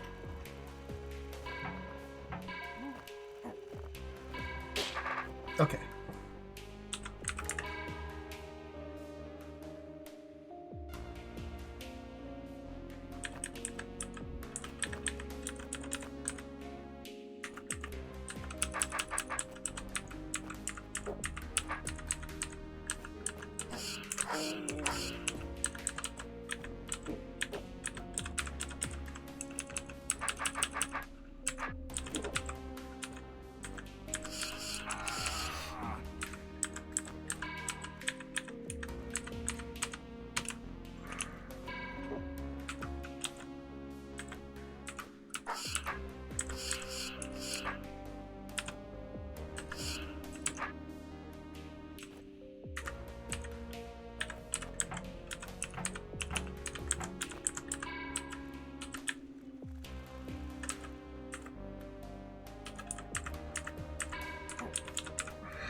Okay, there's something I have to do to prevent the golem from stepping onto this force arrow.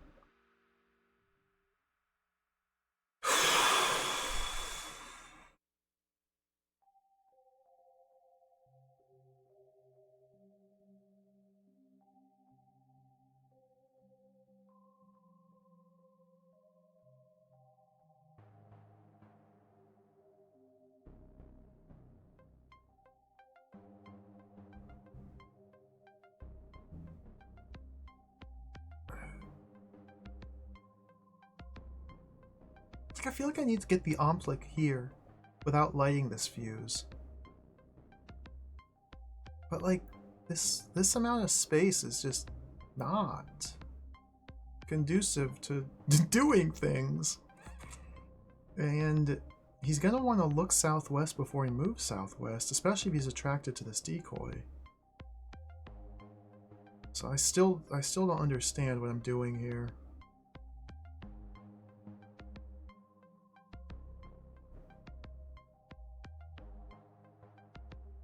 I may have needed to save this golem to use as rubble.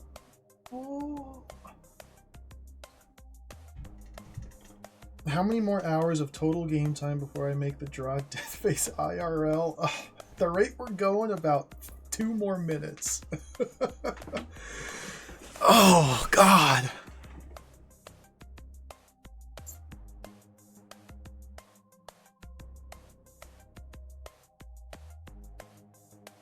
See, the trouble with a room like this is I just simply don't know what to do. It's a common problem I'm having in these rooms. I just don't know what to do. And they're so incredibly intricate and complicated, it's hard to figure out what to do. Like, I don't have very many tools available to me. But I gotta do something.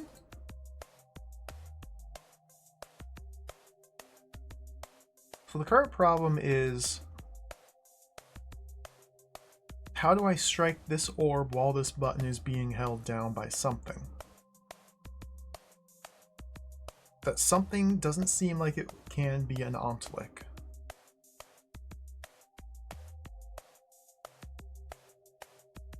It seems like the something that holds this button down has to be a golem. And that is because if this is being held by an Omtlic, the Omtlic must be facing south. And the act of Bthro striking this orb requires me to block the Omtlic's laser beam with his body, which then diverts the Omtlic around to this decoy, which forces him to light this fuse, blowing up this bomb, closing this door. So I guess I don't technically need a golem on this button, more so I just need to prevent the Omtlic from lighting this fuse when it redirects its aim from the south to the north. But it seems like that would involve using the golem as rubble, like here or here. Which, if I can do that, why not just kill the golem on this button?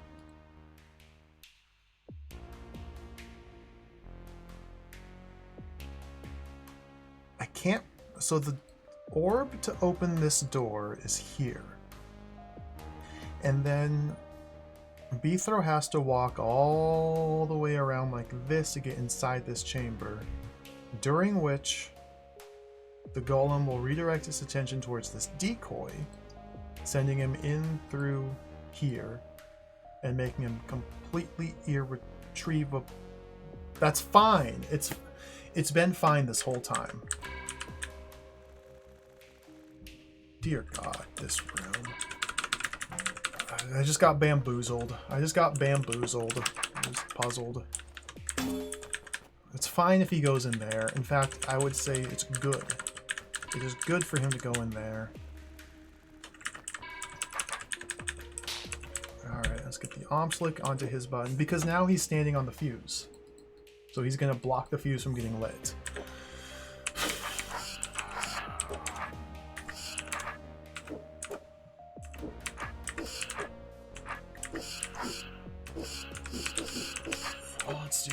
once again. How in the...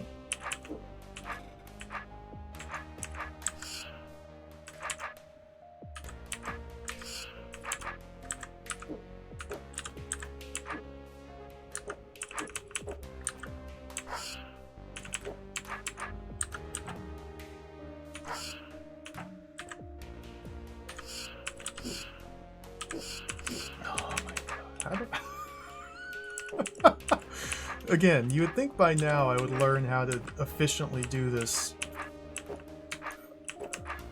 But I don't know what I'm doing. I'm just flailing my buttons. Maybe go like this.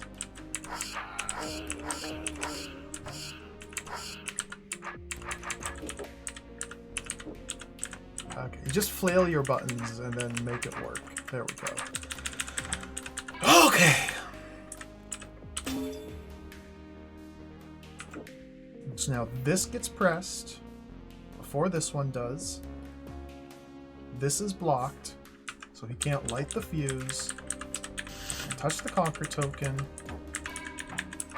I can...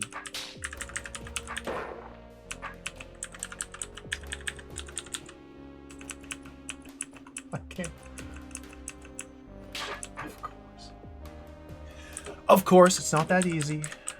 In order to kill this golem without getting myself stuck, I've got to detonate the bomb. So I got. Oh, okay, let's just pull the optic over here.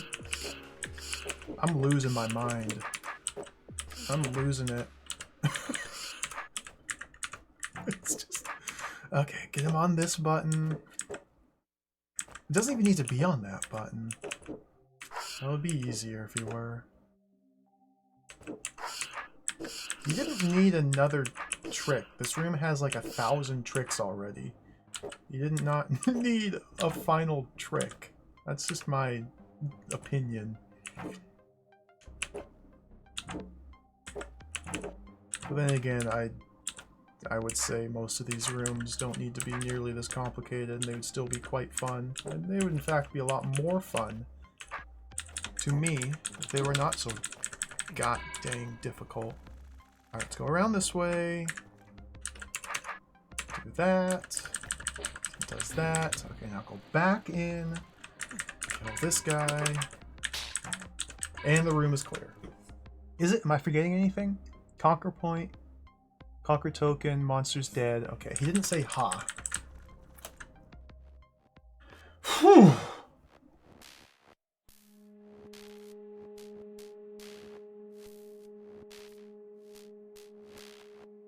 Like, that sort of room doesn't feel satisfying to have completed. It feels like relief that it's over. I just feel relief that I'm done and not like happy that I solved it, because I just, oh my god. I'm sorry. I've got such a terrible attitude today. Let's do another room.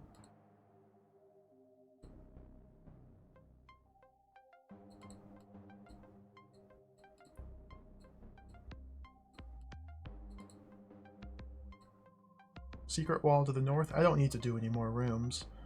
There's no need to give myself harder rooms to work on. These are hard enough. This is hard enough. There's definitely a level of DROD puzzles. There's a level of difficulty in the game DROD that I find perfect and fun and good and enjoyable. And this is transcended that level. And with time and energy and lots of brain usage and thinking, I will grow as a player to the point where these style of puzzles will become more fun. But we're in that rough, difficult, growing phase right now where I need to learn how to be better at the game. After hundreds of hours of playing it, I just simply need to get better at the game in order to not find myself as frustrated in these puzzles.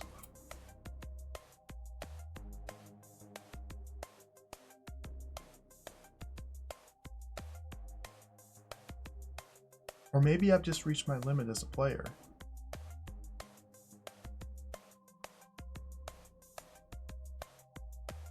What are we dealing with here? What are we looking at? A brain and an object now. There's a pre-pressed pressure plate. A bunch of bomb is on a fire trap. Another bomb.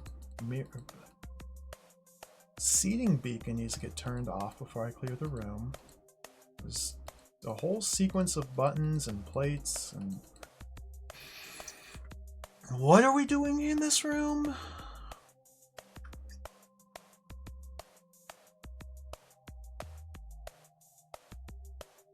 It seems like I need to adequately predict brained omtlic movement.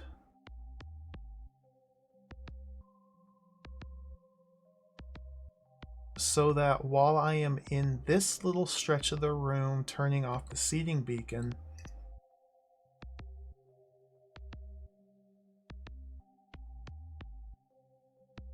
what am I doing?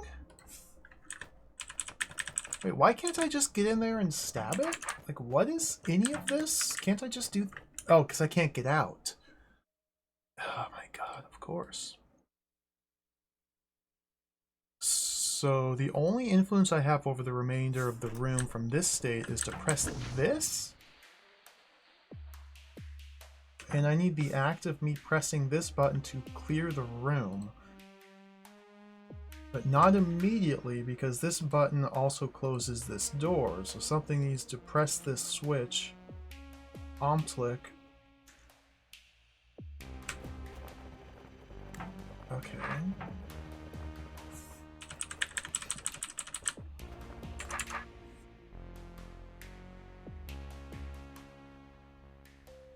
What is this? Hot tile?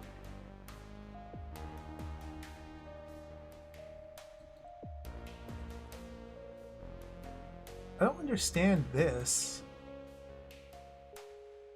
Is that how I kill the Omtlic? I could do like the cone of directionality dance?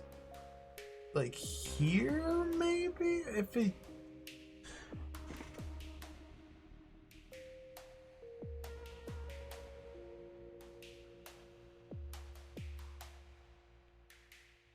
I think I need the Omtlic here, looking at the mirror down here. I think. And then the Omtlic is here in this tile, looking south to the mirror. When I step on this button to detonate this bomb, the mirror goes away, the Omtlic is free.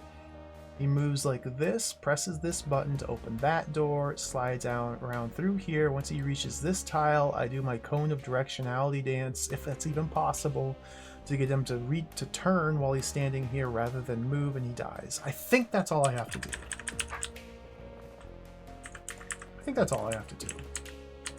So maybe this is a simple room.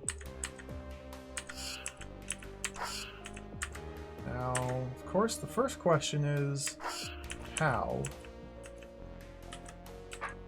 Like, the Omtlic specifically needs to be on this tile, 32,22, which perhaps it would be best to use this space up here to get him into the right column.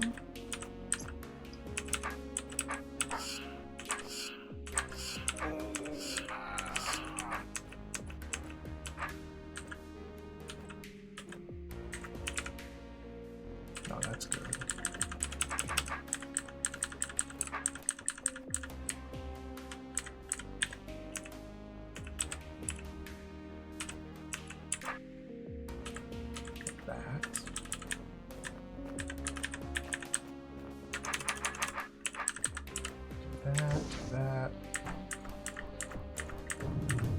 Hit that. He's no longer brained. So we bring him...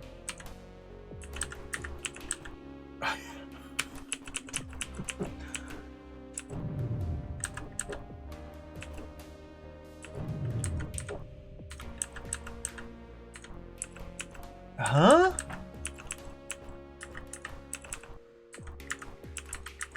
Eh?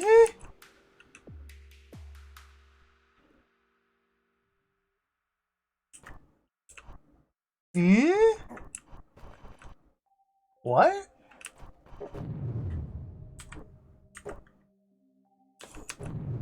What opens that? Nothing. Oh, because I'm going out this way now. Okay. What? Huh?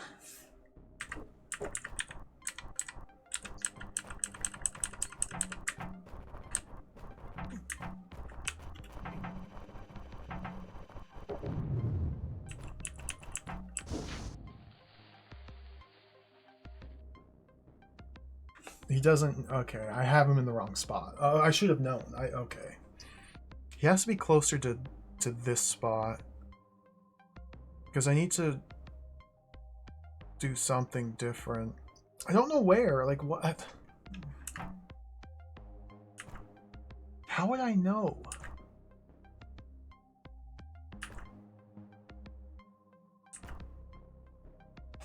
So I could freeze him in any one of these diagonal tiles facing south, looking at the mirror, which gets destroyed by the bomb. I could even have him facing a different direction. Like I could freeze him here, looking southwest at a mirror. That gives him 2 less turns to rotate. Like what?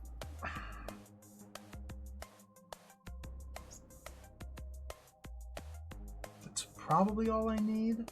Try and get him as close to the switch as possible, but I may need to like time something with the removal of the brain. God. Okay, well, converging on a solution here, I think.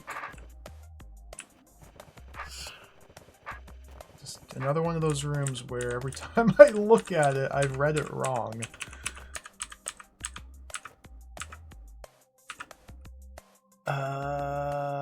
Was that where I wanted it? No, I want the mirror to be like there.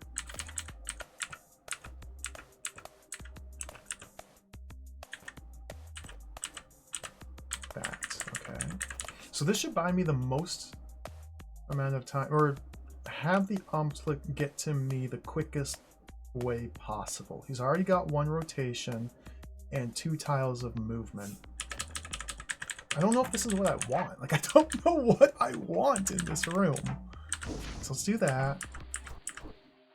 Because this allows me to get way down here?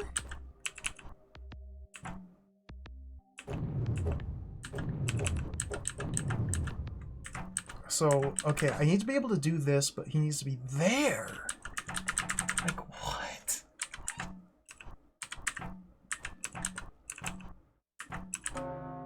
Huh?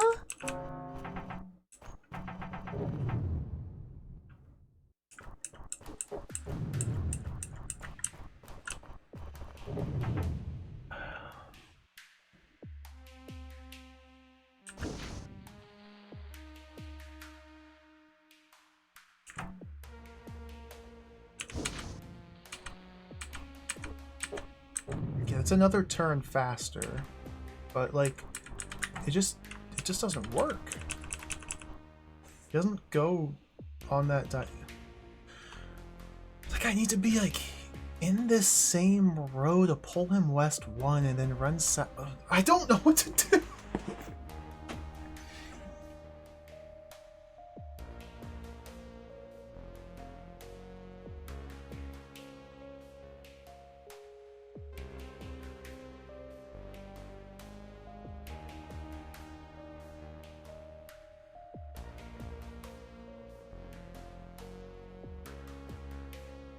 Trying to think of something else to do here, but like, what? I can't convince the Omslet to come up in here, I don't think.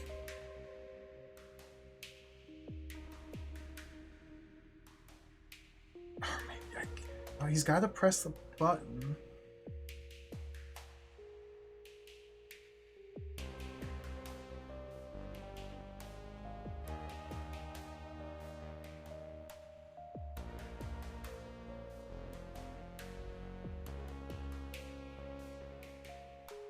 So like if he were here facing south instead, can I get him in through here anyway? Like, It's possible that this is misdirection and I can't use this hot tile to kill this guy. We've seen that sort of puzzle in DROD repeatedly, where I just get tricked by an element in the room which is impossible to utilize, and then the whole creator is just sitting there laughing because they just know that they're just owning people like me. It's possible, it's impossible to kill the Omslick on this hot tile. It's possible, but that's impossible.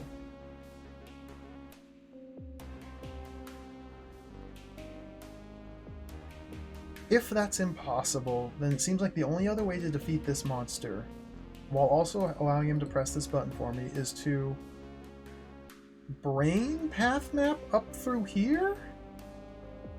But the brain is only active for... After stepping on this button, we have 1, 2, 3, 4, 5, 6 turns of brain movement, which is not enough to bring him up to here, and then when unbrained, still allow him to sneak around this corner. So it seems again like we have to use this hot tile to kill the Omslick. But that doesn't make any sense.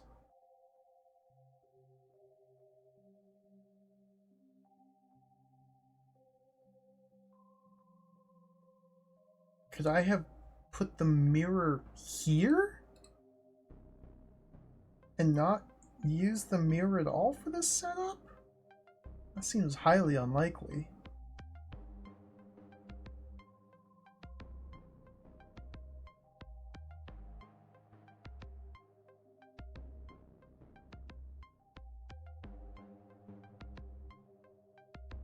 What the f...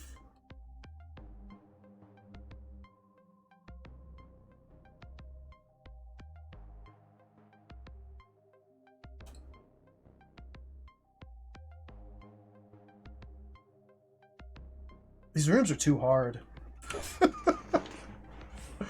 Oh my god. Okay. So, like, how do I use the fail state that I'm currently in? This may or may not be a fail state, I don't know.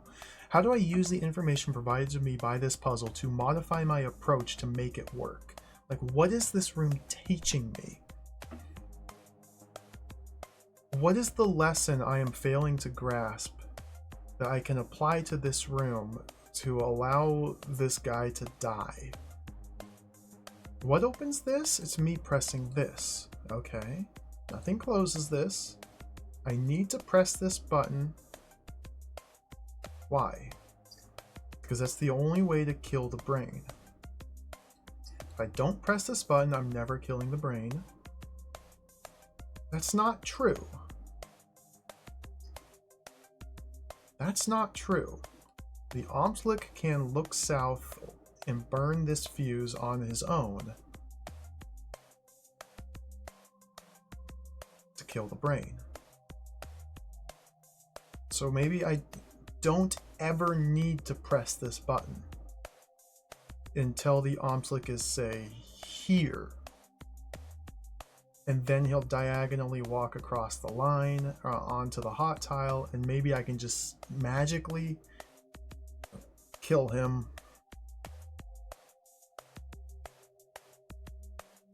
I don't know if I can get him to turn and face southwest while I'm in this area.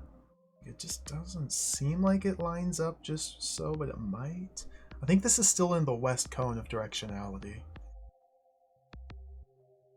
So if I want to, instead of use this button to detonate this bomb, to light this fuse, to detonate this bomb to kill the brain, if instead of doing all that, I want to use the Omslick to light the fuse to kill the brain, then I need to do so in a place where I am able to get through this door before the detonation occurs. That means I need to be within, like, I need to be like standing here when the Omslick in this column decides to look south. That doesn't seem possible.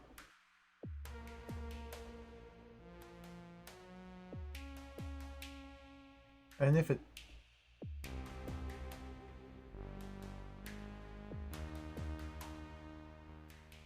But the Omplic needs to press this button to get me out. Oh, this is immensely complicated. Like, what are we even doing? Oh my...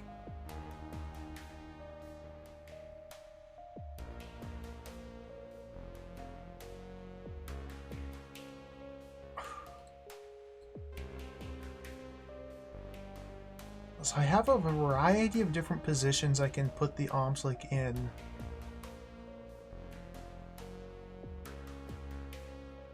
So let's try a different one. Maybe the problem is I just picked the wrong position. I didn't have the foresight to predict, 30, 50, 7,000 moves in advance and add and see the timing of the fuse relative to the distance needed to be... maybe I just picked the wrong spot. Okay, so let's try a different spot. Let's try that one. Maybe the lesson this room is teaching me is get good, idiot. Figure out how to play this game. Like, that doesn't do anything! Oh my god! It did. Timing.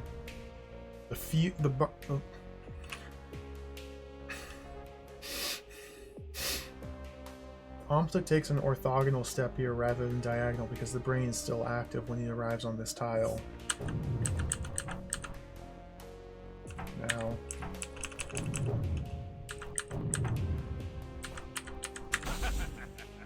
I hate this room. That sucked.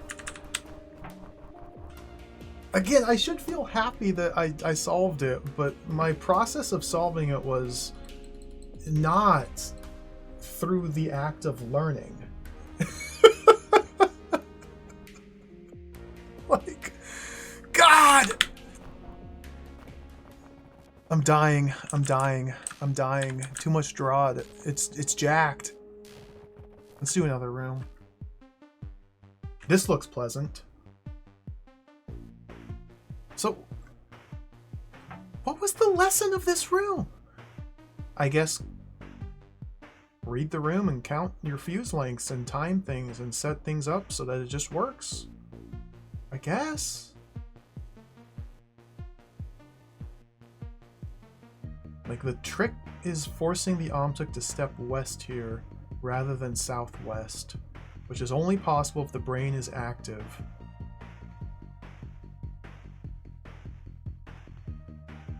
And that's only possible for the Omplic to arrive on this tile while the brain's active if I specifically freeze him there facing south on a mirror there. So I guess the lesson of this room is just to solve the puzzle. Oh, you made it tougher. You don't need to make these tougher. What is wrong? They don't need to be harder. Oh, you got, yeah. Okay. I think you should have had testers who were like normal people and not giga geniuses. I think the people testing these rooms were too good at this game. And so you overtuned the difficulty a bit much. At least for me, like, this is... Okay, let's just...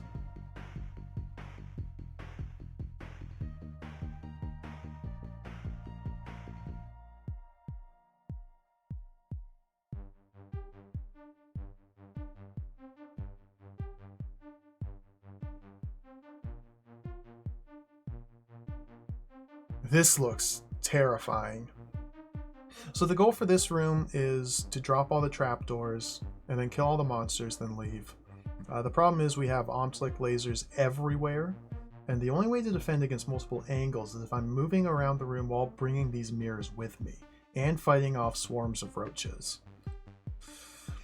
So we just need to very carefully creep around the perimeter while bringing probably both mirrors, although I may only need one. No, there's some angles where I'm gonna be zapped from 3 sides. Oh god.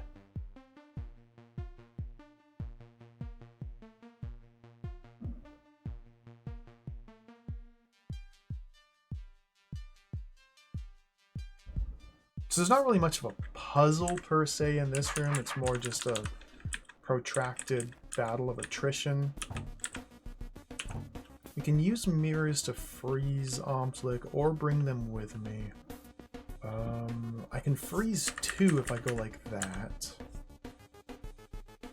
I can freeze 3 of them if I move this out of the way and keep him looking north. That'll take care of these 3. I could probably do the same thing with these 3 if I put another mirror on this intersection. And that would kind of defuse the majority of this puzzle. That seems like it would be a good approach. So I'm going to ignore the trapdoors for the time being and focus more on getting... how do I want you? I guess I probably want this to go like that.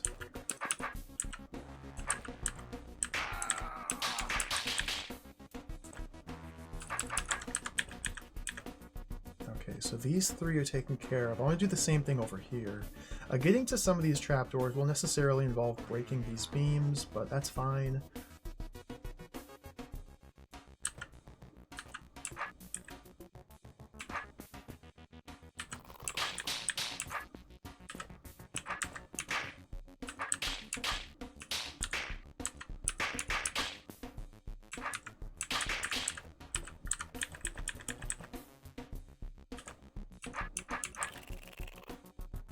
Come.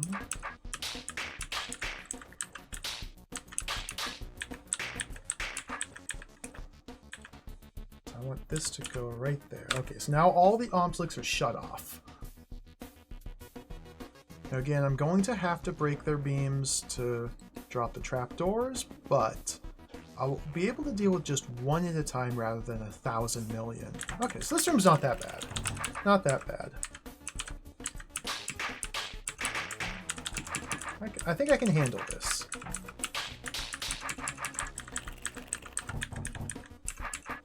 Well, I may have spoke too soon.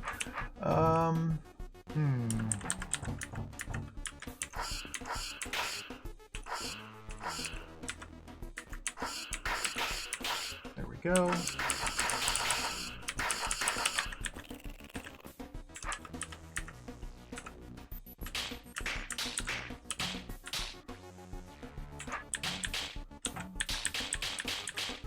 It takes so long to clear out these roaches. I don't really have a lot of time to... Oh dear. Don't really have a lot of time to do this.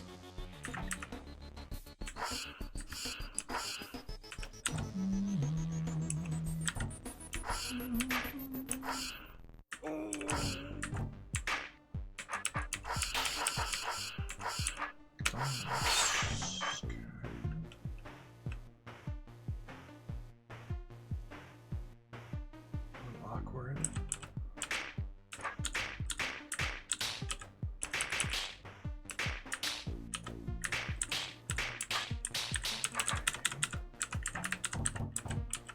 That's a little better. Okay.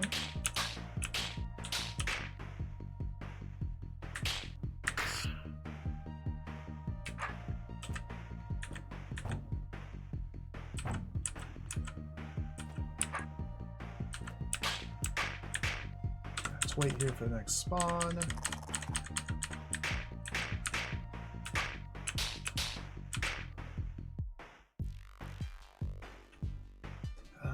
Getting through here is going to be a problem. Like at this point I might be able to pull this mirror over here. Might help.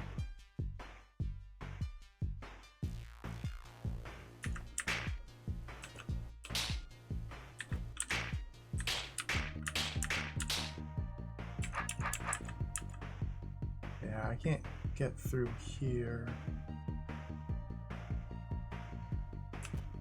So let's...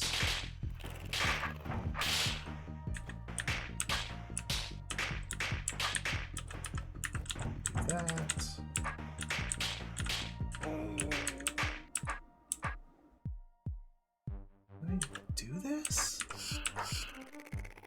that. Oh my God.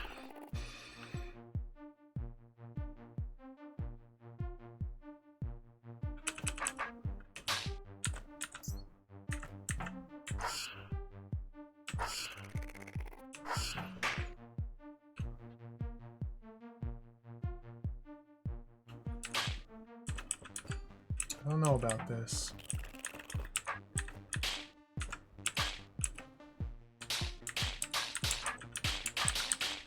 Guess we'll head this way first. Maybe I'll have better luck down here. Like I don't know about this. Uh-oh. Uh-oh. Uh-oh. That's bad. Okay. Yes, we've made it to the Omslick. The Omslick are pretty cool. Pretty fun little monster type.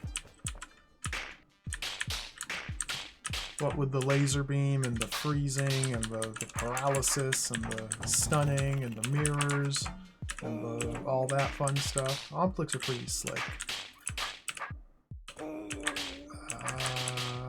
This floor, though, is very hard.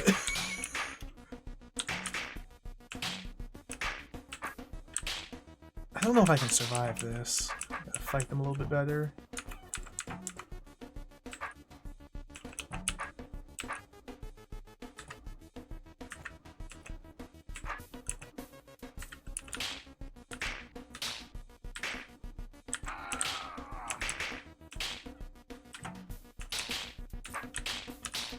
There we go. Just had to find the magic dance.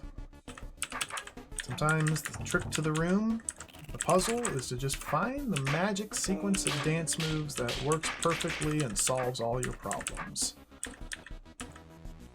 This is a big situation here, though, and I don't think I can do much about it like that. I think now is when I have to start pulling this guy up.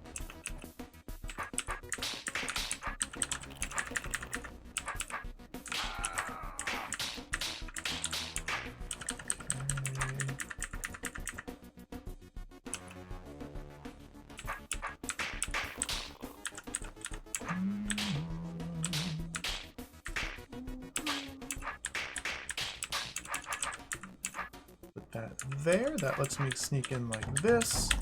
Okay. Whew! Tough stuff.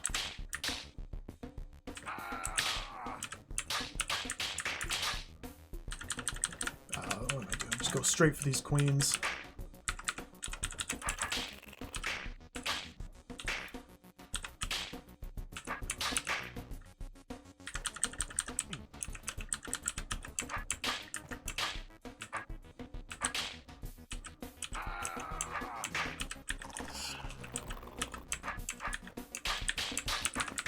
Cool.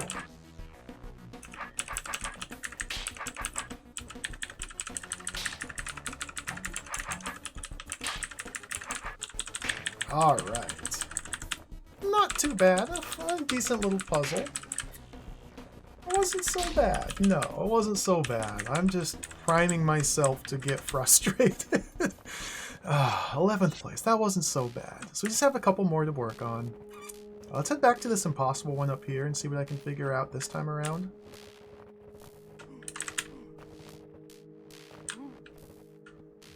Alright.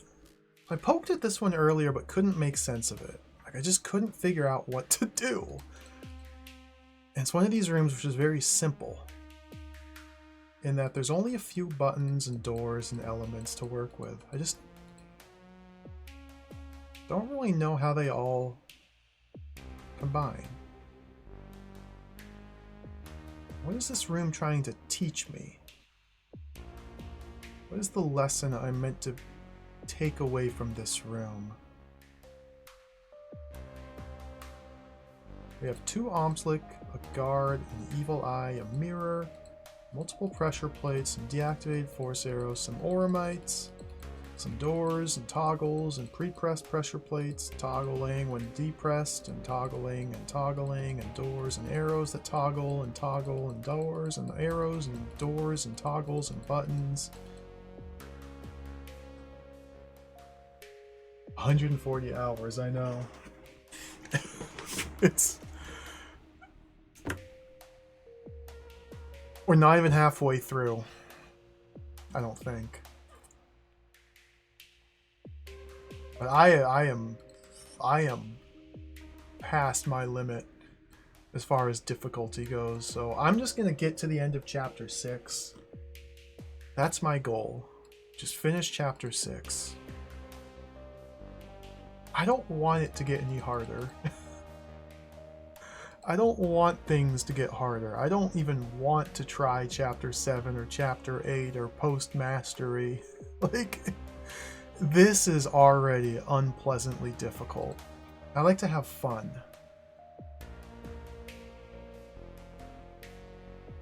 And these puzzles have been too hard to be fun. But anyway. What am I doing here? So this button needs to be held down to reach the evil eye. This one needs to be held down. That opens all 3 of these doors. The tricky thing is, once I kill this evil eye, this door closes, or it toggles, I should say. So ideally, I would kill the evil eye to close this door, and then whatever it is that's holding this button down, I have it step off the button after killing the evil eye.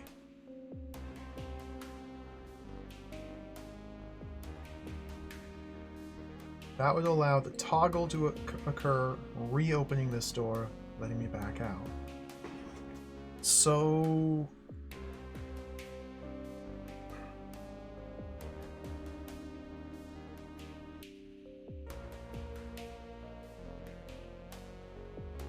maybe like a mirror here.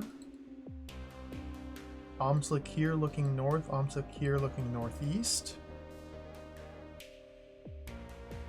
And then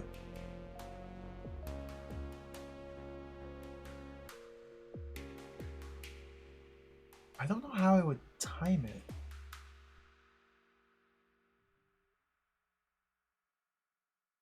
Then maybe have like the guard here and do the directionality dance, although that doesn't really line up. It might work. So that I can race in here, stab the evil eye, and then have the guard like interrupt this Omslick's laser beam so that the Omslick is free to step off the button. That might work. I don't know what these force arrows are for, and I'm kind of just ignoring them. Like, I don't particularly understand why they're here. I'm gonna try mirror there. Oh, dear God, the Oramites, of course.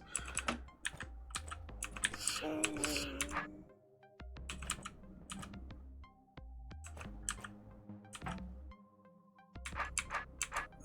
what is this?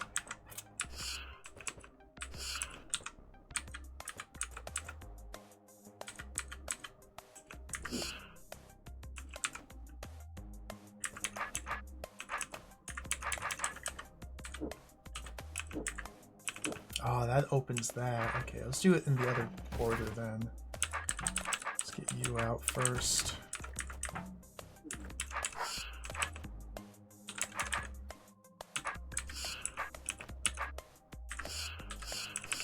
What?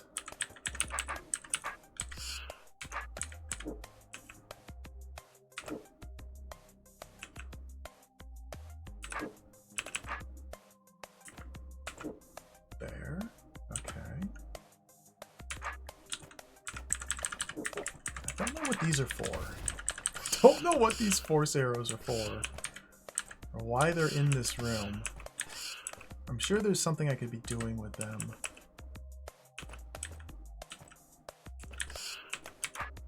Just don't know what that is.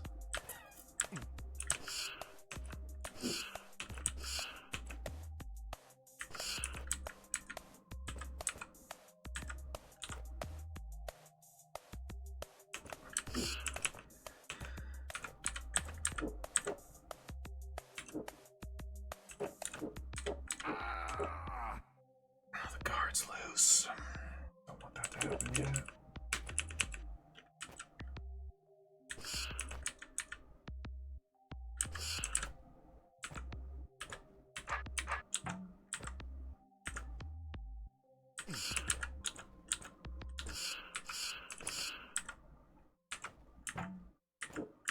There.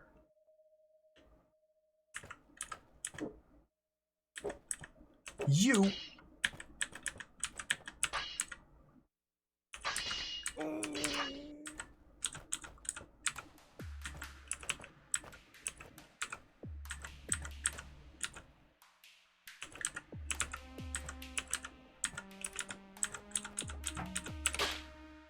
Did not cooperate.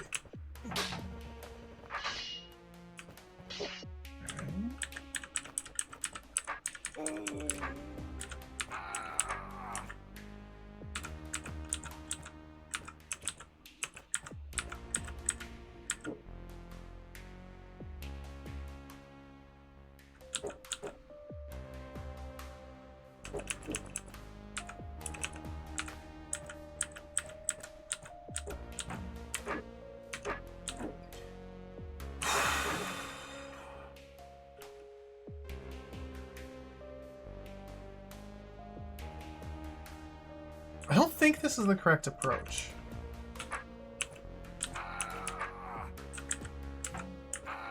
I get the feeling this is not the way I'm supposed to be solving this room.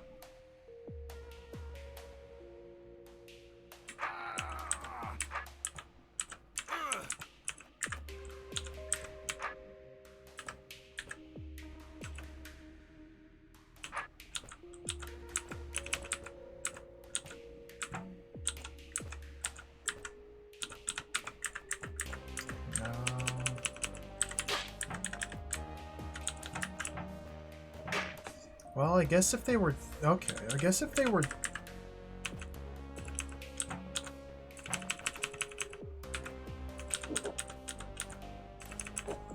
looking at the mirror here? That might have worked.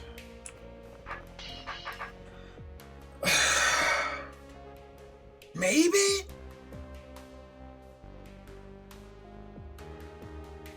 Although if they were looking at the mirror there, I couldn't have taken that same angle to escape, so I couldn't have done the same dance, so the guard would not be in the same position, so I don't think that would have worked.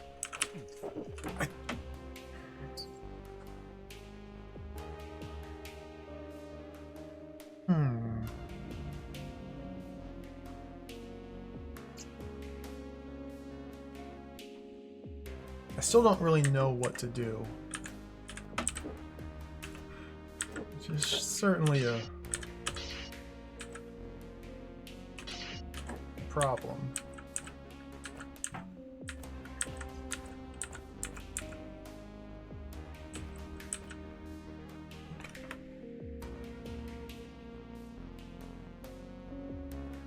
What is this rune trying to teach me? What is the linchpin of this puzzle?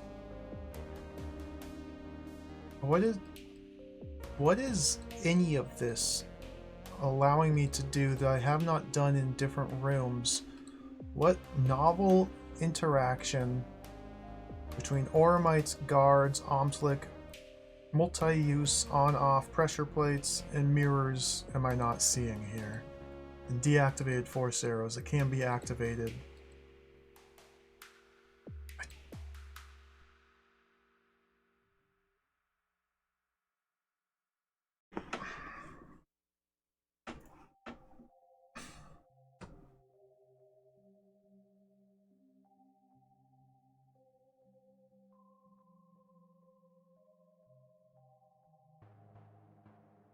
There are force arrows here.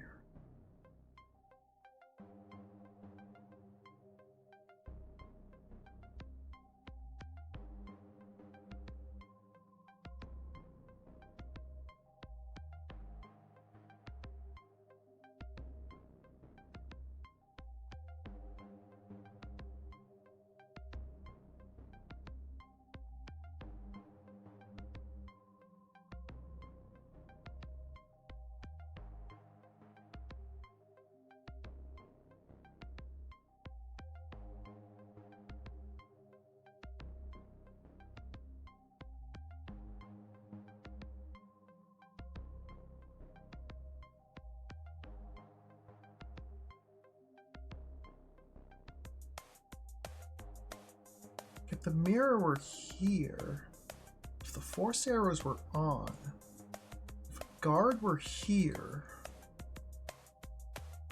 and if this Omslick were looking northeast at the guard, well, then I couldn't get into here because he would turn and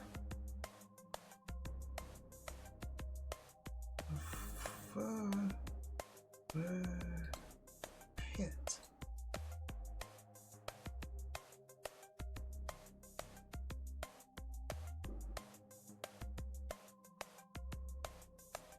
Okay, if an Omslick were here, looking east at a guard,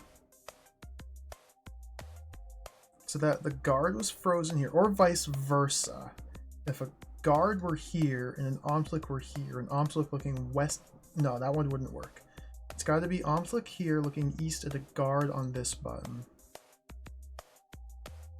That would freeze the guard in place, but the Omslick would want to sidestep this way or this way to reach B-throw while I'm in here. So if I turn the force arrows on, that'll prevent north or south move. If I had an Omslick here looking south at a mirror here. Wow. Then the act of me killing this, then what would jiggle it loose, I guess, is the final question. I guess I could use guard facing, no hints, please. Not at the, I don't want hints. Not yet. I want to wallow in agony instead of get help.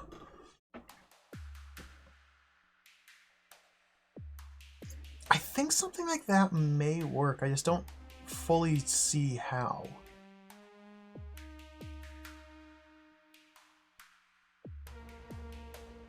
Omslick here, looking at a guard here. Freezing the guard in place. Omslick not sidestepping off this because all of his available moves are blocked by the force arrows or another Omslick looking at another mirror, or looking at the mirror. Then the question becomes, that seems like a pretty stable formation, so how do I, while I'm in here, disrupt it? And the only thing I really have access to is movement north or south. I don't think moving far enough north or far enough south. That would unfreeze the guard. Because I could get, I bet up here or here would cause this Omslick to, instead of look east, look northeast or southeast, which would unfreeze the guard, who would then press this, which would turn off the force arrows, which would allow him to get out. Okay, so I think that's what I have to do. So I had everything wrong. Everything was wrong. Everything I thought of before was wrong, but I think this might work.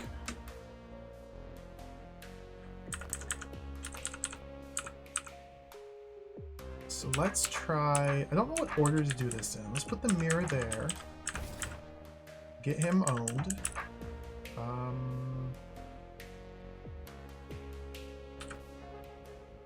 Okay, let's put the mirror there.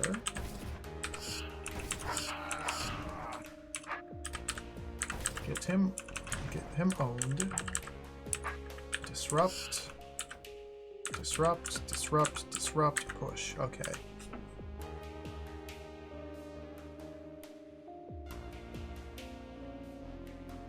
Now this next part seems like a total disaster.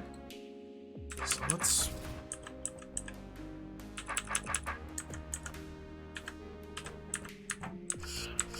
It's like, even if this is the correct solution, just the mere act of setting this up is very hard. So like, just testing to see if this solution will work or not takes a lot of effort.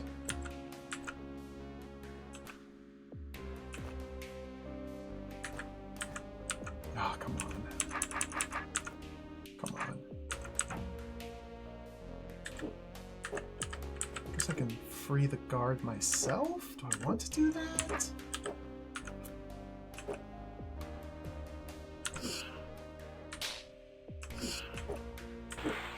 Yeah? What is going on? I don't know what's going on here.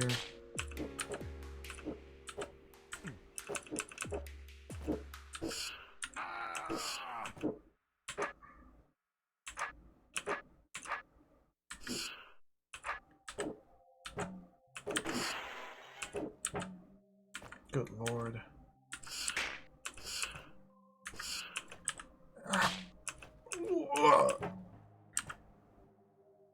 Step due north. Why is the guard step due north when I step south?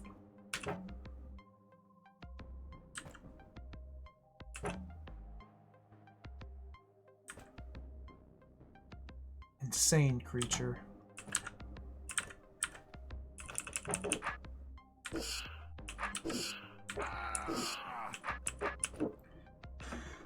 Like,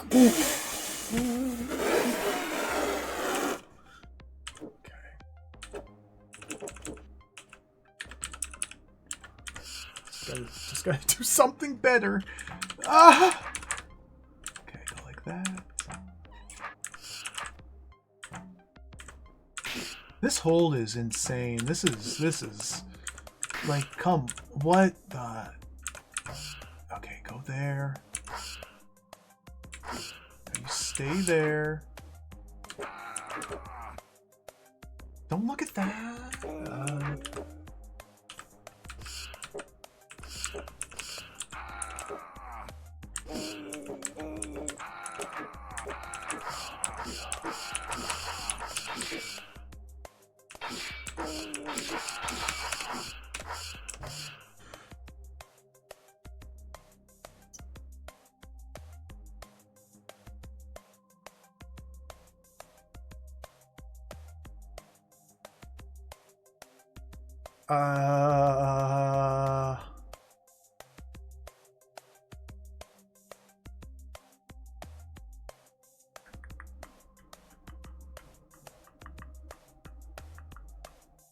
I need to somehow do this better.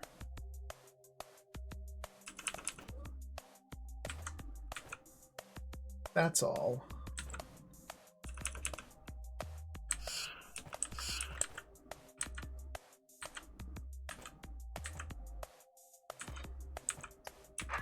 It'd be super cool if I could get this to happen.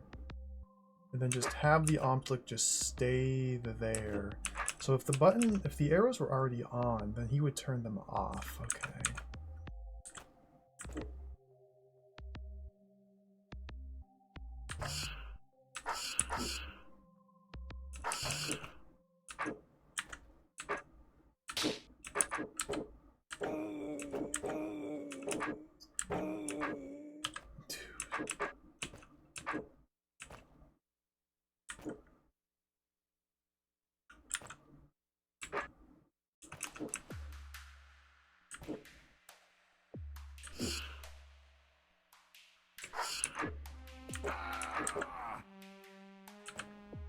See, that's not quite...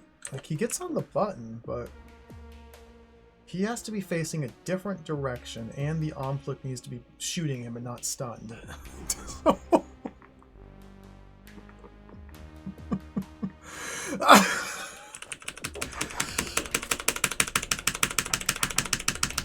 Okay.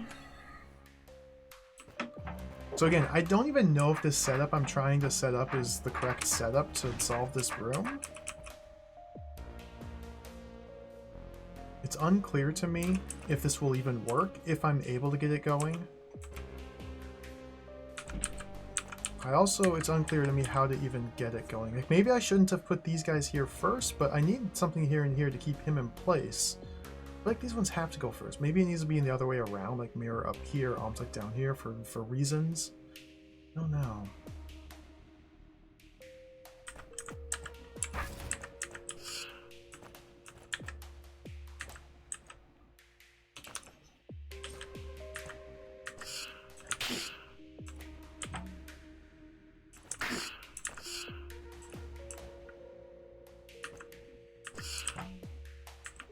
deeply unpleasant experience in this room.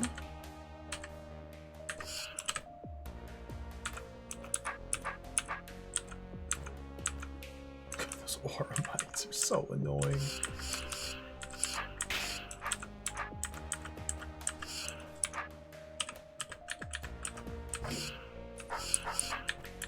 So, like, look at that. So he's just stuck there looking west because those two moves are blocked. So maybe I don't want those arrows. I just need them to be there. So I want to pre-press that button so the guard turns them off. So that way you can slide. But did you slide? That's where the guy. The catch be on.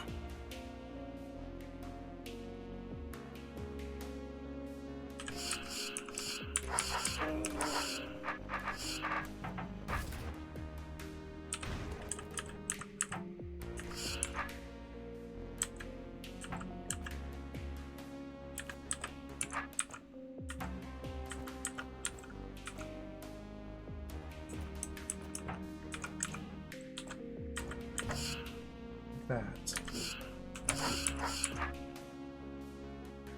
Turn them on. Now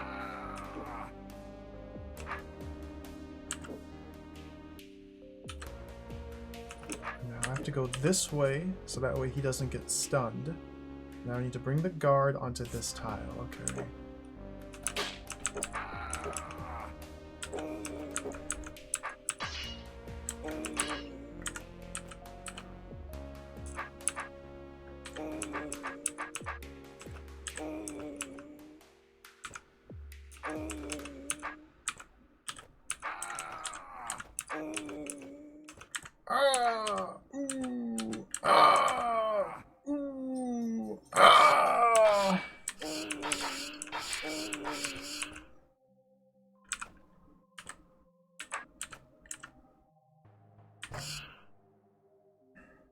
I need to get on the other side of the beam, which is very hard to do when the aura mites constantly just destroy me.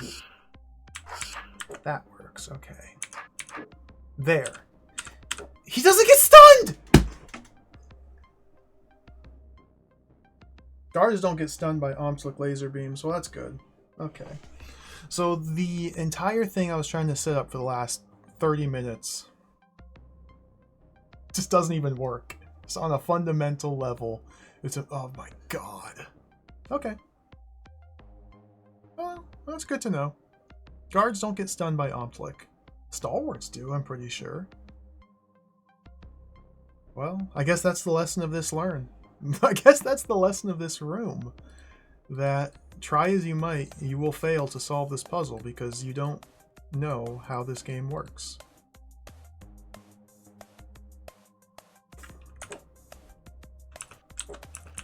The heck? That took me so long to get set up and it just doesn't work. How fun. Okay. So we need a new approach.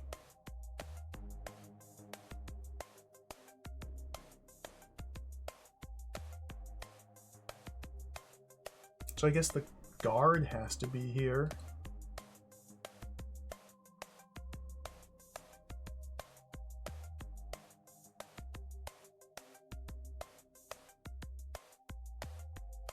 And then the act of moving north will have the guard kill the Omslick, or go south and have the guard push the mirror so the guard can sidestep out. So that means Omslick here, looking southwest. Okay.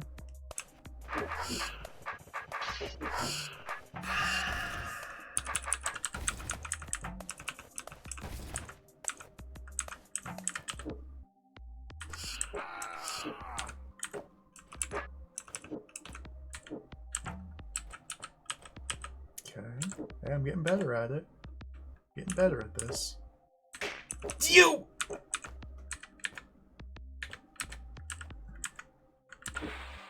Don't do that.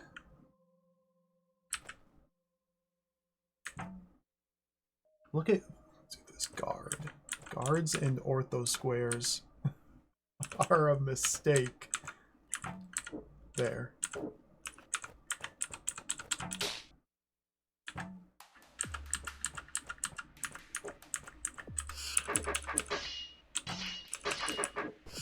Let's go the other direction.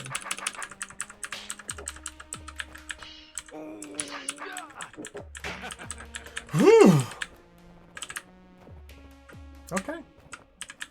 Second place. Pretty slick, pretty slick. Solved another room. Cool, so we got 2 more now. Just 2 more. Then we're done with this floor. Oh, dude. Oh, this one.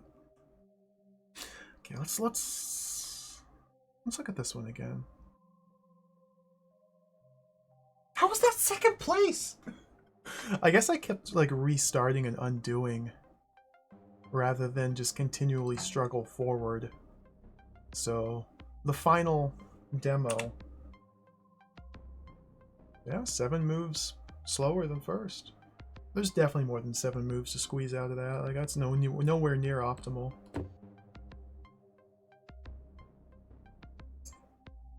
Okay, so this room, the trick was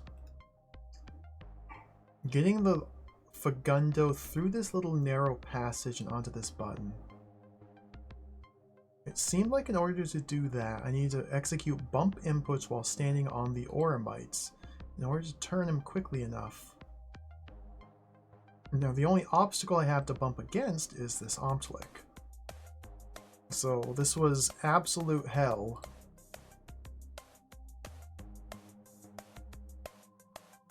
But I need to somehow get the Omtlik in a position adjacent to the Oramites such that I can bump, I think, northwest against it. I think this tile here. The Omtlik needs to be in this tile while B-Throw is guiding the Fagundo through here and rotating his sword appropriately.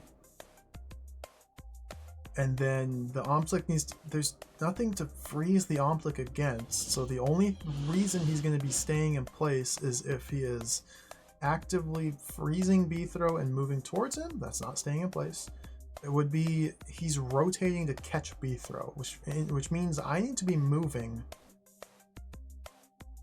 But if I'm moving, I can't be turning to steer the Fagundo. And I have a couple turns where I don't need to be rotating, but maybe I can... This room might be the worst. It just might be the worst.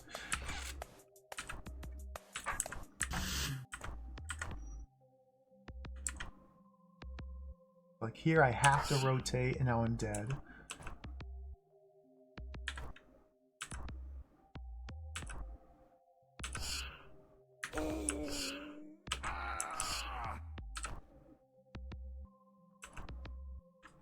This is actually surprisingly close. If this guy were 1 tile over to the west and facing like west instead of southwest, I think this would work. But neither of those things are true, so I don't think it will work.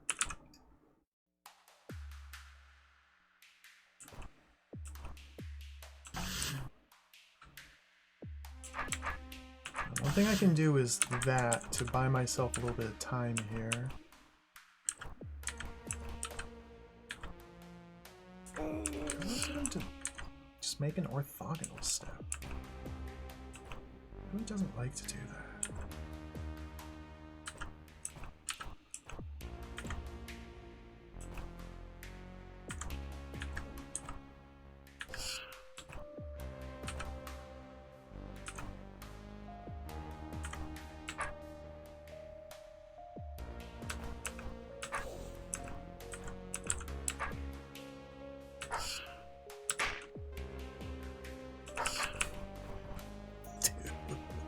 Gotta be kidding me with this.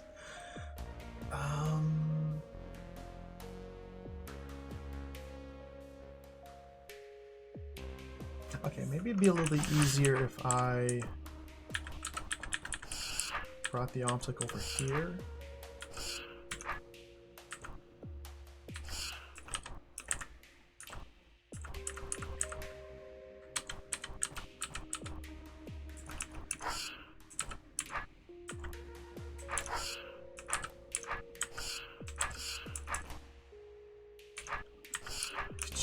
Could you not? Could you?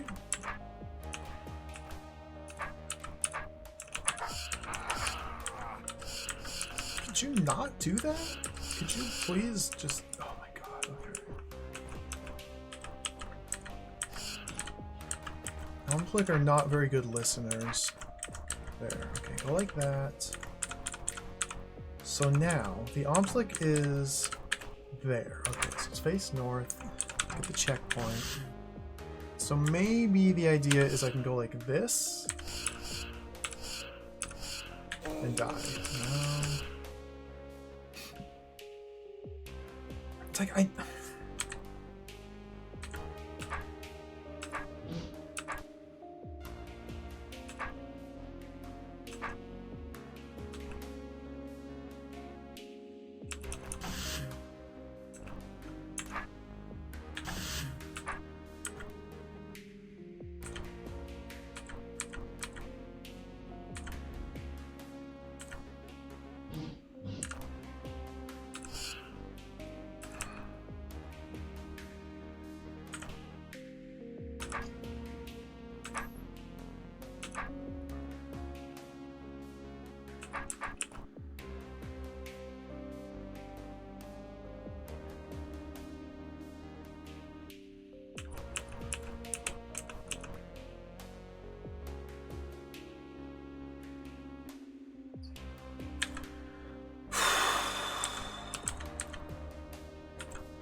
I wonder what the lesson is I'm meant to be taught here.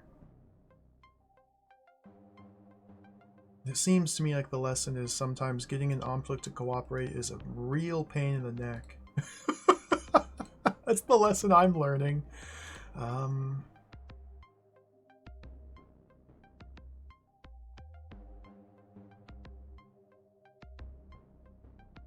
What the?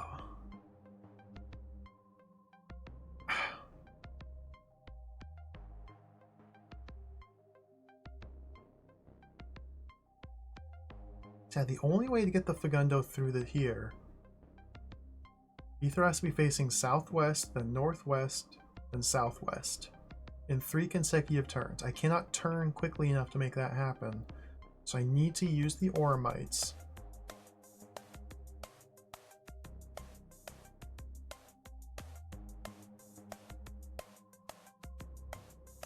And make a bump input to the northwest. That's I have to do that. I need to be facing southwest when I step onto the Oramites.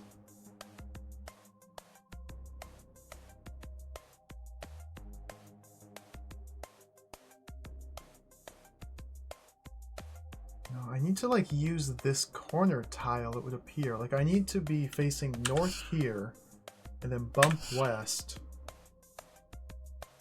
And then I can turn and face southwest. Or I can even like step off this to the west.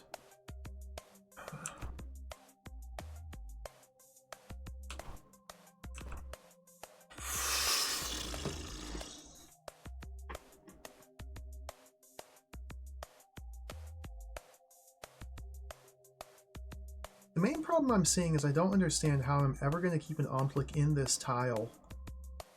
Not kill it. Not have it rotate to face me. Like, why would it ever look in this direction? Maybe if I'm standing on the power token and it's here, it'll rotate clockwise to me? I don't... Like, he needs to be facing very far, like the opposite direction as B throw. And that needs to occur while I'm manipulating the Fagundo. Like, God, this...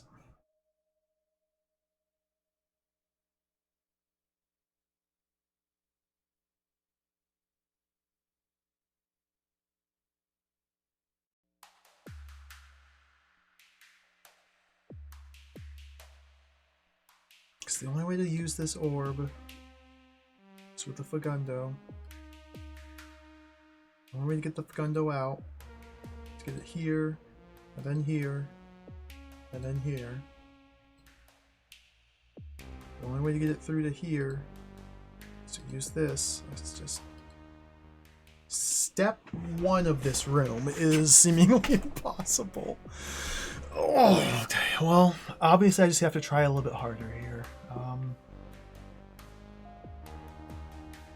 Just have to try a little bit harder.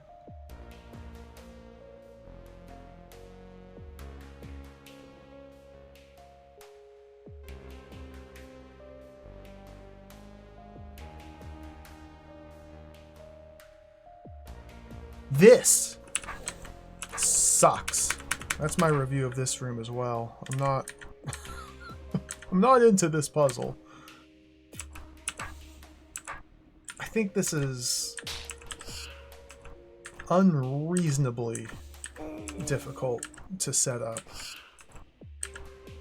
And there's probably a very simple and elegant set of moves which will just, you know, everything will just fall into place if you do it correctly.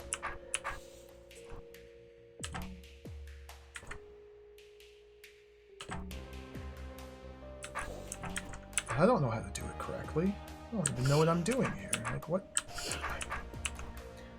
While dealing with the Omslick, I can't seem to even get the Fagundo, like, even to here. Oh my god.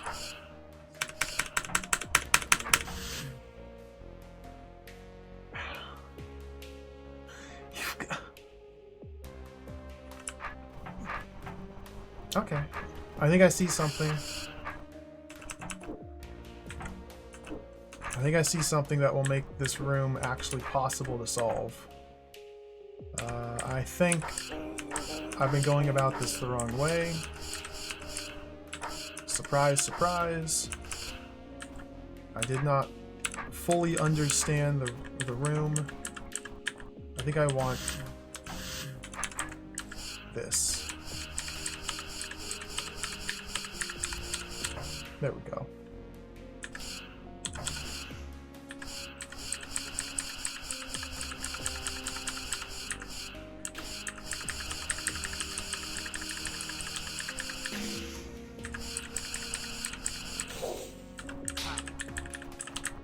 Okay. That's actually pretty cool. I don't feel bad about that. I just didn't see that that was a possibility. And it worked out pretty well. Yet again, I made a room 5 billion times harder than it actually was. Alright. We're almost done with this floor. Hey.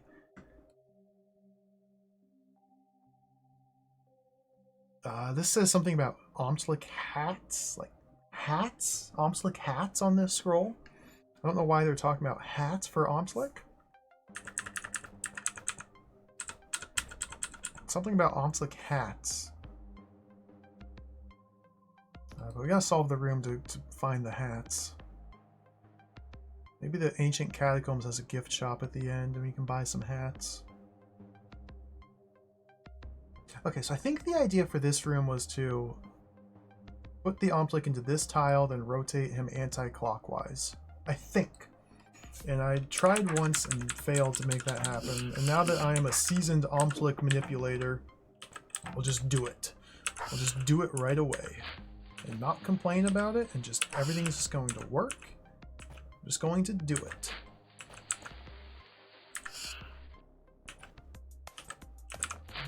Well, I'm not doing it just yet, but one tile away from where I want to be is basically the same thing.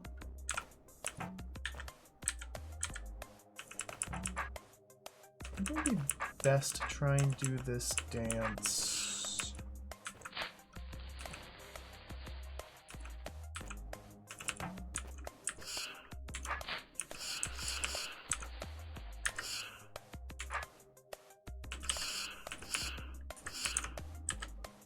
Maybe from here?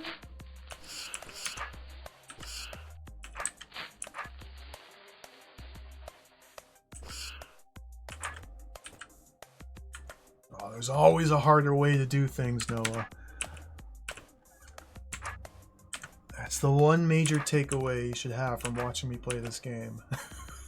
There's always an overly complicated and nigh impossible way to try and solve a room. And if there is, I'm gonna find it before finding the more elegant, obvious solution. There's always a way to make it harder than it needs to be. It's the beauty of DROD. Exactly, exactly.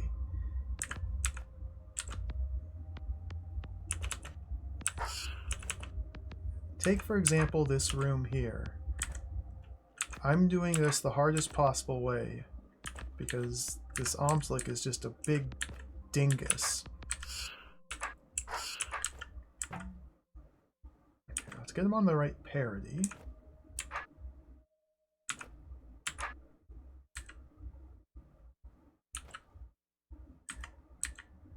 Right there.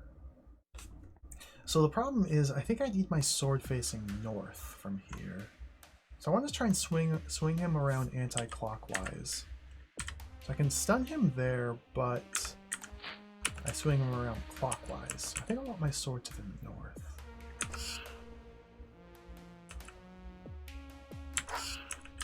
I don't think I have enough space here to make that happen, so I want to use this spot.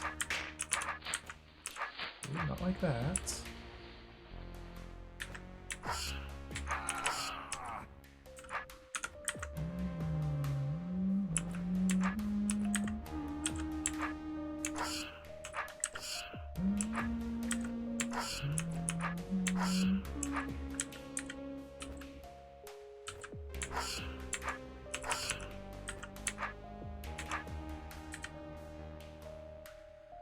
Just like that.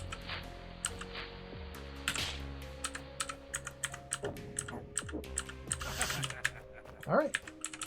Easy peasy. My old hats. Oh, that's a lot of bad guys! Kill him! Kill him! Uh-oh. They're gonna kill me.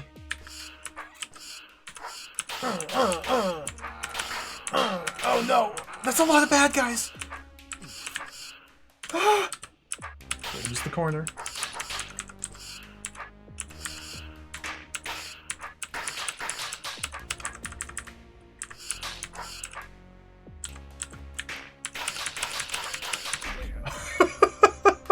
Cool.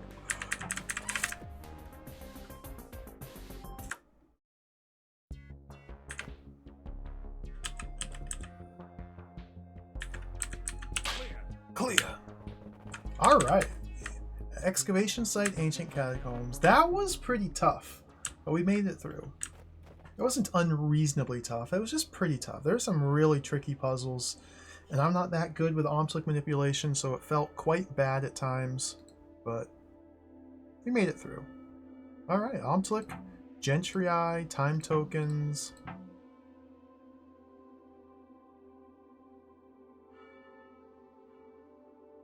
Things are looking pretty good. Things are looking pretty good now. Let's do another floor. Gentry Eye done. So we have speed potions. Pickaxe.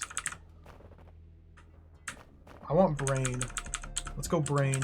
Brain gaming. Cerebral Testing Facility by Blorks 1, created June 29, 2015. Let's go Ultra Brain mode.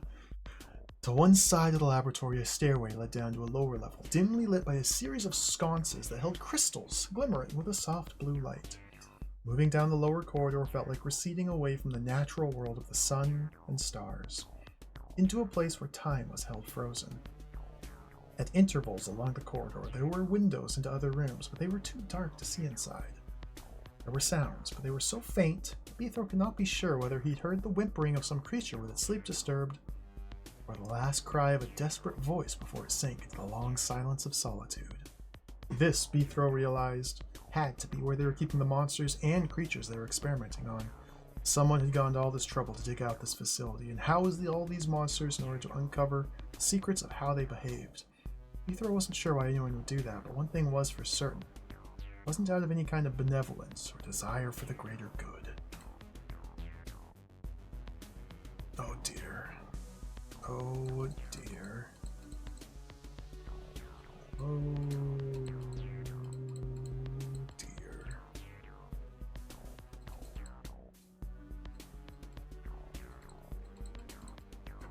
Give me some money.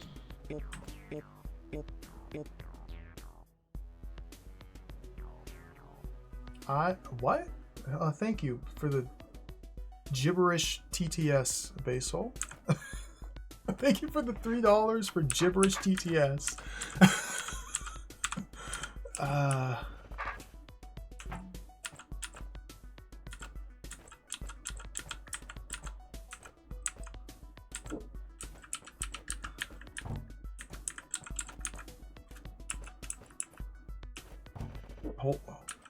Sorry, I need to focus and think about what this room is teaching me.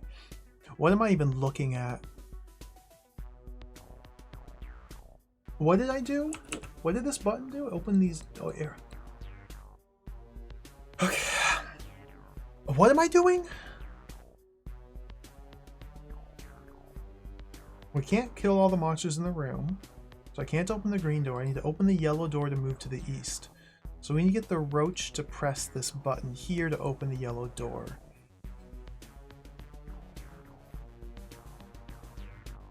So I press this button and open these doors, which allows me to drop this trap door, which changes the brain path map from this to this.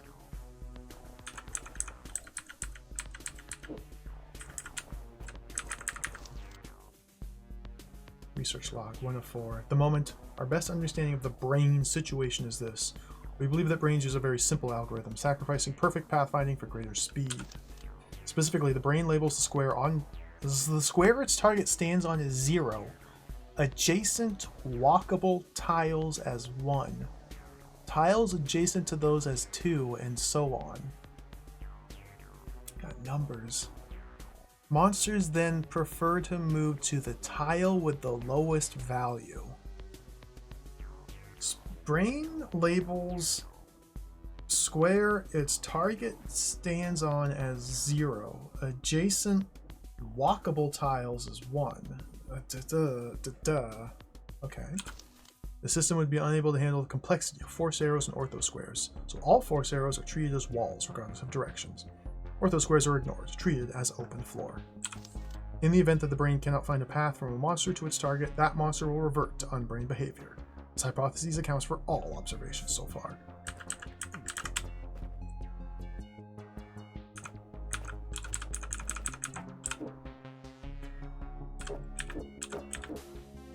What am I doing? Don't press these? Don't press these. Don't press these. Okay, don't press these.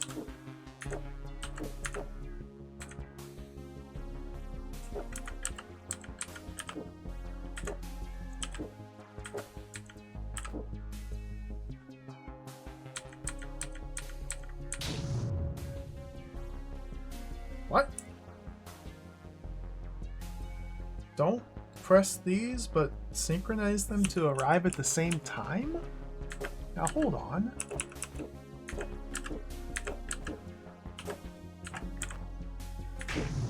What? that. Sure. Okay. This is going to be real interesting here. We're going to get into the weeds of brain path mapping, manipulation. Oh dear, yeah. When multiple tiles adjacent to a brained monster are the same distance from the target, they prefer the directions in the following order. North, west, east, south, wait, northwest, northeast, southwest, southeast. However, one should remember that possible moves are ranked by distance first, and directional preferences only come into play if multiple possible moves have the same distance. Most of the time, you'll only need to remember this as orthogonal, weight, diagonal, but occasionally, tie breaking between multiple orthogonal or multiple diagonal directions will come into play. Brained wubbas and rock golems will only consider the first choice move, and if this is blocked, will remain stationary. I solved it wrong? I think I solved it right. I think you're intended to kill the monsters in this fire trap. That's my solution. I think the intent of a room is oftentimes irrelevant, especially when the lessons these rooms are meant to convey are as convoluted and opaque as they seem to be. I think the intent of the room is secondary to getting to the end of it.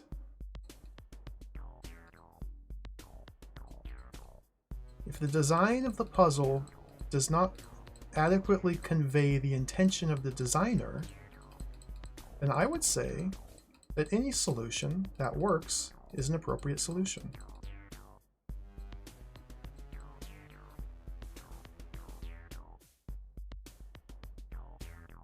I did not comprehend any of that, but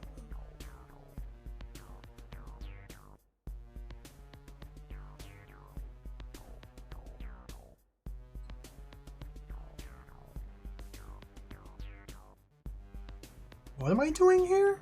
What? Wait, what am I? Okay, wait, what? Wubba? Wubba? Wubba? Just do Wubba things for me, please. Just do Wubba thing. Just do a Wubba thing and just stay there, Wubba. Wubba? Wubba.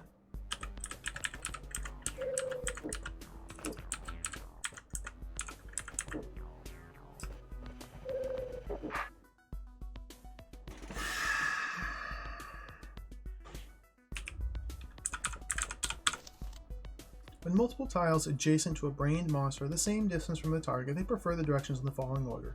North, west, east, south, wait, northwest, northeast, southwest, southeast. I have to like take notes here. I gotta like take notes. So when the wubba's here and I want it to wait, and I'm down here, I need to, but this neglects to mention the wubba would try to pathfind through the brain, right? Because the preferred direction is southwest because brains are brain invisible. Are they? Yeah. Yeah. So like none of this is relevant because there's a brain. Ugh.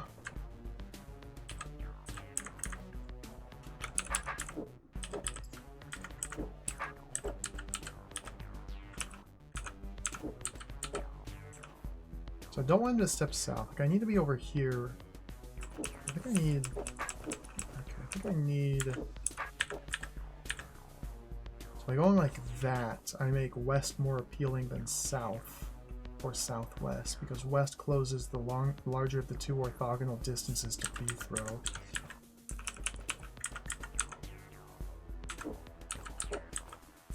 I just need to make this one work.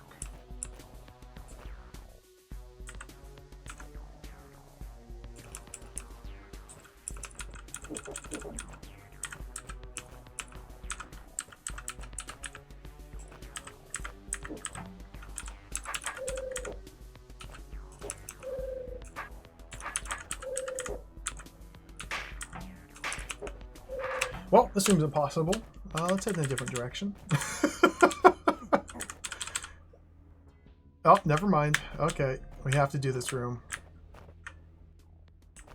Gated by the impossible room. Okay. Let's reread. I gotta do homework. Okay. North, west, east, south. So not the opposite of serpent preference, but different. Going along. How do I don't. Okay. Possible moves are ranked by distance first. Directional preference is only come into play if multiple possible moves have the same distance. Most time you only need to remember this as orthogonal, weight, diagonal. Occasionally tie breaking between multiple orthogonal, multiple diagonals will come into play. Brained wubbas and rock golems will only consider the first choice. If this is blocked, it will remain stage. So I want its first choice to be southwest.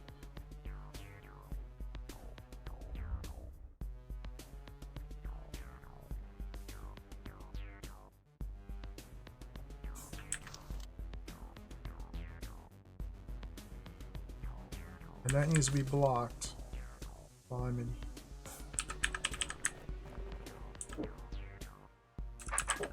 I am failing the test of the cerebral testing facility at the moment.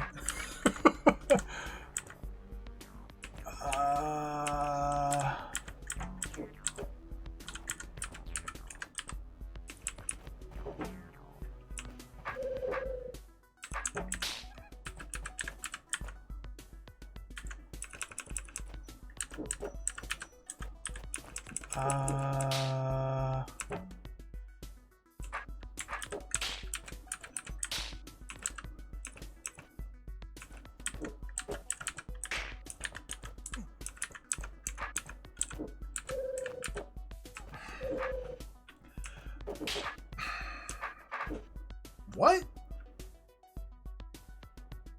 This is a really tough room, yeah.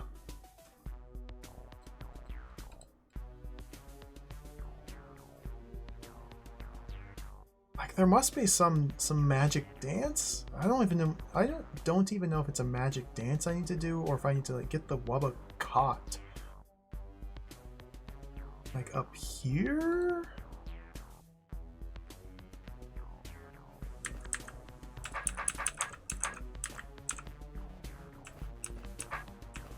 Can't even do that?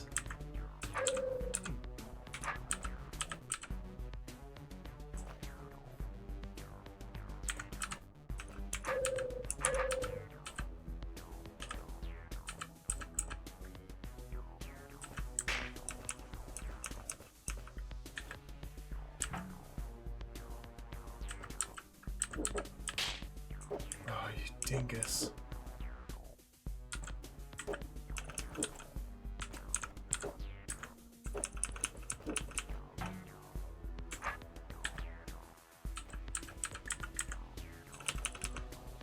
Ooh. I need to convince him to... What?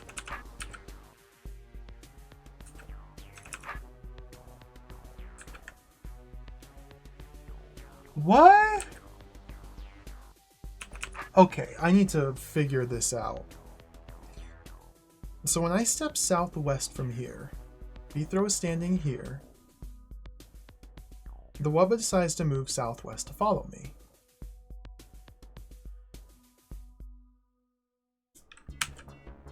Okay, cool.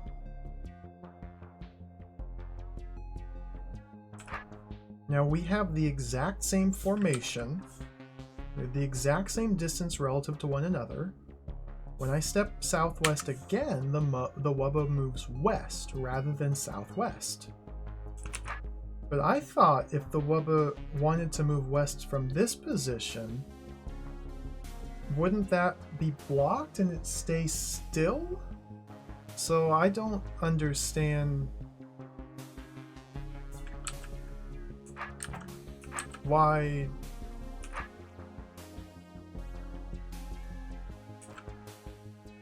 that, like obviously the presence of the pit changes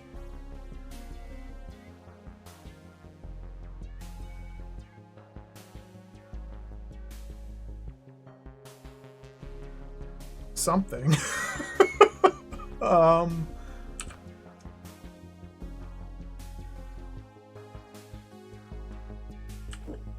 that makes things tricky. Okay.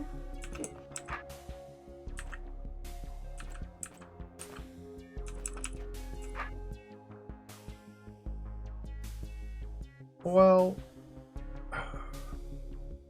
it's because in this position it does not even consider west as a viable move. The brain path map is only looking northwest, southwest, south. In the adjacent walkable tiles, this does not even come into play. So it's not going to try to go west. West is not even considered in the brain path map. Whereas in this position, west is considered. That's why west isn't blocked, because it's not even the a path that's being considered. And like here, I can wait and well, I was going to say here I can wait in place and the Wubba is not going to move anywhere because it wants to move southwest, but no, it wants to move west.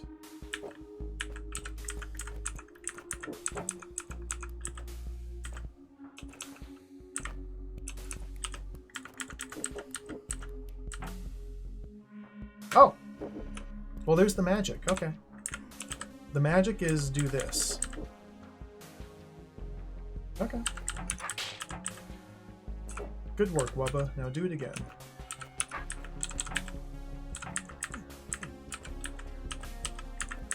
Well, you know, you just go up here, and it just doesn't work for this guy.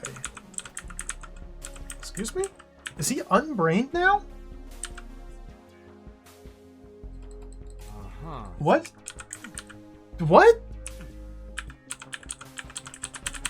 Oh, because the brain. The brain. Because south. Because north. Because.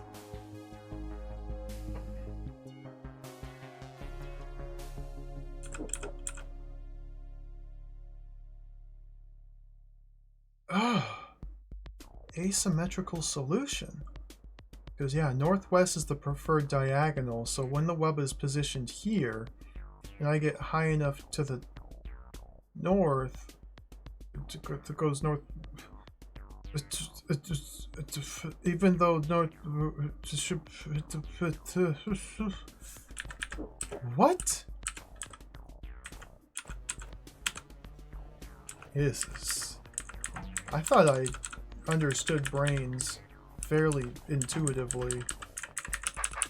It turns out I know nothing. It turns out I don't understand anything about this game.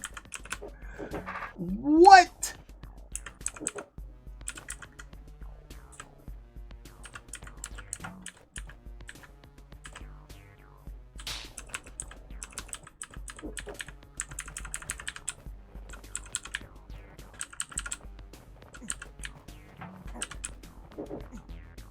There. I have to step here to bring him northeast around that. Wild. Because this is still the same distance if he goes northwest or northeast. So it's counting number of tiles. So this is 0, 1, 2, 0, 1, 2. And because these have the same score of 2, 2, and it wants to go northwest rather than northeast, and it does not consider brains to be a visible object, and the Wubba wants to go northwest, can't, so it doesn't move at all. It's only when I get into this tile. Does this tile here, when I'm standing here, this tile is a 1, and this one's a 2. Or no, and this one's a 2. So it goes this way. And every other tile in the room, except for this one here, is the same sort of deal, where this makes southwest more viable than northwest. Every other spot I stand on.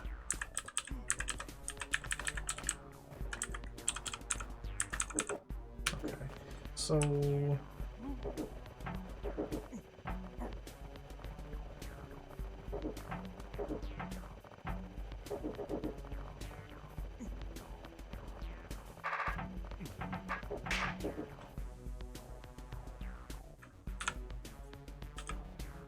here, if I stand here, we have what, 0, 1, 2, 3, 4, 5. 1, 2, 3, 4, 5. Then now northwest is just as appetizing as northeast. And because it's a tie, the Wubba chooses northwest rather than northeast, so it slides out. Or it steps out, or it rolls, or it ambles out, or however Wubbas move. Drives? Hops? Slithers? But from here, northeast is better. Okay.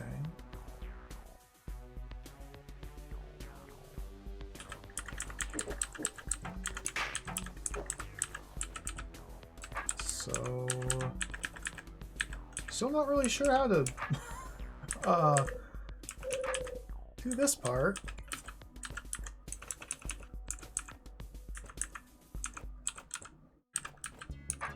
Gotta think about the lessons I'm being taught. Lessons of the room. What is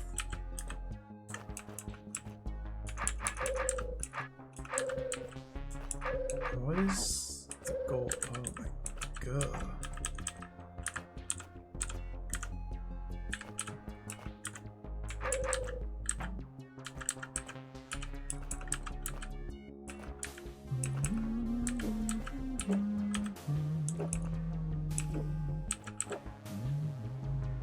So when I'm standing here, 1, 2, 1, 2.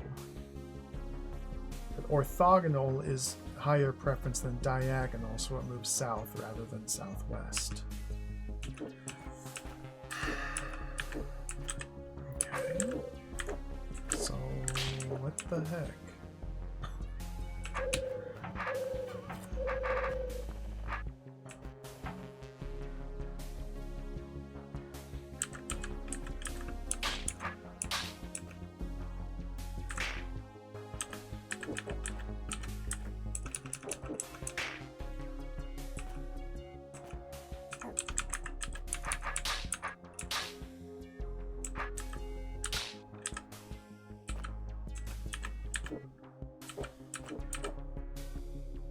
Same deal. I can't quite get around the corner. If I can get into this space one turn quicker, this would work.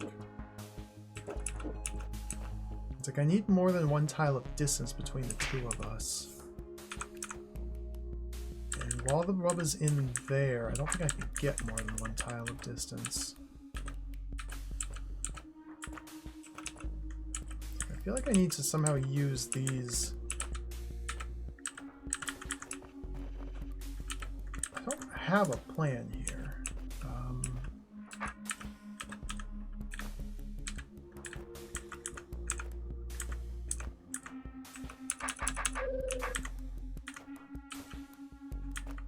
No matter which moves I make. Okay, there I got an extra tile of distance. What?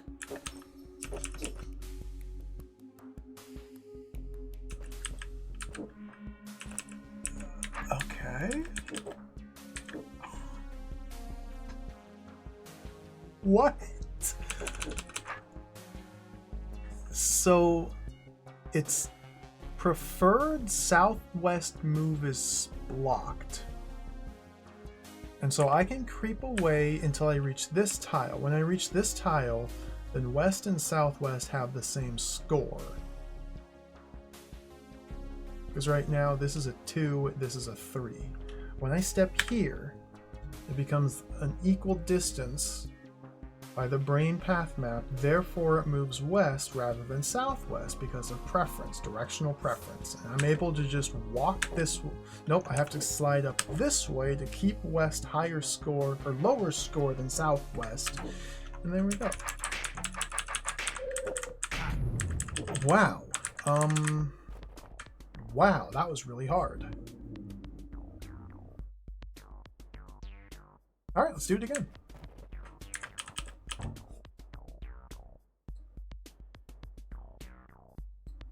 Now we get 4 golems. There's some complicated mechanism over here. A button to release. Oh my! To open. I think I need to. This kills the brain. The brain's got to stay alive. I need to wiggle a brained golem into this hot tile while I'm standing here. So wait, I don't quite see what the puzzle is how to get him around the brain. Oh.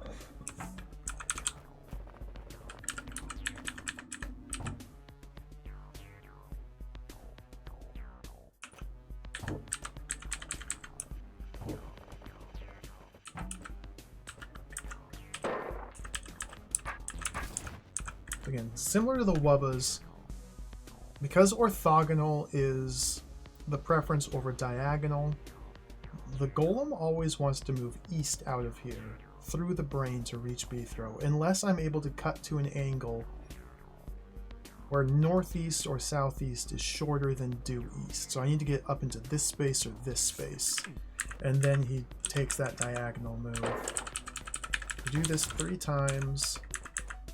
And I should be able to just do this pretty simply now. Step south here. Nope, never mind. Never mind. I have not a clue.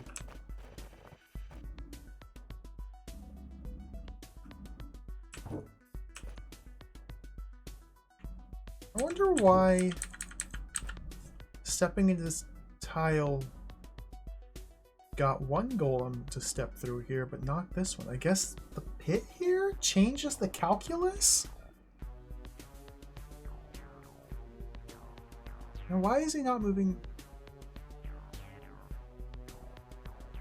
What? How? What?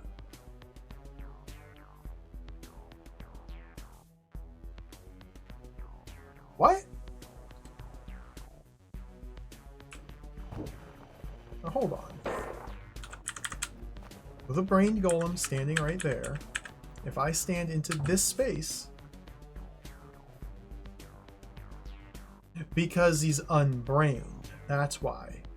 Because with this door open, there's a brain path to me through the ortho square, but while this door is still closed, that's stepping here and dropping a trapdoor unbrains the golem, which is what allows him to slide through here.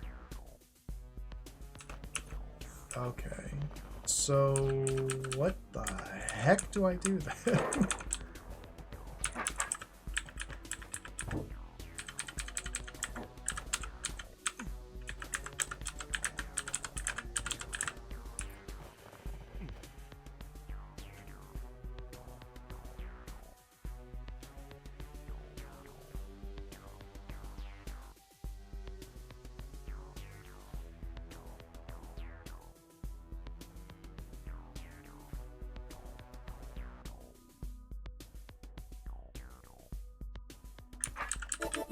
Can't just do that.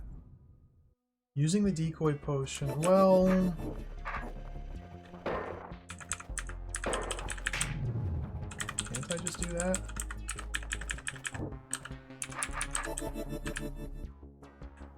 No. This was accounted for. Well...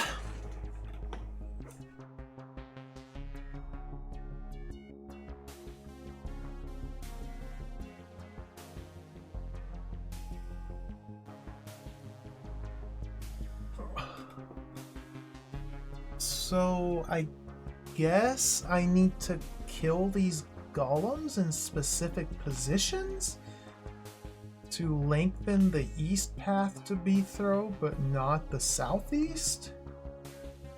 So that when I am here and drop this, then the golem will just naturally go around like that?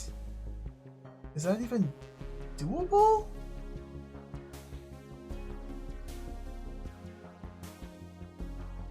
So if I kill them here, here, and here, that might work.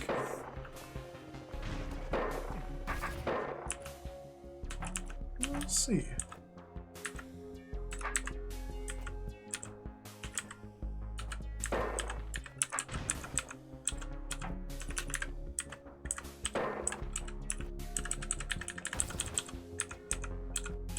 Okay. Oops, can't do that.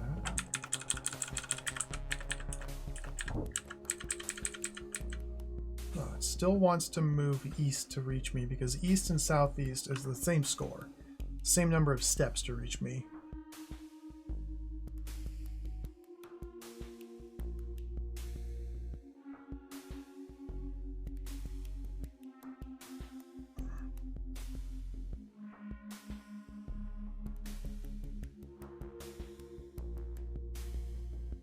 Now this is confusing. Like, it seems like the only influence I have over this room is where I kill these golems. The potion has to be used to kill the brain, because there's no way to kill the brain before drinking the potion and still convince this guy to step out of there.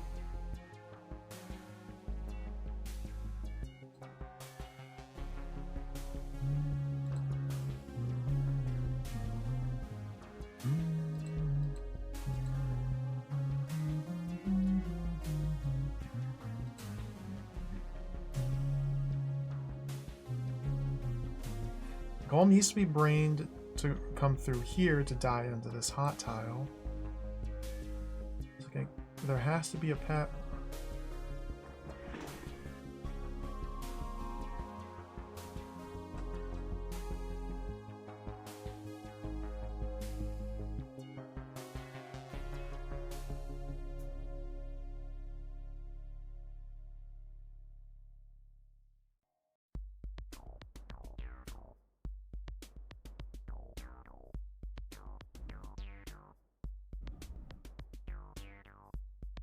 Sorry, I'm thinking really hard about this. I don't understand what I can do to change the behavior of Rot Golem number 2. I don't understand how killing these 3 golems in different spots will do anything to affect the way he moves.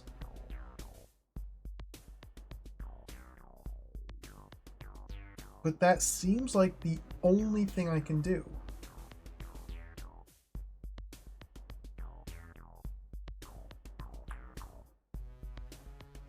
I leave these guys alive? I don't think that would help me. They're gonna path map towards me to just get in each other's way?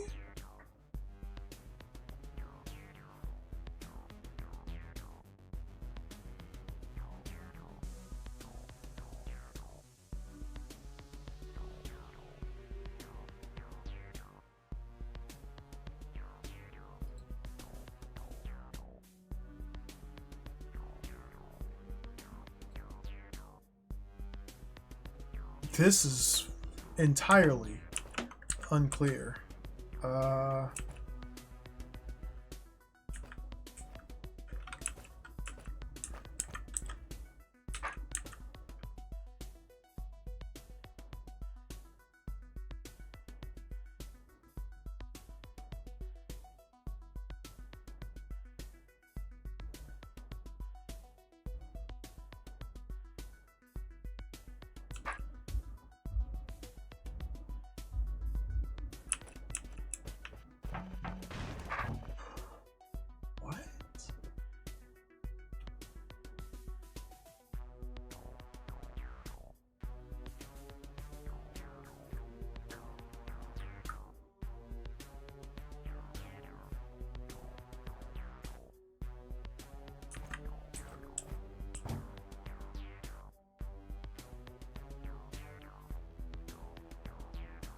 This floor is not going very well.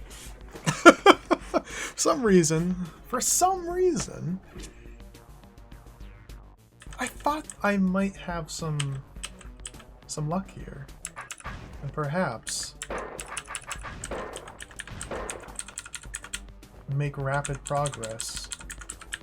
No. I don't understand how to get him out of there.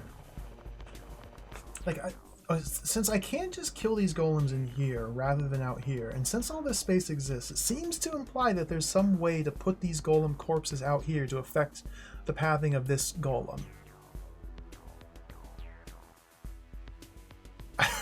I think Rhythm Song, I have heard people have said this is the toughest level in literally every level I've played. But this is a tough one.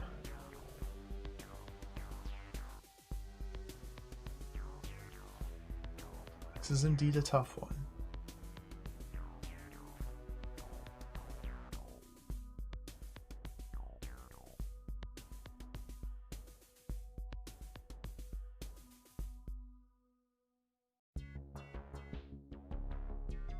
I guess time tokens. People didn't say that one was the toughest.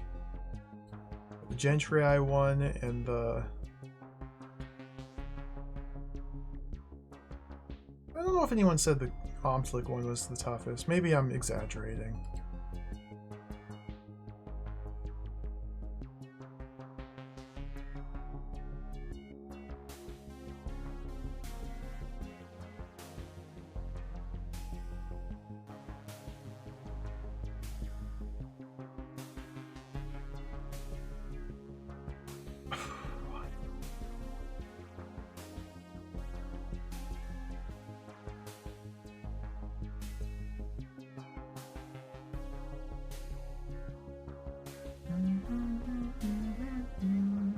Because it's effectively calculating the distance from here to here.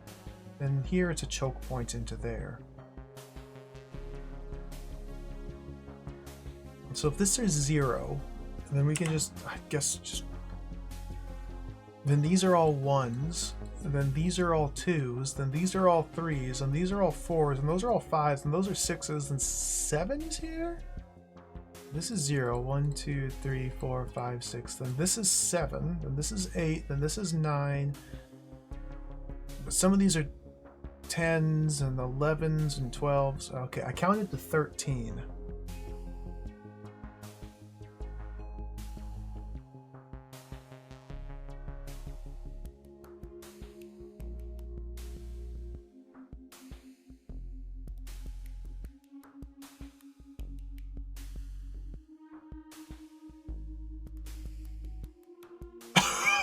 What? There's nothing I can do. So that means there's something I can do. All right.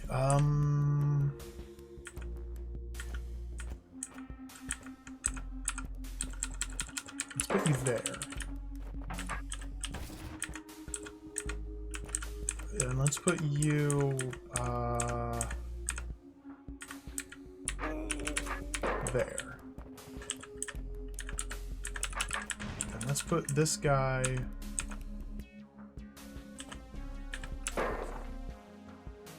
these two have the same score to reach here. That was not doing anything.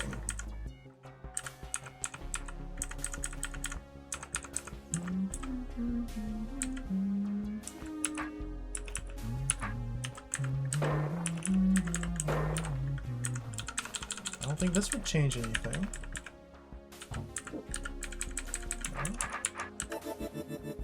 Once I grab the potion, the act of placing the decoy must clear the room for me, otherwise I die. Well! Huh.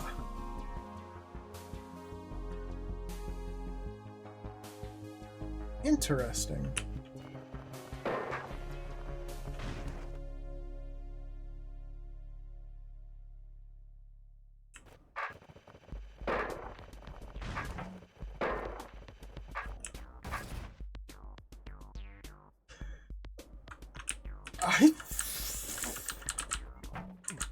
I feel like I don't have any idea what to do. Da da da da.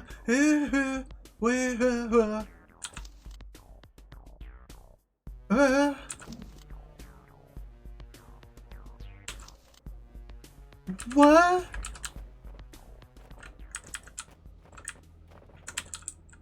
I can't go that way.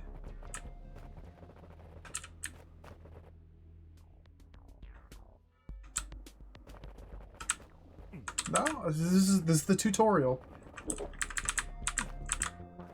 We're still in the railroaded tutorial rooms. Oh dear. Okay, well, let's use brain. Let's think of the lesson. What is this room trying to teach me?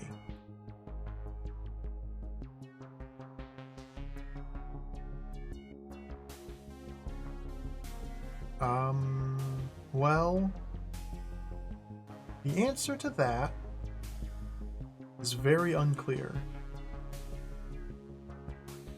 I guess it's trying to teach me that golem rubble is a brain visible obstacle, whereas living monsters are brain invisible, and thus I can use golem rubble to effectively change the brain path map in a way that living monsters I'm not able to.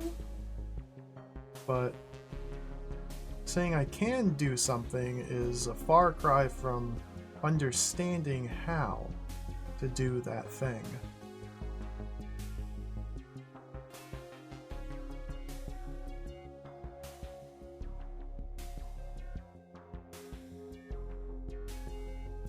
Oh dear. Oh dear. There's no way to press this button without opening this door.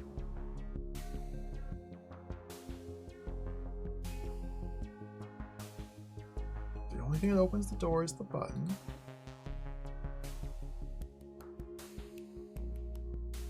Oh dear.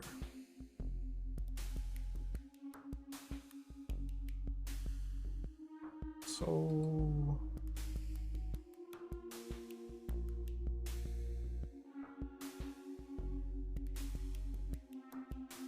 what?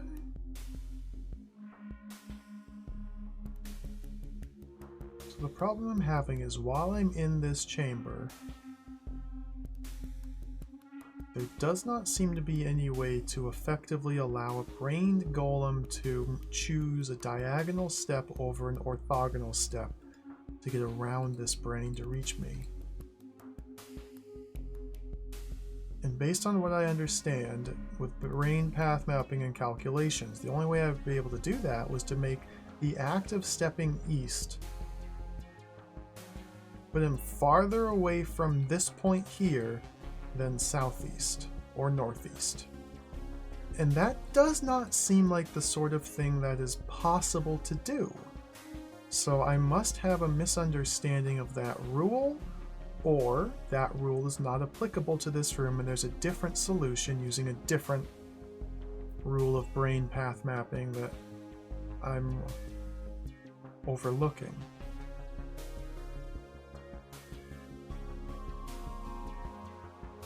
The only way to get this golem out of its little cage is if something presses this button. I don't think that something can be another golem. That seems highly unlikely. In fact, I would even say that's impossible.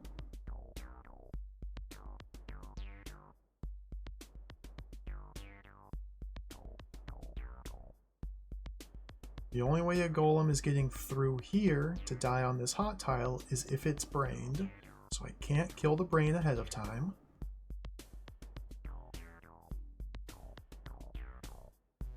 Wow. So if I could, when it steps here, have it become unbrained and make it take an unbrained step southeast, that'd be really cool. Because an unbrained golem on this tile would step southeast if B throws over here. But for it to act unbrained, there must not be a path map to B throw.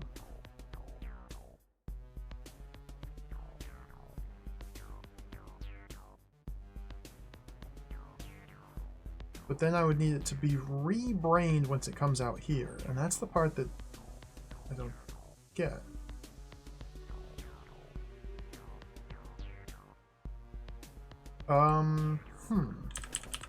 This is a very bad sign.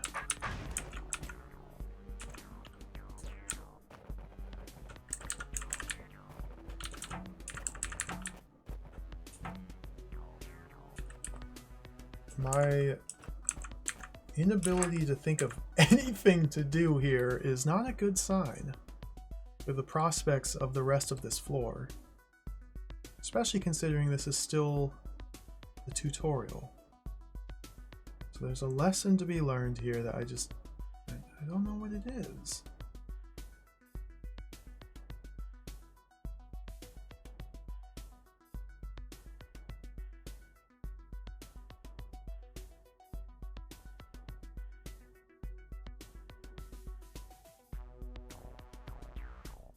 I feel like there's nothing I can do. Obviously there's something.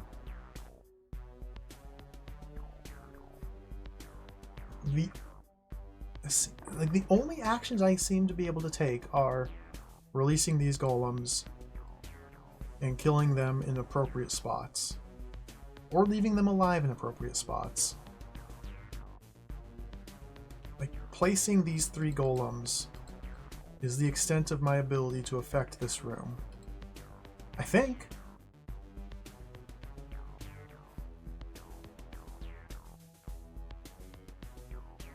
Huh?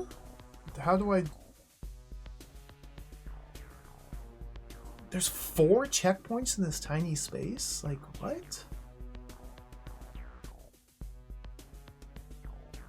Are the checkpoints meant to... Here, here, and here. Okay.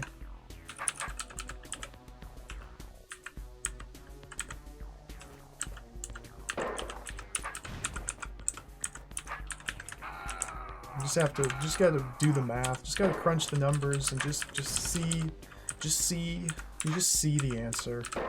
So this now has effectively made an east step a farther distance to this point than a southeast or northeast.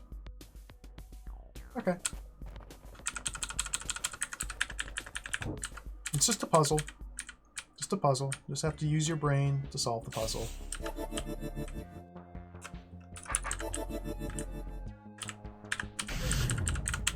That was really hard. 16th place. Let's freaking go. That was really hard.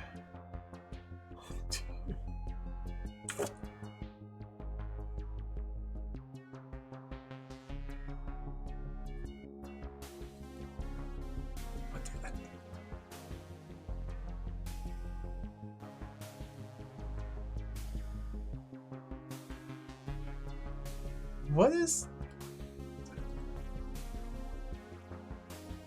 What?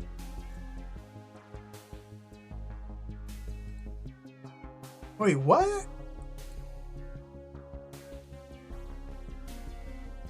Nothing opens this door?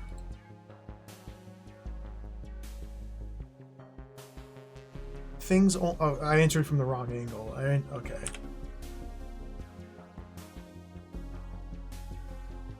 The pre-pressed fooled by the pre-pressed pressure plates. This door only closes, so I need to enter from here, probably, and then prevent any of one of these golems from ever stepping off of its button. Okay, let's go over here first.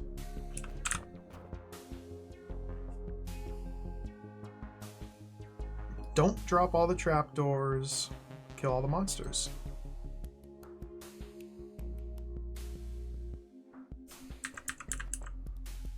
Oh dear. Oh dear. Oh dear.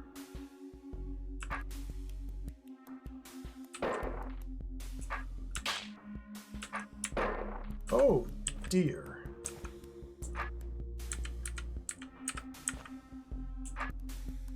Oh dear.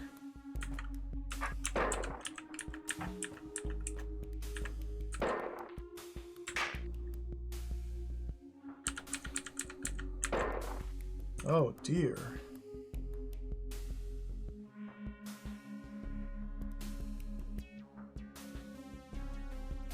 Oh dear. Oh dear.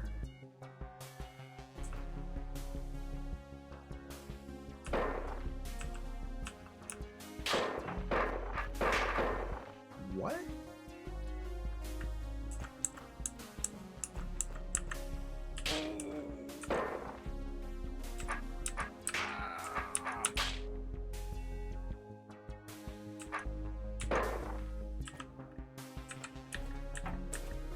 There we go. Okay, so I need to have them following me and not killing them and redirecting. Okay, I see. There.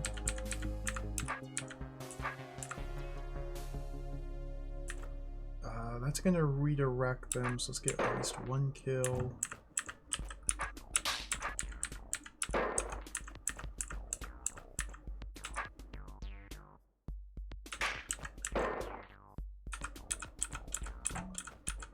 to have mostly solved it. I think.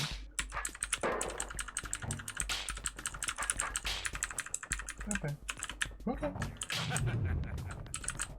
Okay. 7th place tie.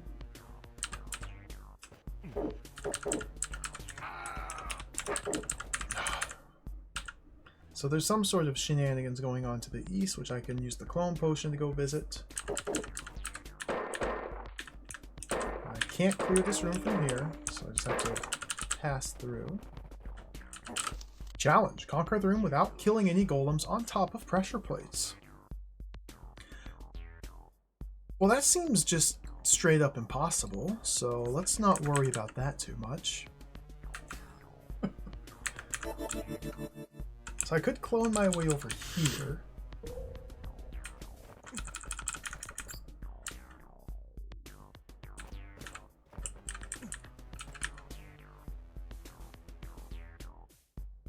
Do I want to do this? I don't really want to. These secret rooms, these normal rooms are hard enough. I think I'm good.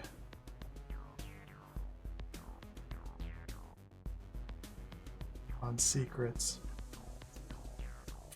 Okay, so what are we doing here? So we've entered from the correct approach. I have a clone potion available to use, a stick.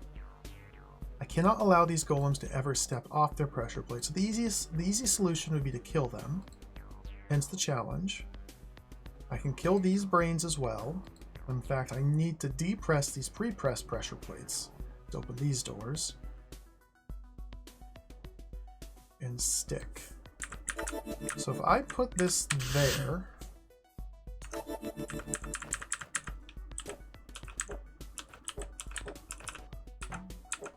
And how do I do anything?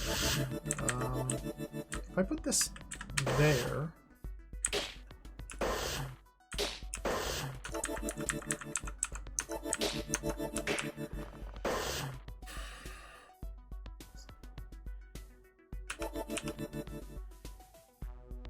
I put this here? I put this here? I put this here? I put this here?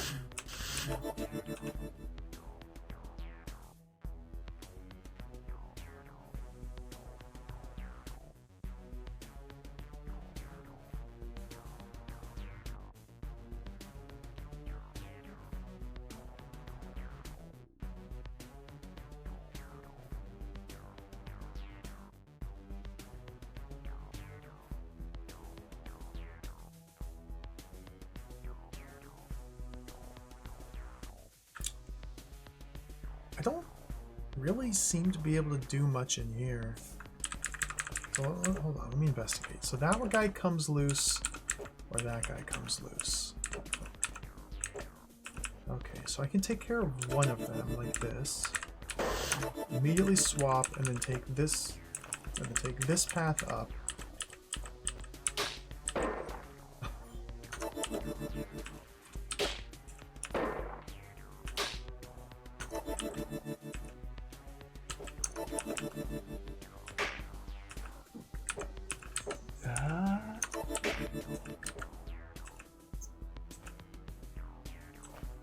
I might have needed to do that instead.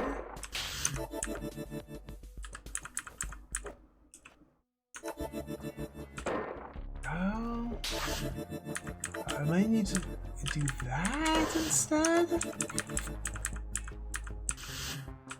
And this gets me the stick.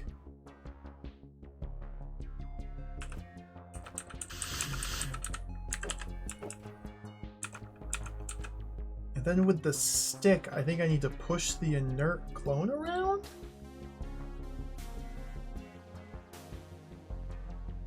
But the question now becomes, how do I get to him?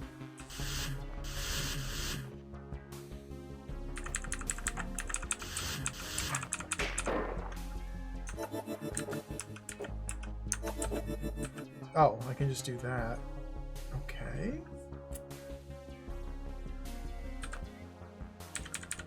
See any reason to keep you around?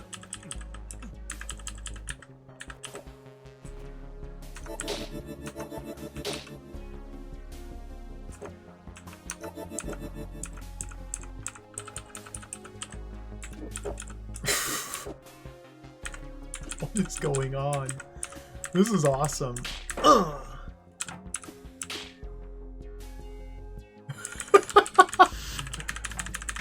Okay. A very silly room. I appreciate that one, though.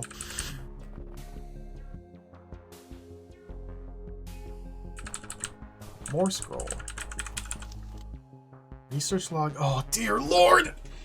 This roach moves to whichever side its target is on, even if its path is blocked by a monster. We hypothesize that brains ignore the presence of monsters when calculating a path. When a brain directs monsters to make a move they cannot make, such as onto an orthosquare, roaches, or similar monsters, unlike wubbas, will consider other moves, moving down the list of preferences. If wait comes up as the first choice move, monsters will revert to an unbrained move. That leads these roaches to oscillate back and forth, provided that their target is south of them. So true. This roach, by contrast, will never wait because its west and east moves are equally good in terms of distance. And orthogonal moves are always preferred over waiting. We believe the reason that brains ignore monsters may be that they understand that monsters may move in the future. Golem Rubble, on the other hand, is a permanent obstacle.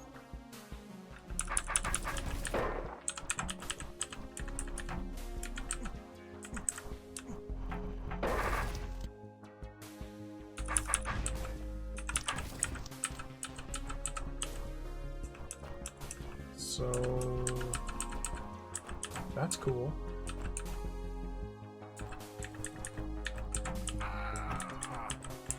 So that's cool and all, but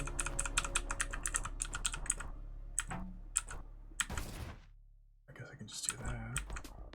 How do I kill you? Am I killing the golem there?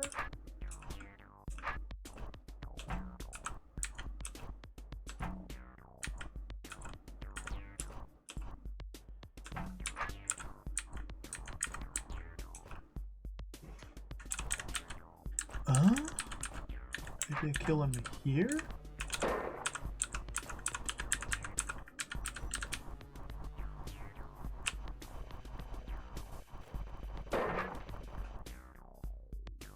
No, the fire trap's always going to be visible. I need this spot to be blocked. I need to golemize this spot. To golemize that spot.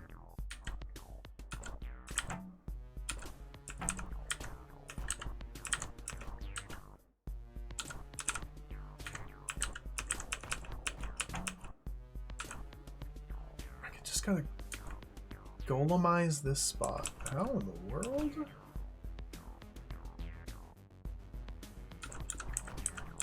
I need to loop around, maybe?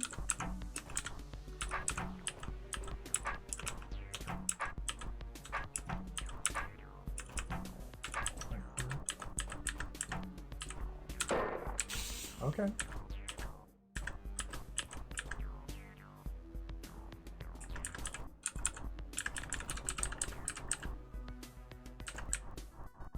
Now, how do I get rid of you?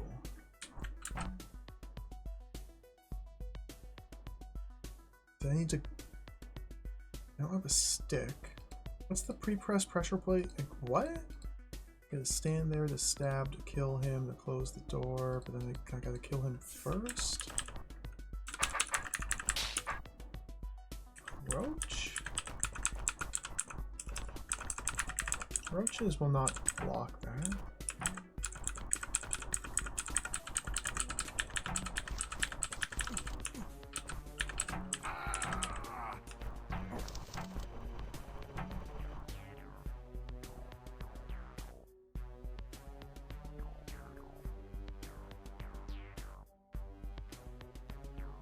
Like, I feel like I need 2 rubbles. I need to, like, put a rubble here as well. To completely unbrain him to send him down that direction. But this requires rubble.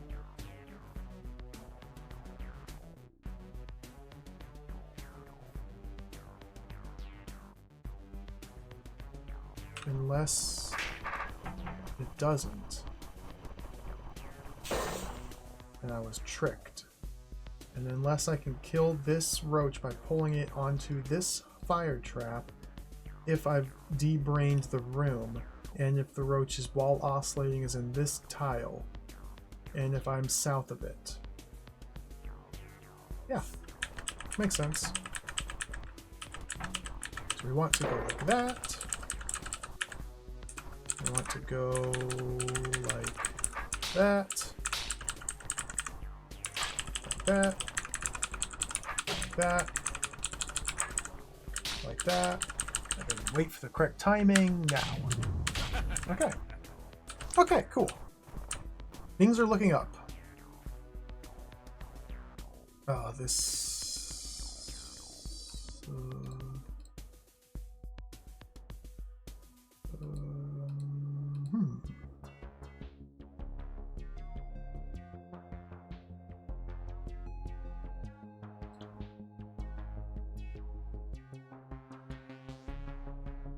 These sort of rooms are always very hard.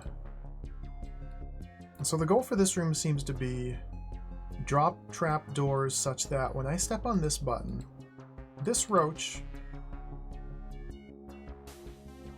decides to step on all 5 of these. 6 of these. He's got to step on this too. What?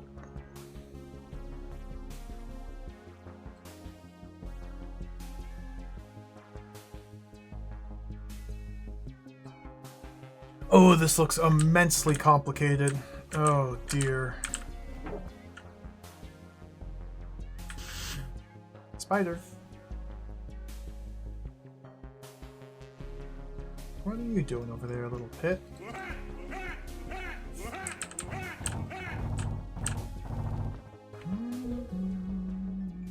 What the heck is this? Cowertube. Hello, thank you for the raid. Welcome. Welcome, raiders. How's it going? Thank you for the raid. Welcome. We're playing DROD. I'm taxing my brain most severely today.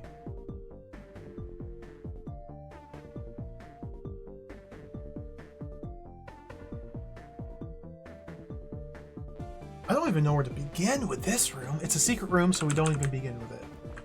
Let's just walk out. I am in the part of this game where it gets really, really, really, really, really, really, really hard. So I've been struggling lately. We're working through it. Research log 101. Brained rock giants pathfind as if they were a single tile monster on the tile closest to their target. This means they can move toward passages they're too narrow for the whole giant to pass through. Oh, brain giants are a disaster of a monster.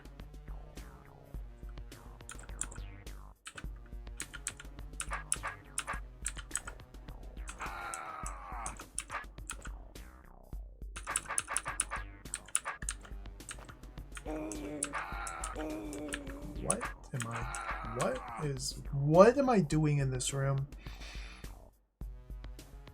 I need I need to get around what huh?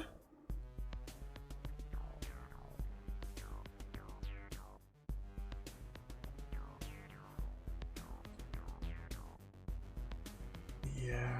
Okay, so I have to keep both these brained rock giants alive. I need to get past them.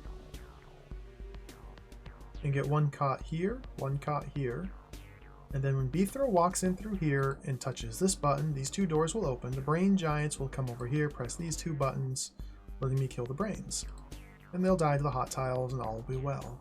So this is just a room about getting around brained rock giants in very close quarters. So you better figure out how to do it, because you have to do it perfectly. And I think I already screwed up. We can put that there.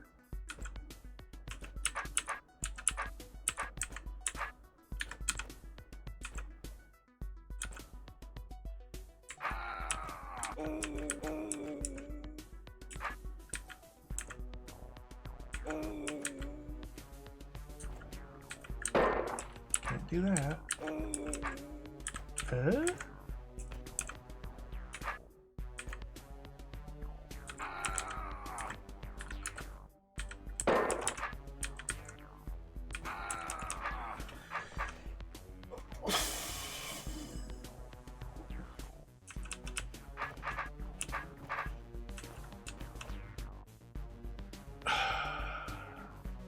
I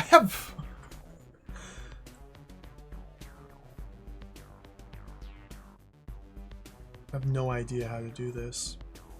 Brained rock giants are a disaster of a monster. That's just my humble opinion. I find them to be a disaster. I did a whole floor back last year before when I played Gigantic Jewel Lost. An entire floor dedicated to brained rock giants. And I still don't really understand them.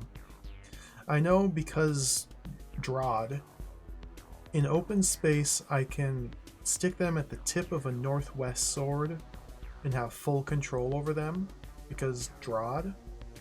Of course, that's not really relevant to this space.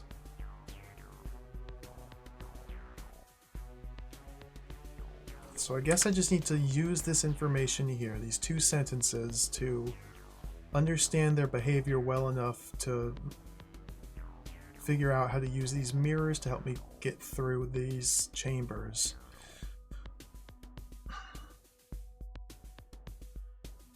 Brained rock giants pathfind as if they were a single tile monster on the tile closest to their target. So I still don't know how they define closest, but I guess it's not important. This means there's multiple ways to define distance in DROD. Multiple monsters use different ways to calculate distance. So when you can't just use the word closest because it's vague. This means they can move toward passages that are too narrow for the whole giant to pass through. Okay. Well, that's good information.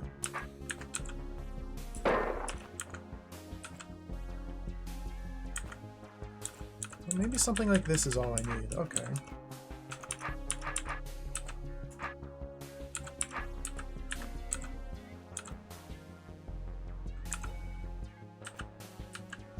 Okay.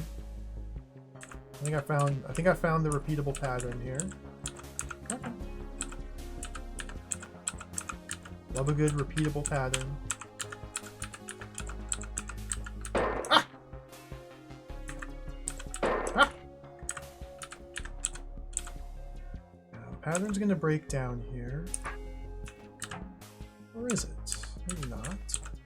Yeah, now we gotta go up. Something like this should work.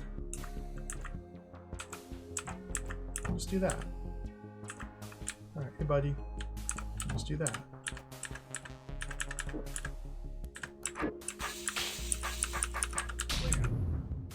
Challenge? Oh, well that's how you do it the hard way. Get wrecked. I did the challenge. What? Complete the room without having either giant cross a trap door. There was a... what? Easier way to do... oh. Well, that's just how it's done, I guess. Yet again, I'm doing things the hard way without even realizing that there's an easier way to do it. Cool. What? Without the giants crossing the trap door? So, like, what benefit would having them step over here do?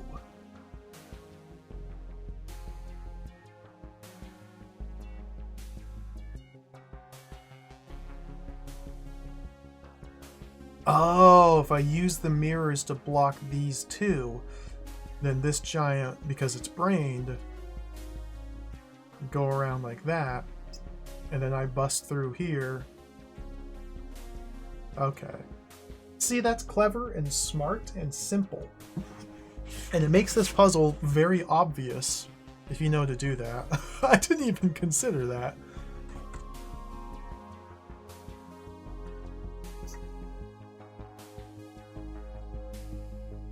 This floor is massive. Alright, so we have some things and some stuff.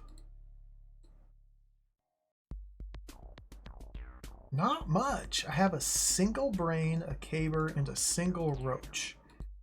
And you're telling me I need to hold both these buttons down? No, just this one. If I just hold this button down, then I could probably time it so that this roach crosses over this button, so I can step on the conquer token.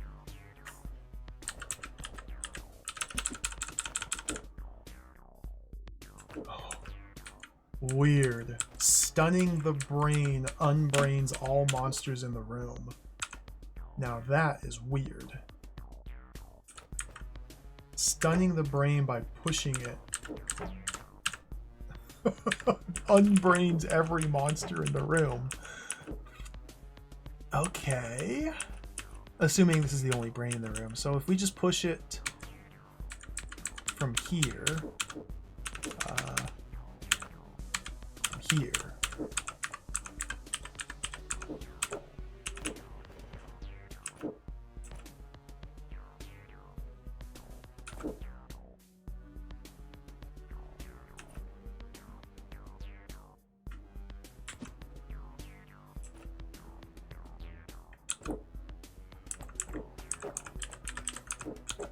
Too slow. One turn too slow. So what?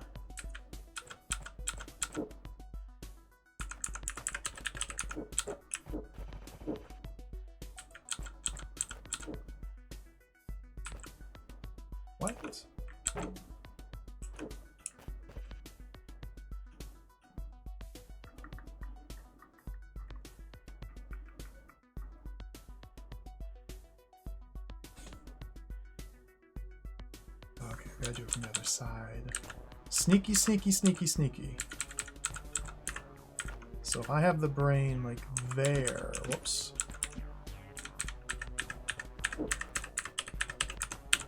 There's my extra turn. Sneaky, sneaky, sneaky, sneaky. Whoa, whoa, whoa, whoa. Let's escape out this way.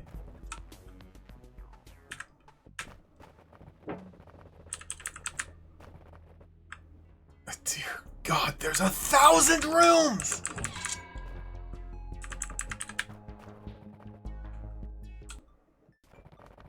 This is what I was talking about.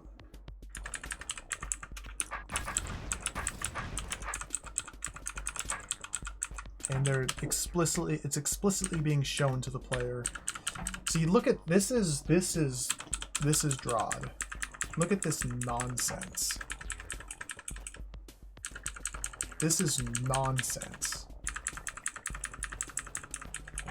You have full control over a brained rock giant if your sword's facing northwest and you are to the southeast of it. Full control. It's complete and total nonsense. But it works. It took me... There was a room in Gigantic Jewel Lost similar to this, but much more pressure plates and not this enforced mechanism to begin the puzzle. I didn't know that trick. I got stuck on that room forever. Because you just have to know that trick to get through. And I didn't know that that trick was possible. So I spent forever trying to solve a gigantic, elaborate monster maze that's trivial if you know the trick, but impossible otherwise. That was so frustrating. Giants pathfind as if they were single-tile monsters, and all brained monsters prefer north and west over other directions if the path map distances to the target is equal. These two rules in combination have an interesting consequence. When a target has a sword and is facing northwest, can you see why the giant behaves as it does? DROD. That's why. Magic in DROD. That's my answer.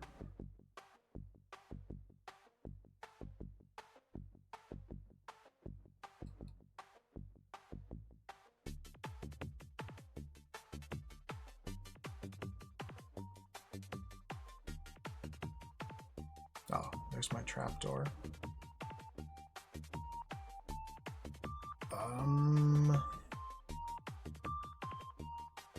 I love this song.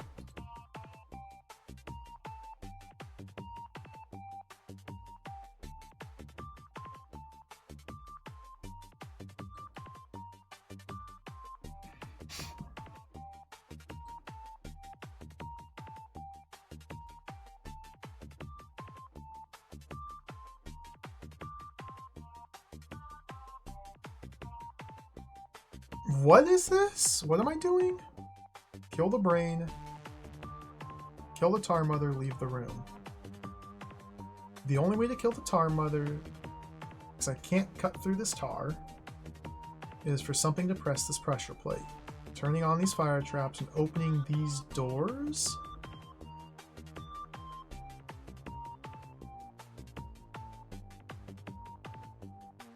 There's all these crumbly walls I can carve through for some reason.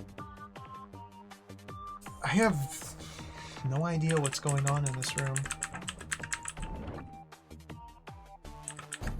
So doing that gets me stuck. So I think I just need to stand here for like 1,000 turns? Until now I can get out?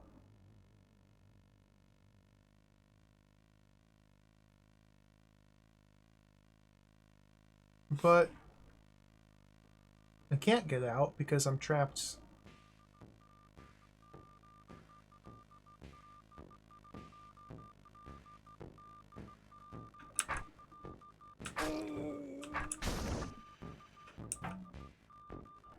What?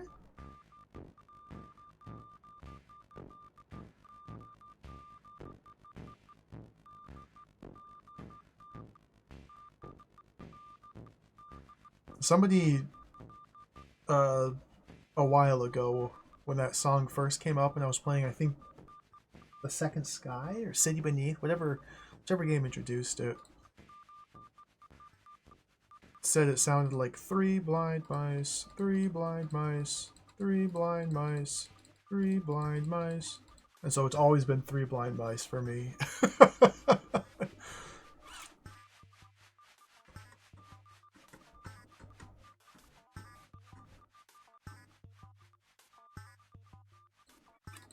Ever since then, I should say. It's been 3 blind mice.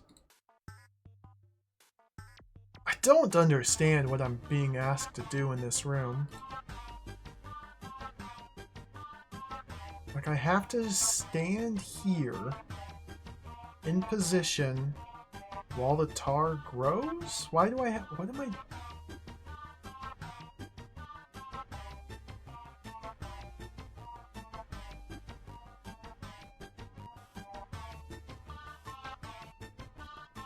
What is any of this for?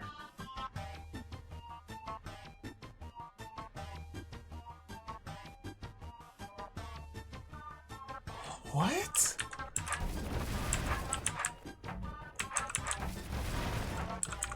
Oh.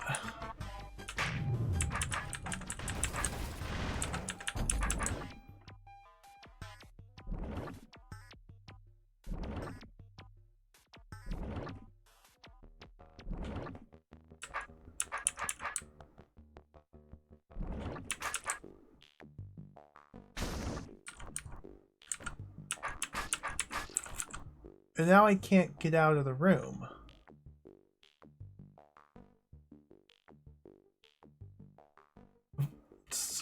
I need to leave this path clear?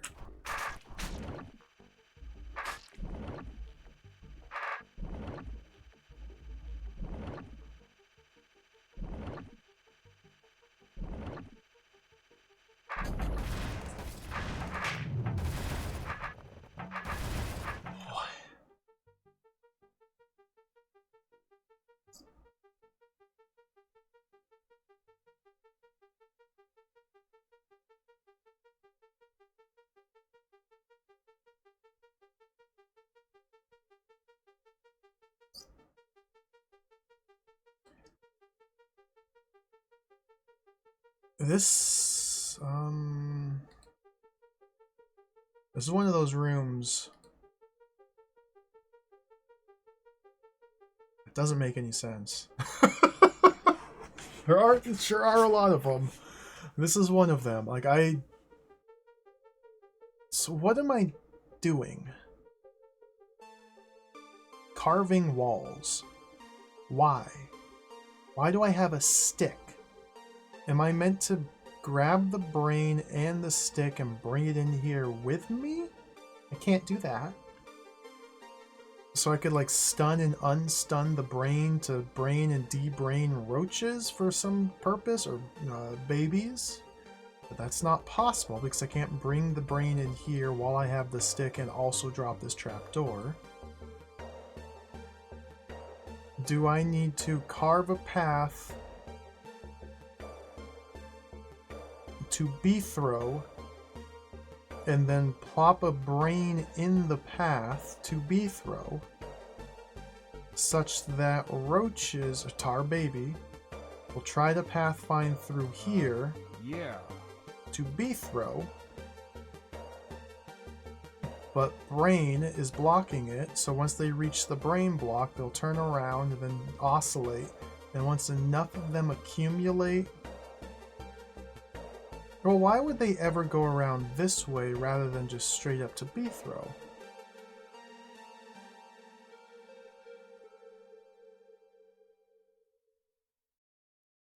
Like, why... What? Why? What? It seems like I'm meant to grab the stick to push the brain into a very precise spot in the path that I carved through the walls. Let me observe how the tar babies form again.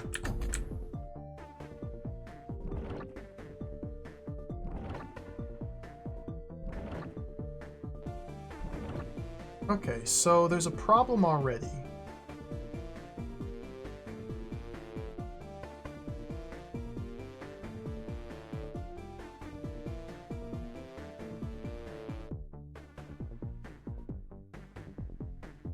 I can never get through here, and this is my only way out of the room.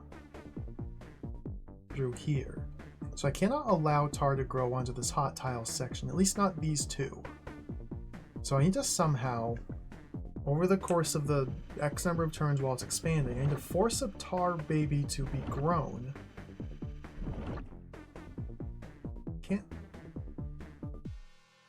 Don't know how I would do that.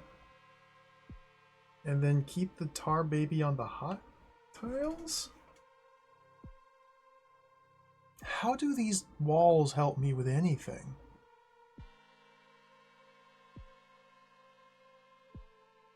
Because it doesn't make a baby that's accessible until it's already grown too far. A hot tile will kill the brain. I can't slap the brain there. Can't put the brain on the red door because I'll have access to the red door once I've opened it.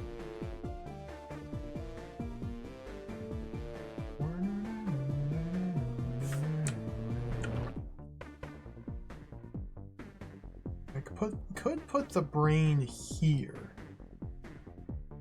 which would then have the northern chamber spit out babies. If the brain were here, or here, the northern chamber was spitting babies out. How could I redirect the flow of baby like that?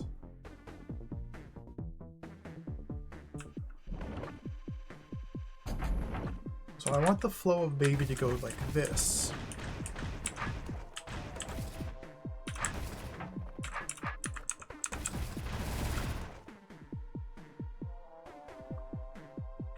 And then I want the brain to be there. I think I want my sword.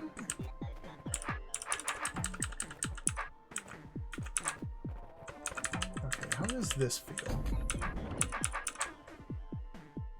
So now we get baby.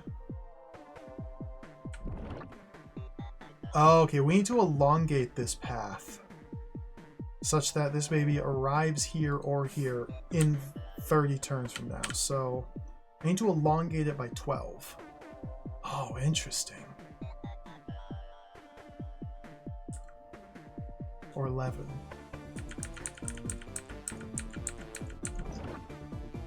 And then we have a repeatable little engine of babies that will block this. Okay, I get it. This is cool.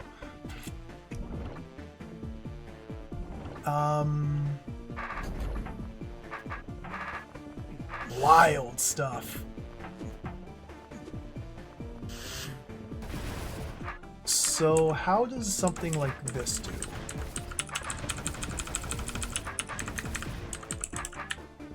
Without taking the time to like use brain and numbers and thinking and thought and math, without taking the time to worry about boring math nonsense, let's see how this works. I probably need to do something with this other set of crumbly walls as well, but this might do the trick. Okay, now we got a little baby engine coming. So this elongates the path by 1, 2, 3, 4, 5, 6, 7. That gets me 7 extra tiles, or 7 extra turns. So I'm going to be 4 or 5 off, okay. So I need to elongate this by 5, which I can probably do by snaking in like that. Okay. This room's cool. I like this. So if I snake in like...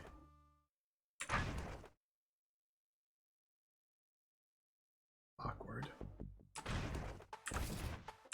Snake in like this.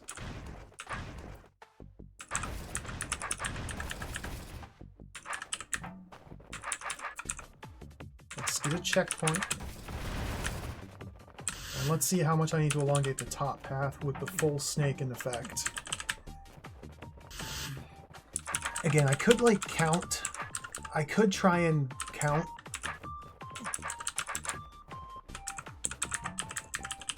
Instead, I'm doing it this way.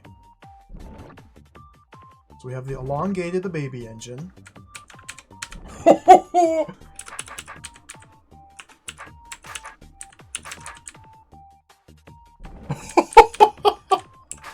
can't believe that just worked. This is cool.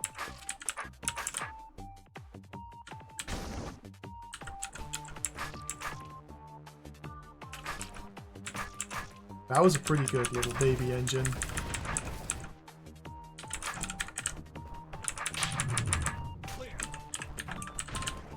Clear.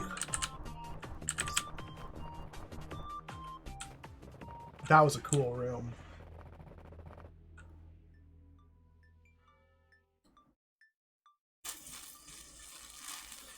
They're still going. Okay. Brains, Seep, and Water Skippers have their own unique path maps. They count up by 1 for each tile they can move on, Wall for Seep, Water for Skippers, and 1,000 for each floor tile. In effect, they rank all paths first by number of floor tiles, number of paths that are equal by distance in terms of tiles they can walk on.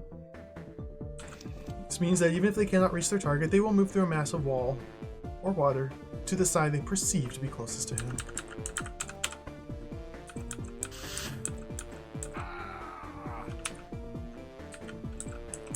What?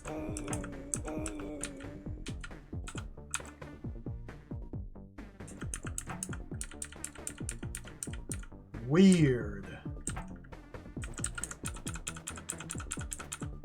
That's weird.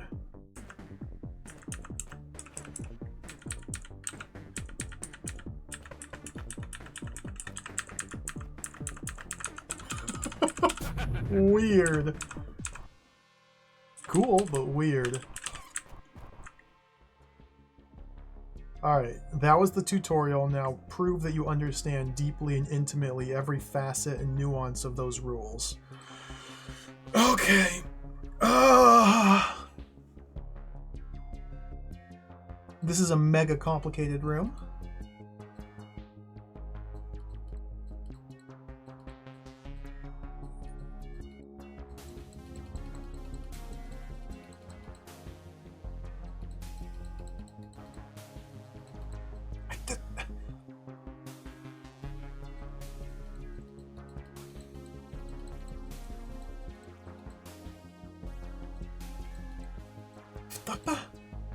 Where's the trapdoor? Okay, trapdoor's here.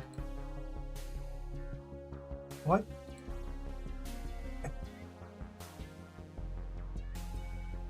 What?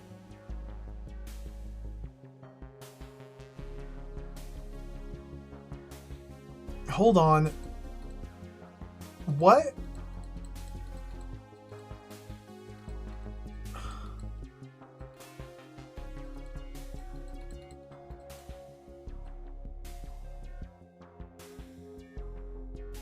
Toggle? What the close?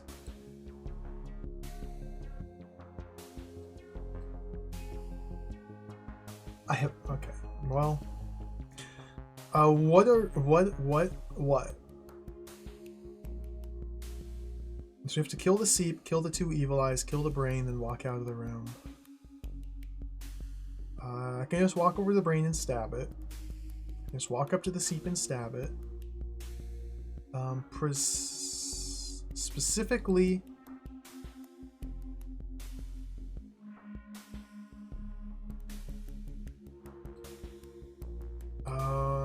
I think the Seep has to be the last monster I kill. I think I need to use the decoy potion to probably kill the brain who's sitting on this pressure plate. And then while standing on this open room clear gate, I need to allow the Seep to come to me, and then I stab it, clearing the room, leading out in this direction.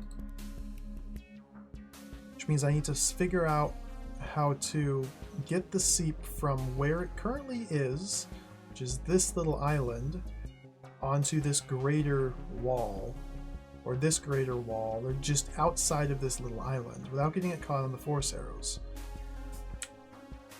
It got caught in the Force Arrows. Okay.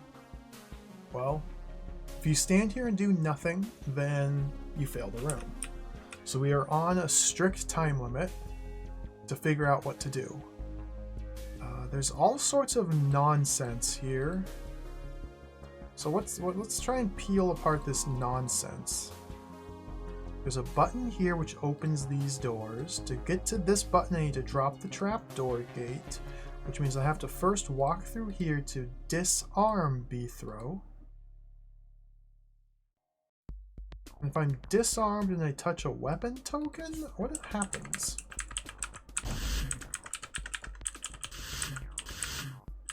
I drop my disarmed weapon on the token. Okay, makes sense. So, okay.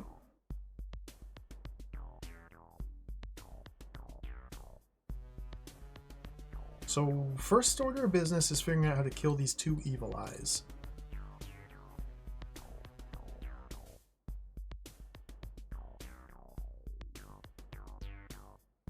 It seems like I was kind of on the right track. Doing this first. Now I may need to, in fact, just to be safe about things, let's enter the room like this so that that wall's destroyed, just in case I happen to try and end the room with a stick, which is not going to happen because, but whatever, just for peace of mind, we'll do that. So I think now I need to use the rules introduced in this room to get around the Seep to press this button, get around the Seep to get my sword, get around the Seep to stab these monsters, grab the stick, all while maneuvering around the Seep, push the brain there, and then get here. So, what does this do? Opens these doors. I don't want that? Wait, I have to do that to get my sword back. So why can't I just race to it? Because the Seep kills me.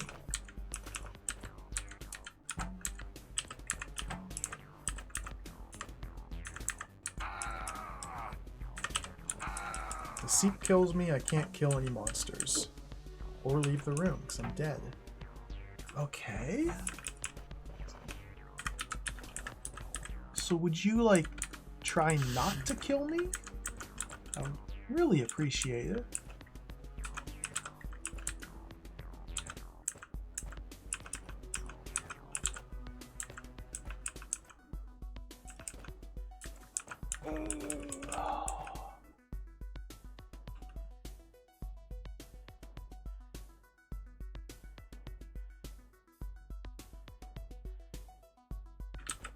What does this do? That?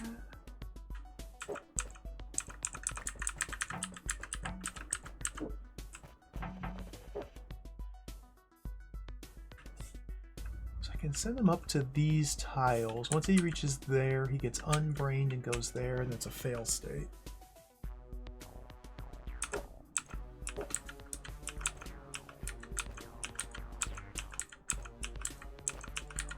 So I can wait till here. Still not enough space to get in and press that button and get back out.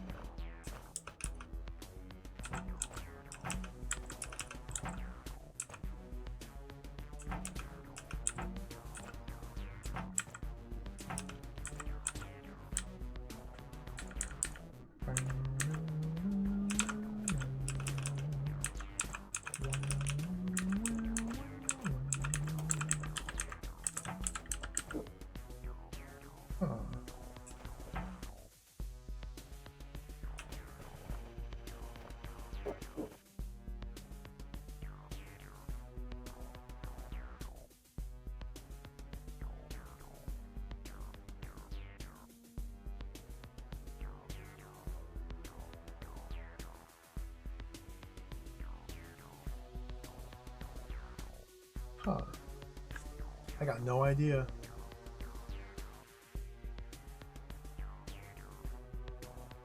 Like the format of these rooms where it's like, okay, here's a rule explained fairly clearly. Now,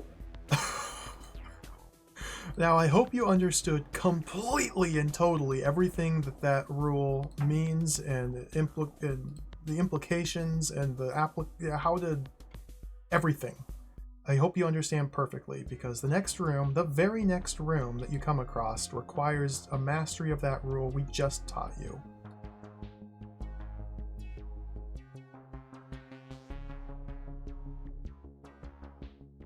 I don't know how to get to this button and not die.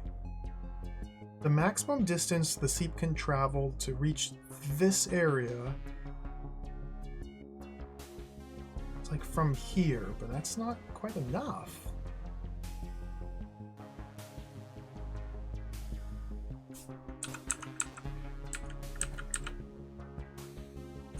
Okay, well I can stand here and go like that. I think that's a little bit more. That was a little bit more, yeah.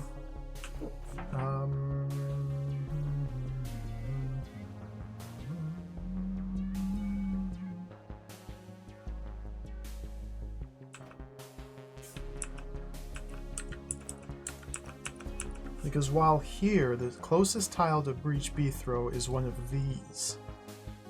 And so the seep is trying to pathfind up to that.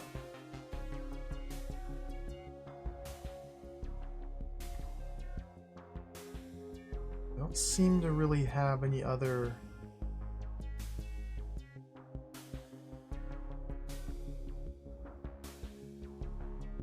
similar little corners to hide in. Not that I can see.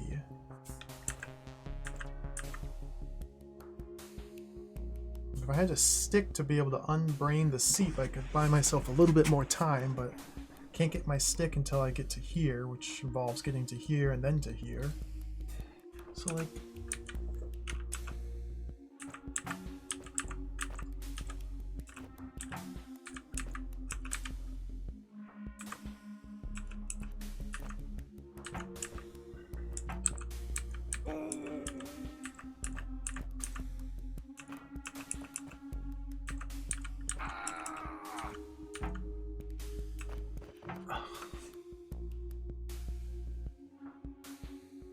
Like if these doors were open, then I would have some nice easy access tiles to stand in.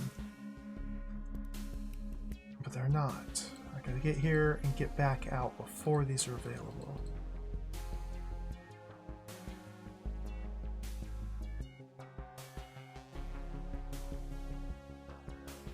Wow, this is really tricky. It's like there's obviously one single tile I need to find and use that will buy me enough time to get in, touch that button, and get out. Just one single tile.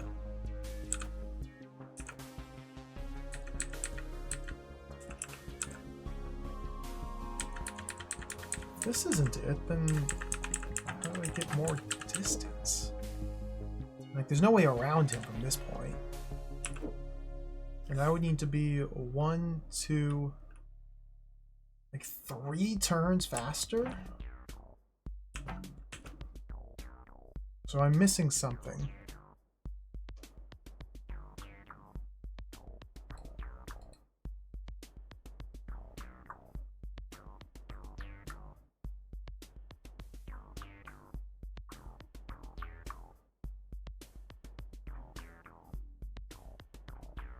I suppose I could like push the brain onto this tile at the start of the room. I don't think I have enough time to do anything. No? Yeah, because at the start of the room in its initial state,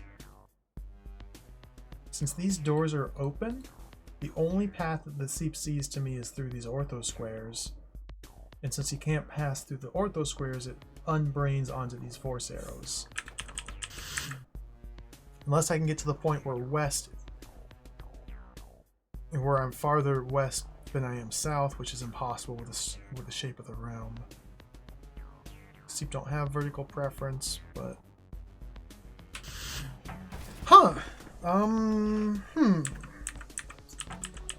definitely seems like this is forcing me to do this to begin the room.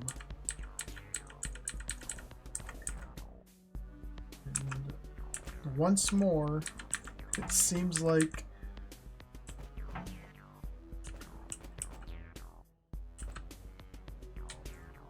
I have no idea what to do.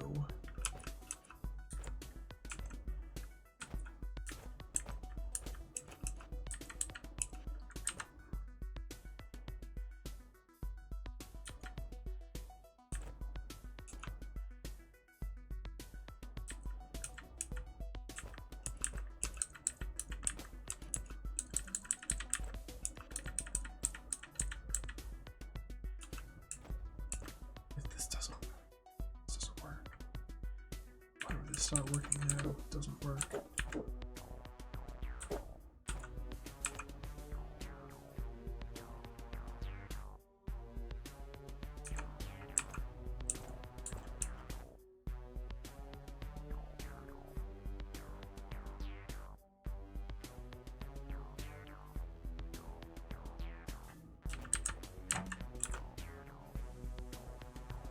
Huh?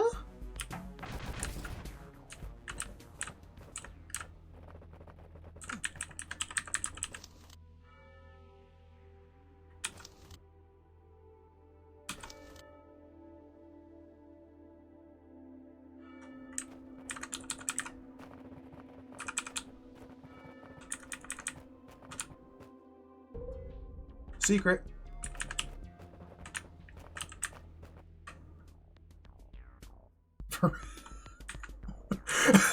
If a room is marked as secret, I just turn around and walk out of it. I have lost my spirit of adventure.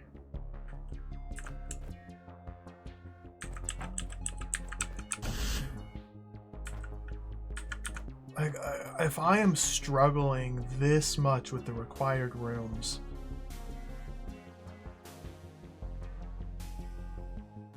then I'm happy just skipping the secrets for now. It's a secret! Oh, I'm out of here. You can keep your secrets. You can keep your secrets. I'll add them to the list. My .txt file, my text file, that already has a list of about 20 secret rooms from previous levels. I'll just add these to the list. This one, this one. No, this one will have to be cleared on the way out. This one.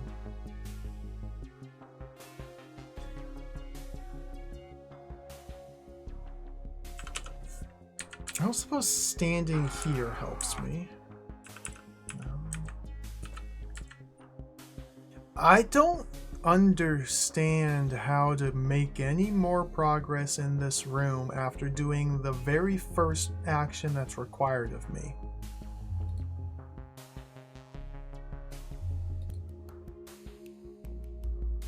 Somebody's bumping music, holy smokes. That's really loud.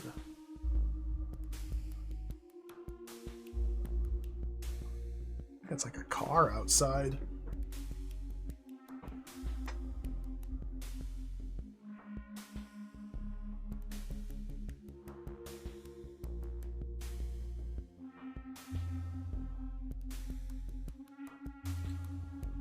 I can hear that through my headphones.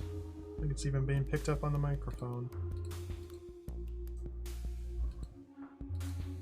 Yeah, I don't know what to do. Like, there's just seemingly nothing I can do in this room. Like, I have to step on this. I have to open the trapdoor gate by turn 10. Seemingly.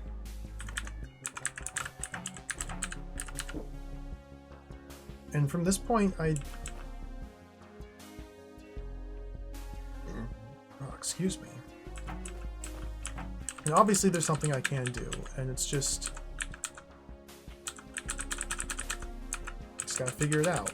I just, you just gotta use brain to solve the puzzle of how to make any progress in this room. So the problem is the seep is arriving into here too quickly. So I would need to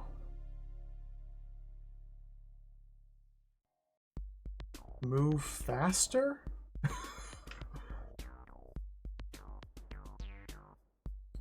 Like, what are my options? My options in this room at this current state are walk or stand still.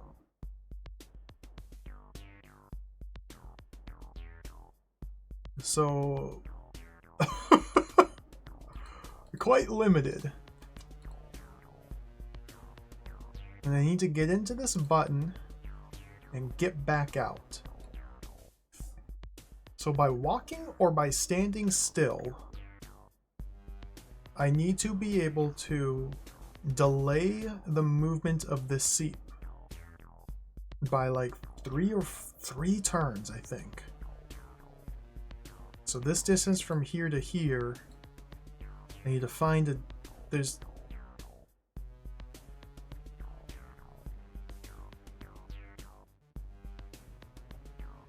what?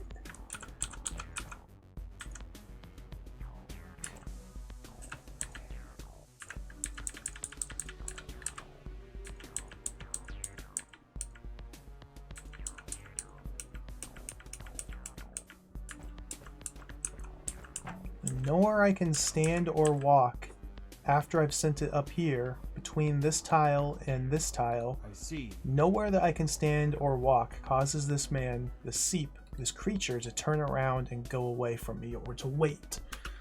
So this is a problem.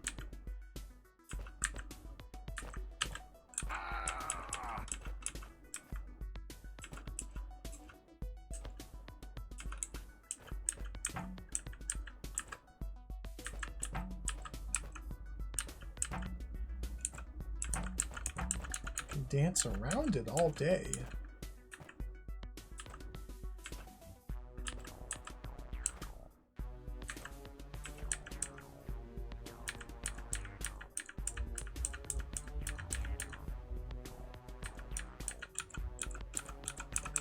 Does me no good.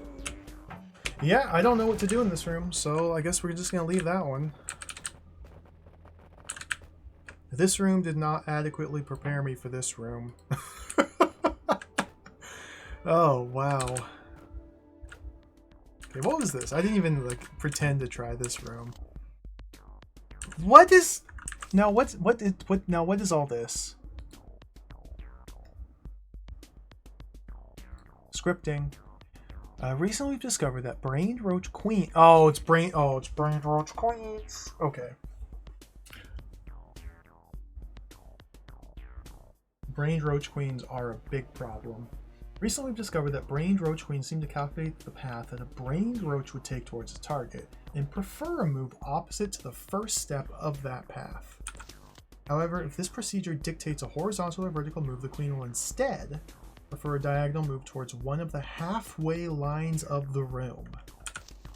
Thus, a brained queen's preferred move is always diagonal. However, as usual, if a preferred diagonal move is blocked, the queen will try to move vertically, then horizontally.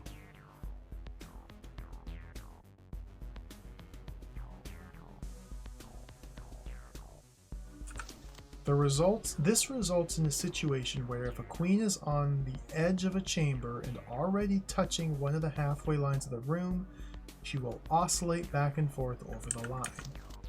PCMT storage. Not useful for us to direct citizens, but we have found them useful in isolating roach queens from the spawn they so eagerly produce. What?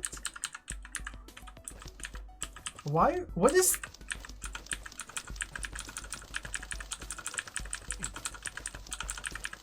What does this mean? Blue down, red up?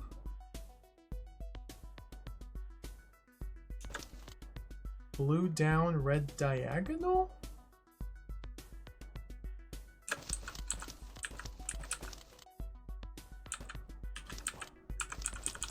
Is this trying to illustrate the different paths?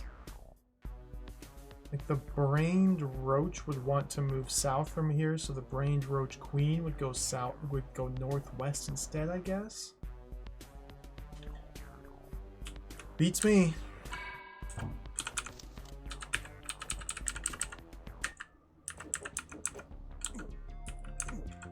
The key takeaway.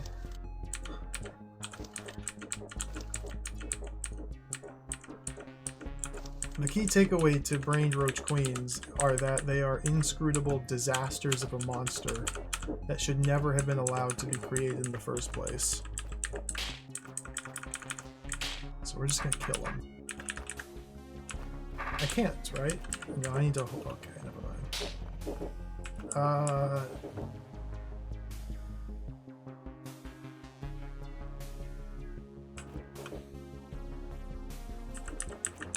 What?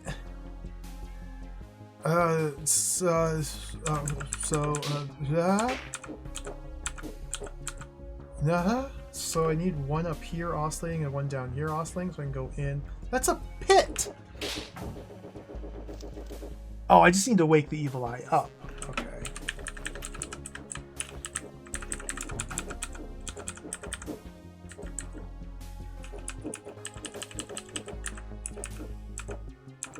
Look at this nonsense. Like, what?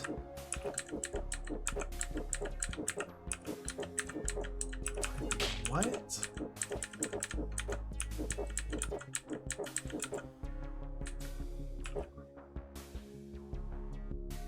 Which one's 5 East? This room? I haven't even tried 5 East normally yet. Thank you, I will heed your advice. My default state at the moment is just simply skip challenges. Because like I've said repeatedly, I feel as if I am way in over my head with this.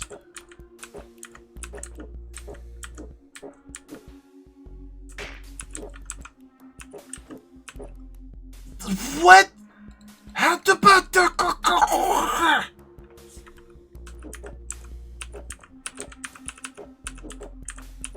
Ah!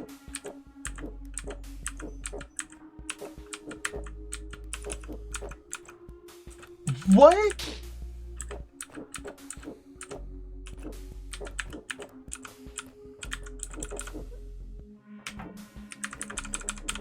Let me read this again.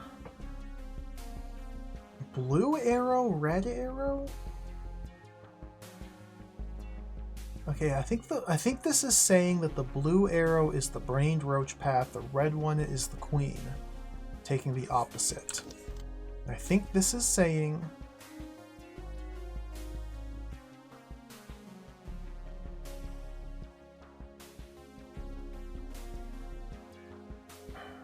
and it goes diagonal. However, as usual, if a preferred diagonal is blocked, the queen will try to move vertically, then as usual?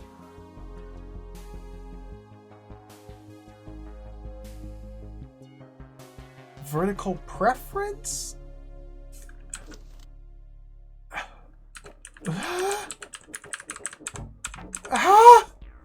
Okay, so I need to get a queen down here and a queen up here. So how do I use the knowledge imparted to me on these scrolls to affect that change? I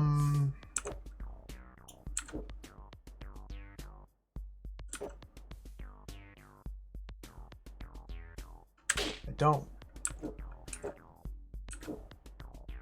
Like, I want... Okay, so I want... So, I want this queen to go down here. So I want it to make a brained... I want the brained roach move that this queen calculates to send it north, so that the brained roach queen opposite of that is south, but then it prefers diagonal. So that south would get converted to, I don't know if it's southeast or southwest. And if it's southeast and that's blocked, then it goes the south. And then if it's south, and then the brain, and then but they both move. I don't want them both to move. I want only one to move. Why do they both move when I go here? Why do they not both move when I'm here? But when I'm here... What?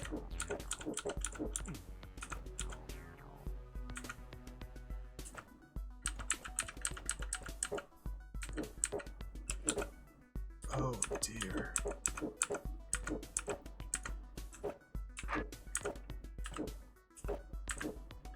There. Yeah, that makes sense. That makes perfect sense. Okay.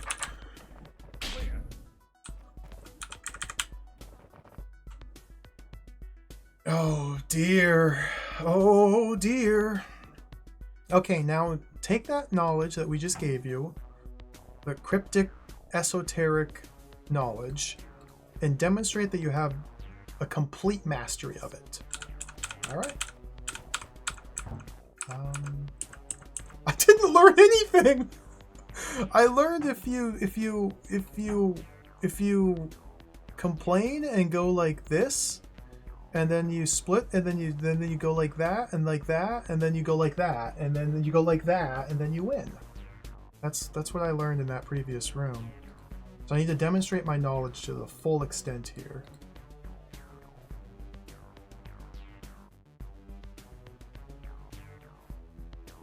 Oh dear.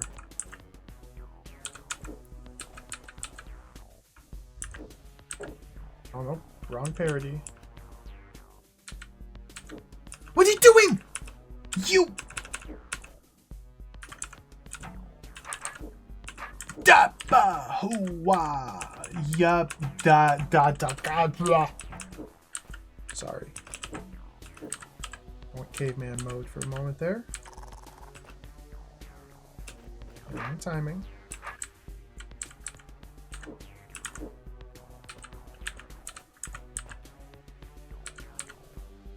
So I need it to slide like... Yeba?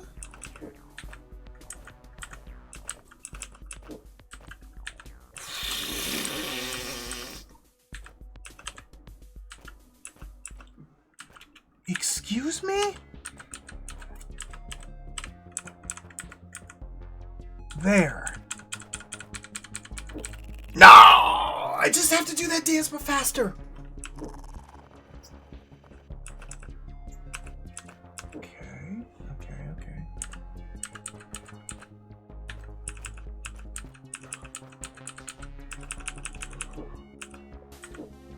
Oh, I got wrecked. I got wrecked. Oh no. Okay, just have to do a little bit better. Okay, just a little bit better.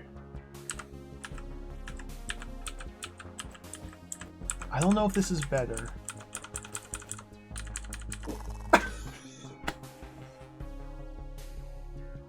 It's the exact same as before. It's the exact same as before. So can I do it a little bit quicker from here?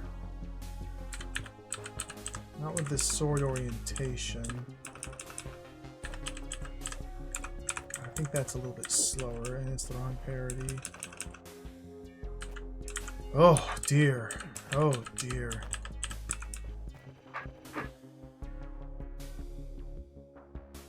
Oh dear.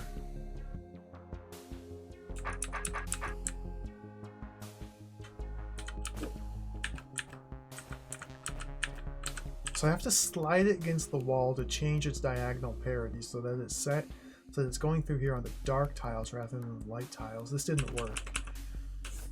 So like there, I need to move diagonally off from this tile rather than this one.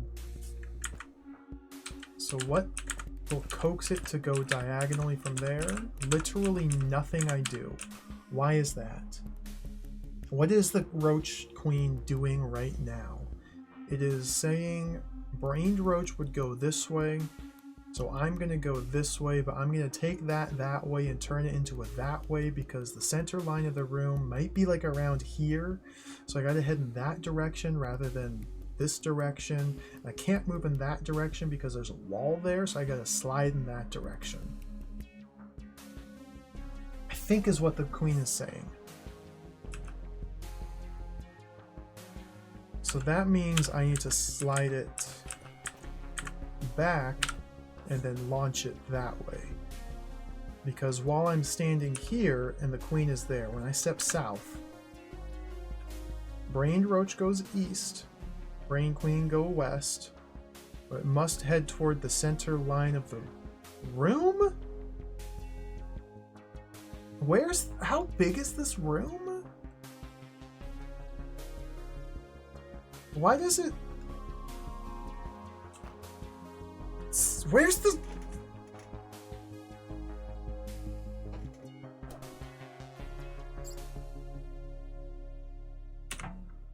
One, 2, 3, 4, 5, 6, 7, 8, 9, 10, 11, 12, 13, 14. This sucks. 15, 16, 17, 18. This is exactly what I don't want to do. 19, 20, 21, 22, 23, 24, 25, 26, 27, 28, 29, 30, 31, 32, 33, 34, 35, 36. 30, I miscounted. It's from 0 to 37 inclusive, so there's 38 tiles. So what tile? 19? So what, this is the center of the room? It's 38 wide, yeah. So the center line is the 19 column. And then vertically, it goes from 0 to 31 inclusive, so it's 32.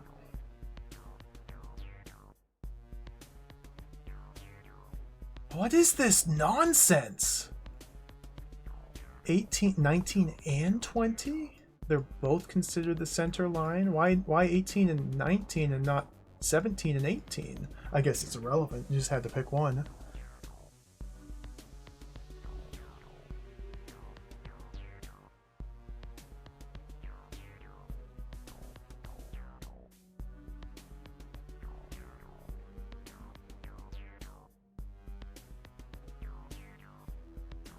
So at 16,16, it moves northwest because the center line vertically is what, 15 and 16? Since it's 32 tile. This is...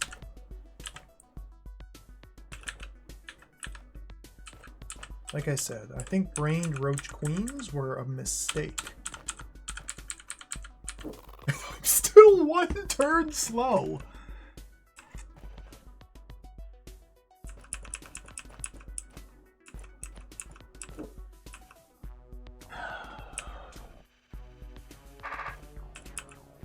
by extension, puzzles using brained roach queens were a mistake. That's my review.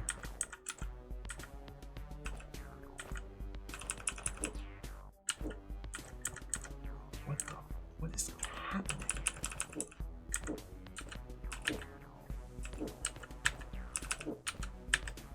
Okay, slide. You gotta get onto that. Gotta get onto this parody. Okay, now turn around. Quicker. Was that quicker? Sure, sure. Get out of this disaster hell room. Nope, nope, never mind. There's one more. Okay, let's do it again. Okay. Yeah. Yeah. Yeah. So I need to now be able to predict the path that the queen will take.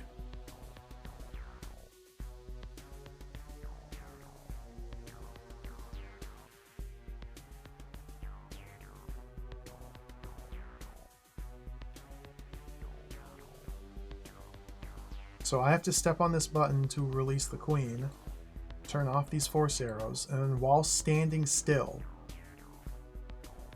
I need to get the queen there. So I need to carve out very specific broken walls such that the queen will get over here while I'm standing still. So I need to, like I said, demonstrate that I intimately understand every nuance of brained roach queen behavior. And I think I've demonstrated I do not. So let's figure this one out. It's currently on a white tile. So the first important thing is I need to get it.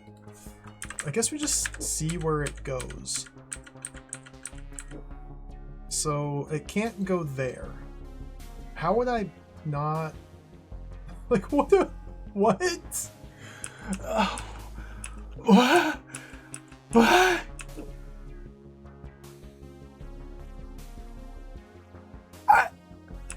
What?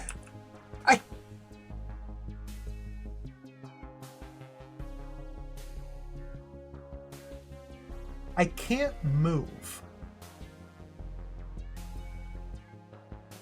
So while I am standing still, not moving, the queen needs to angle in one direction and then move orthogonally and then angle in a different direction. So that means I think we need to time it such that she lays eggs at a very specific point and then slides along those eggs. The eggs can't happen on the buttons, but there's no space where I can have eggs on one side but not on the... Maybe no eggs?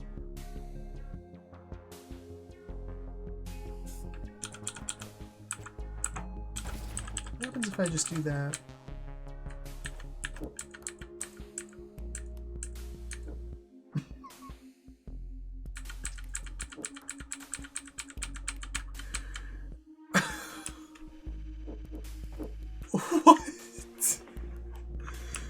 What? I understand the desire to have this hold encompass the totality of DROD, like the entire breadth of interactions of game mechanics, but maybe you didn't need to put brained roach queen puzzles.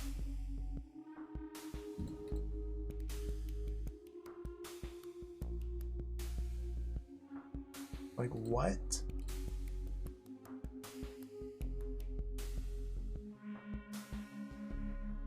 This is only a 6 brain hold. This is a 6 brain room. And this room is easier than Beethro's teacher.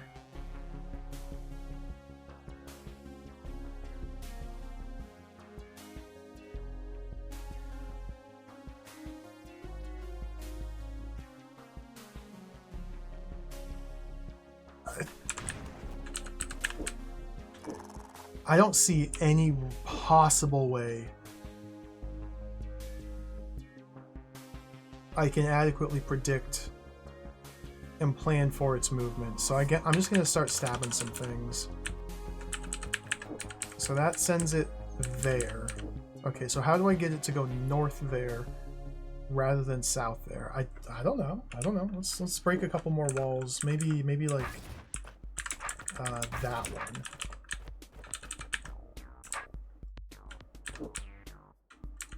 I didn't do anything. Okay. So if it's running southeast on this line, how could I ever... I think the idea is it needs to stay on the white. So like that. Nope, if it stays on the white, it just... Okay. So... Maybe that one?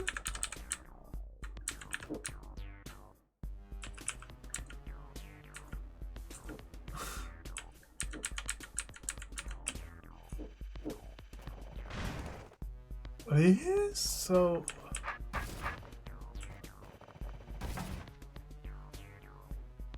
It's very unclear how my actions influence the movement of the Roach Queen.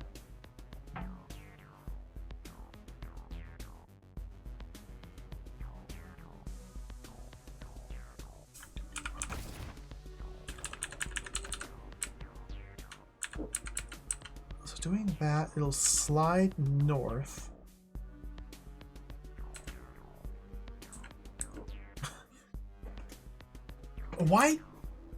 Why is it going to this space instead of that? Because the center of the room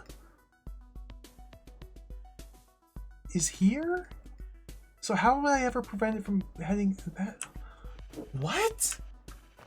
God, this really makes me feel like a big idiot. Like, what? How? What?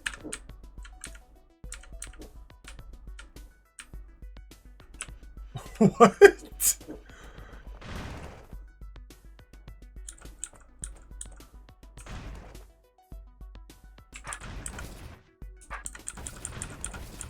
Well, maybe just something like that just magically works. Let's find out. I'm just straight up guessing. Nope. Okay. Maybe that.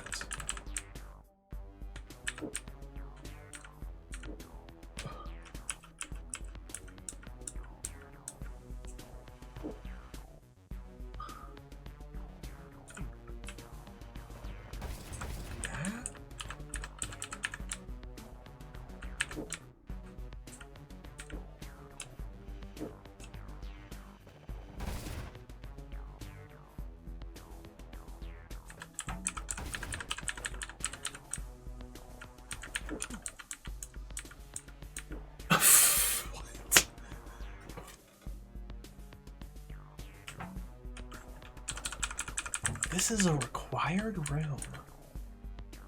Why does it go... Why does it... 6 brains?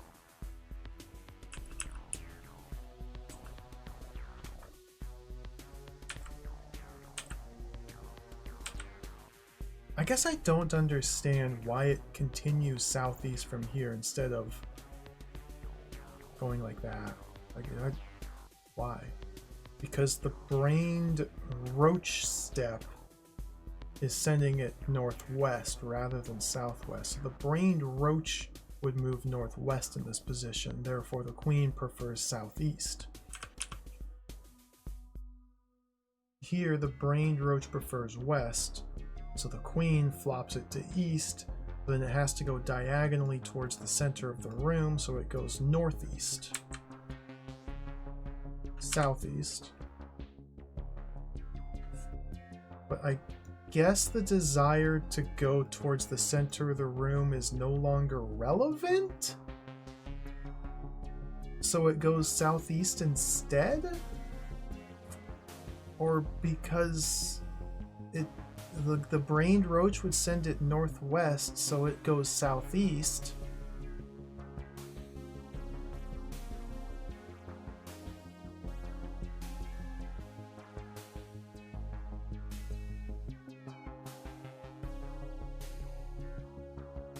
Which...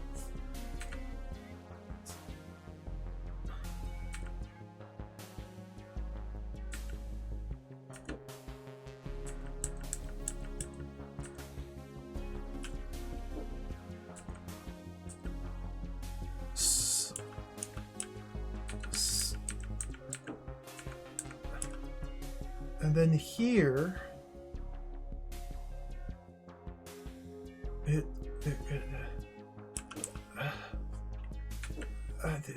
here it goes northwest, which gets flopped to southeast, which is blocked, so it goes east, but it can't go east because it wants to go north.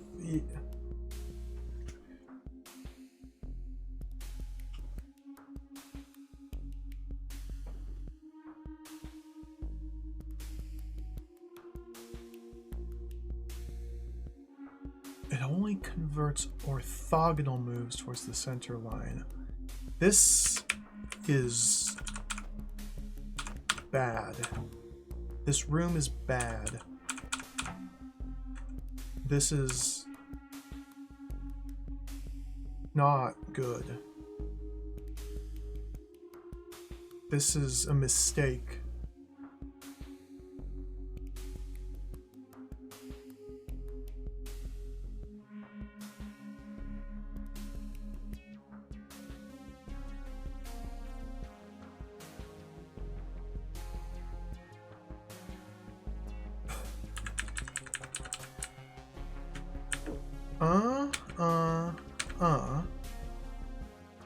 So if I want it to go here instead of down here, I can't. I could break this tile and then it would go here. So from this state, it goes...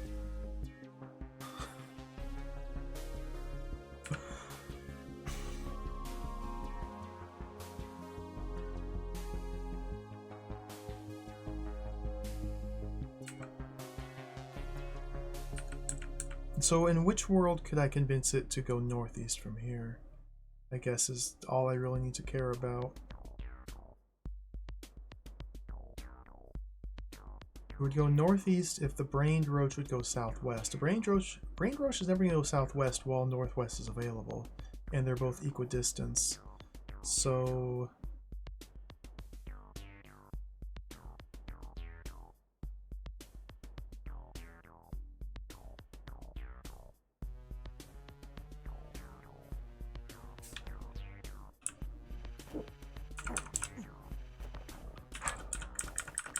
I'd just break that one.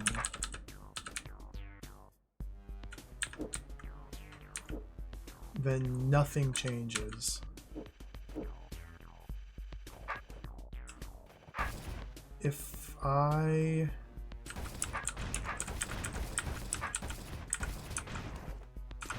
go like that...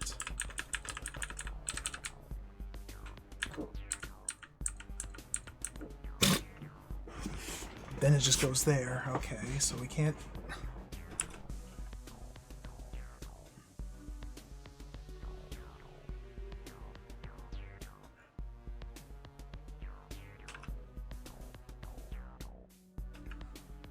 So if this were still here, it would slide south.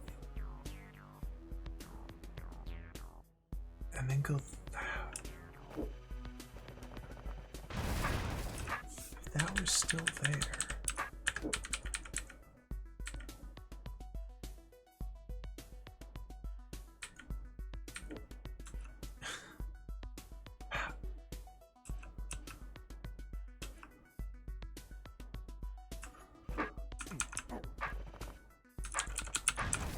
If those were clear?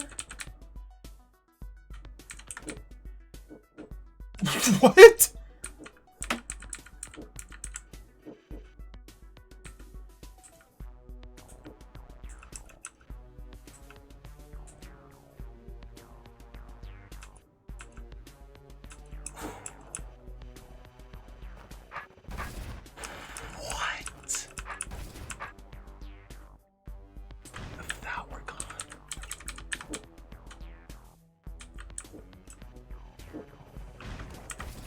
What? Like...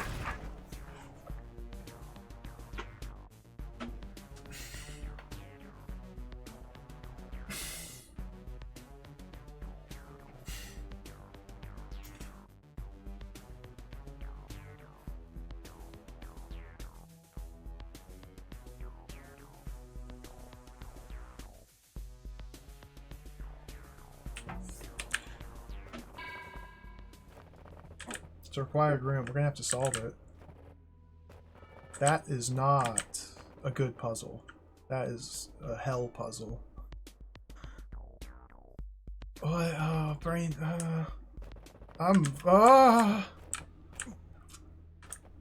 There's so many rooms! What's down here? There's just 1,000 billion more rooms. Oh my god, there's so many rooms! This is a huge floor, holy smokes. There's more past this in multiple directions. Kill the last monster while standing in the dirt floor square. Well, this is the challenge that's impossible.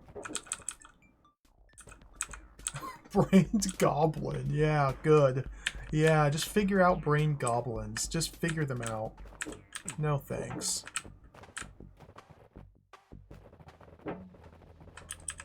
Just figure out brained goblins, you know.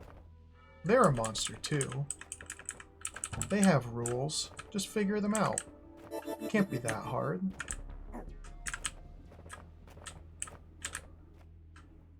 I don't... Oh, oh. Oh. Oh. Oh, we're down to 2, 4, 6, 8, 9 required rooms. Plus there's at least 2 more.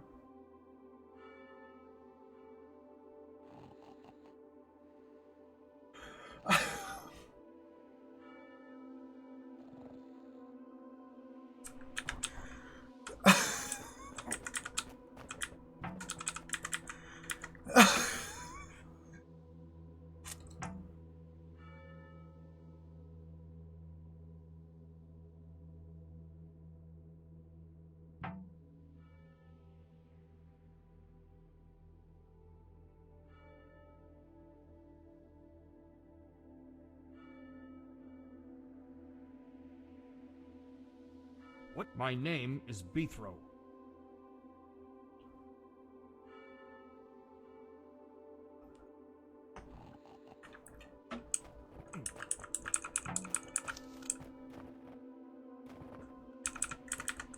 I've never felt this way about DROD before, but I don't want to do any of these rooms.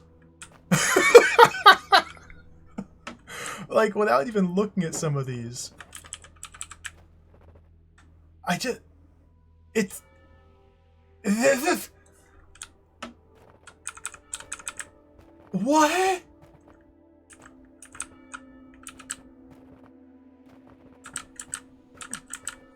Let's do this one. Let's check out this one. Maybe this one will be fine. Alright, we got a stick, some brain serpents.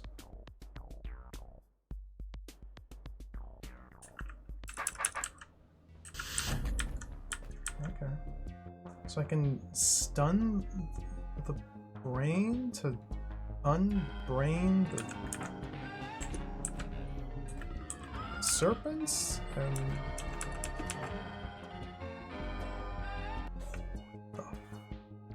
Basil, hello, thank you for the 50-month reset. The 50-month, holy smokes, 50-month. Thank you. I like sticks, I absolutely do.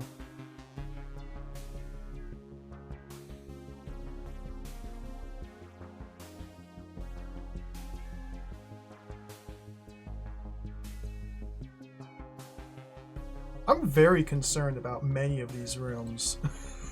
I'm very concerned about the general state of affairs at the moment. Very concerned about everything that's going on. Did I need to keep that serpent alive? There's space to keep the serpent alive. I might have needed to keep the serpent alive. I don't know. Brain serpents seem to use the same path maps as roaches and other monsters. This can direct them on a route they cannot complete since they cannot move diagonally. Okay.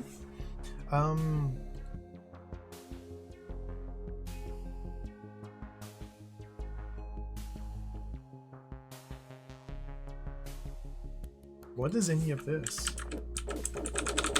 I needed the serpent alive. Okay, of course. Something's got to be toggling those while I'm in here.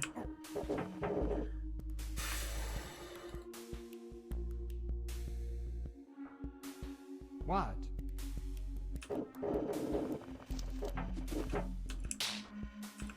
It's just never going to be easy from this point. It's never going to be easy. Everything is just going to be a massive chore. Okay, there's that one.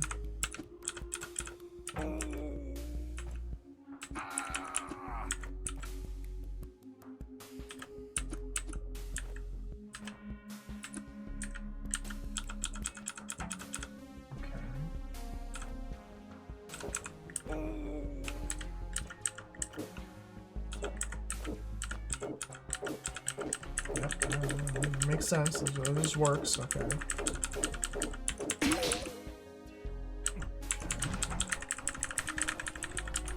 Cool.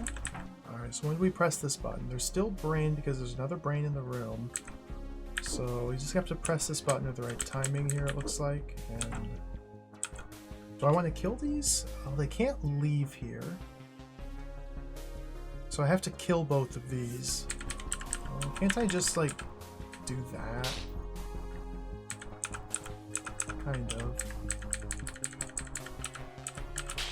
Okay. What does that do? What does this button do? Locks me in there. Okay, what does this do?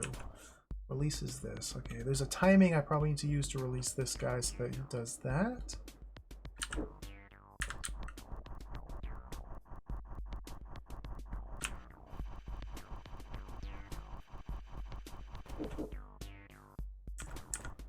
There's a combination, Mars. There's the official team, the Carabil team, who makes them, although they haven't released much lately.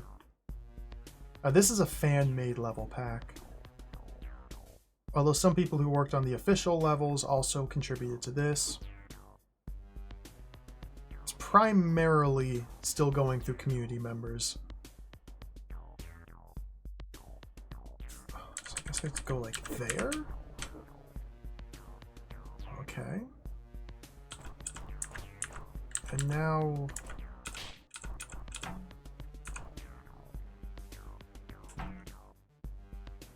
press that button?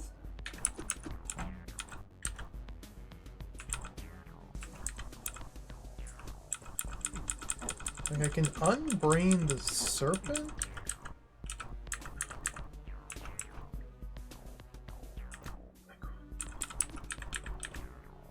So that it goes...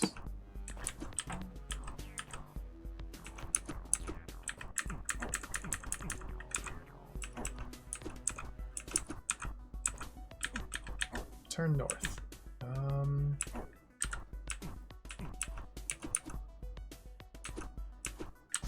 There.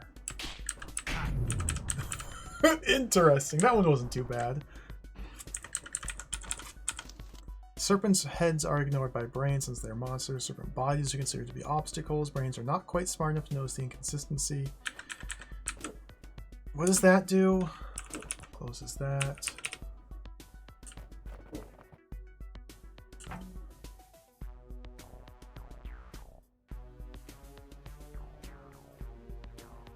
What?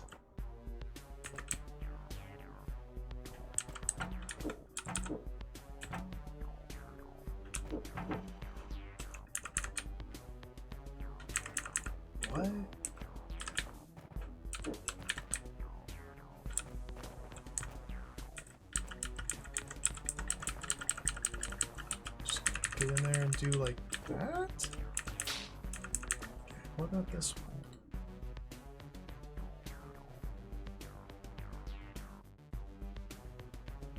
Uh-huh.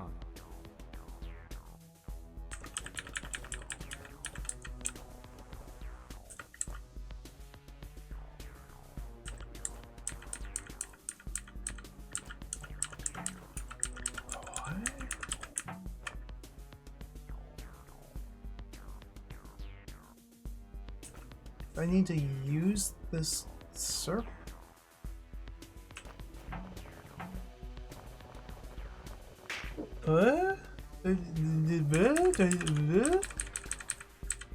Can't.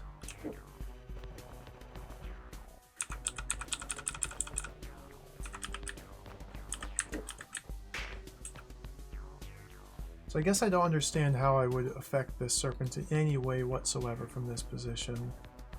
This guy was simple enough to run in here and guide him, but this one I can't run in here because doing so closes these. This also closes them. This only closes the one.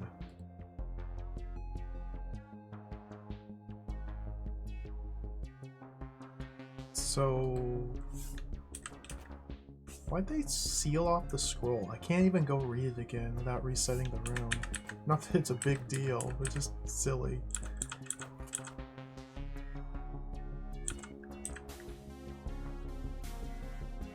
So while the serpent's body is blocking this tile, it is pathfinding towards either this direction or this direction to reach B throw. Once its body moves out of the way, it reverts to this path. And it is just caught in a loop. So from this position, it's now pathfinding towards one of these exits to reach B throw. And once its tail gets out of the way, it changes targets.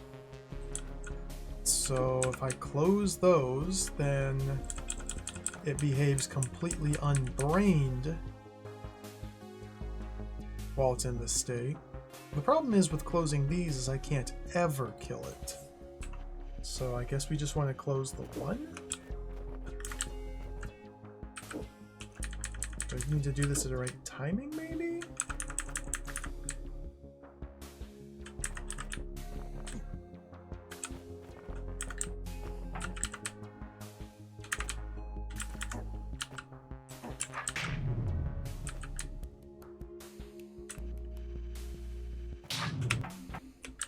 What? Heads are ignored by brains since they're monsters, okay. Bodies are considered to be obstacles.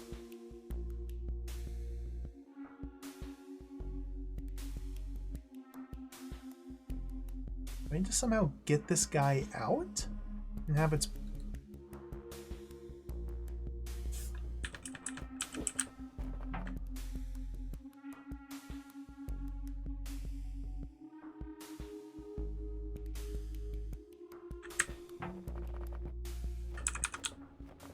let's check over here.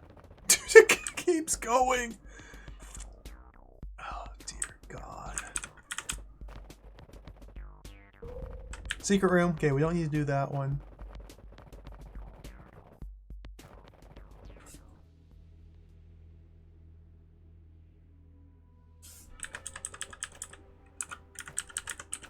Have I tried all of these yet? No.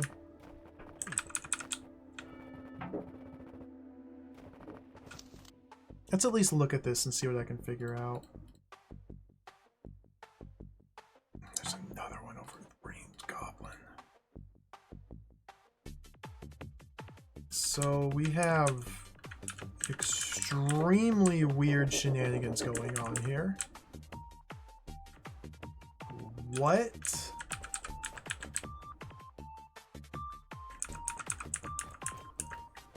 Whoa.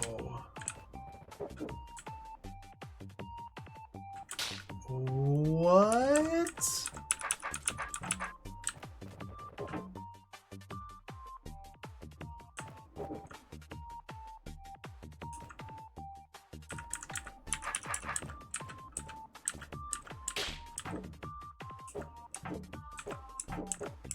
Huh?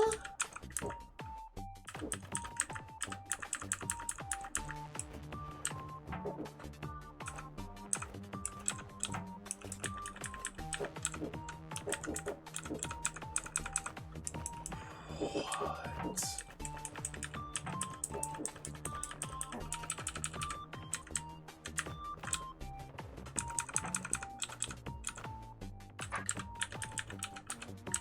What?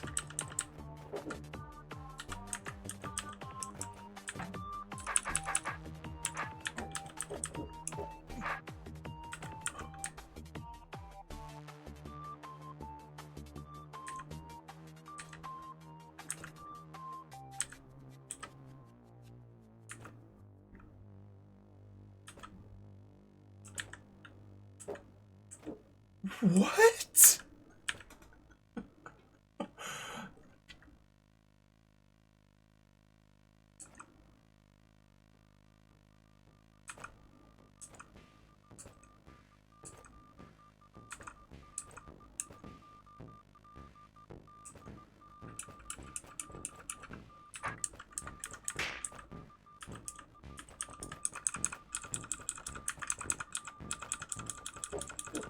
What?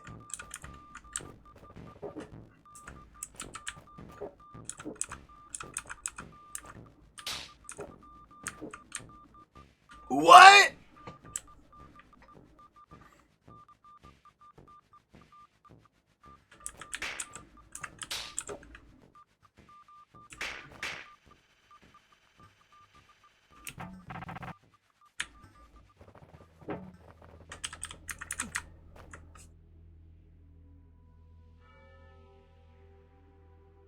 Well, I've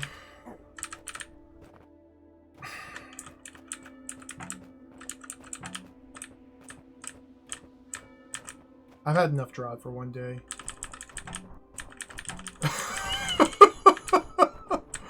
Let's park B throw someplace safe and cozy, like right here.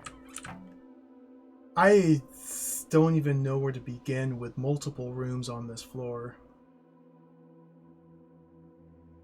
Multiple rooms on this floor. I don't even know where to begin. We have to solve all the required rooms in order to clear this room. Do we need to clear this room? Yeah, to get out. Okay, this is the exit. The exit's where we started. There's a lot of rooms I didn't really try. So there might be some more, you know, human solvable rooms in here still. But like this one, I have no clue where to even, what to do, or what I even can do, or how I would do anything. So I'm kind of at a loss there. This room is just baffling. This room had a brained goblin, so I just turned and ran, but it might not be that bad. This room is just totally inscrutable. This one also, I couldn't figure out anything other than the very first step, which is to walk here. So that's kind of the state of affairs. I didn't really try this one or this one because they look very scary. I didn't try any of the secret rooms because they all look very scary because they're pink and not red. And so therefore I just don't want to do them. So that's the general state of affairs. Ooh. I've said it before. I don't like it, but I still feel the same way. I think this hold is entirely too difficult. These puzzles are so insanely hard that I often find myself not wanting to do them. And that's not a good feeling for me to have. But that's enough for one day. So we finished off the wrecking yard. No, we did not. I didn't even get to the room 2 of the wrecking yard because this frightened me off. We finished off the Chrome Foundry. We did all of the ancient catacombs and excavation sites. That was pretty successful. We got a good headway into the cerebral testing facility, about halfway through. There's still multiple secrets here I haven't done.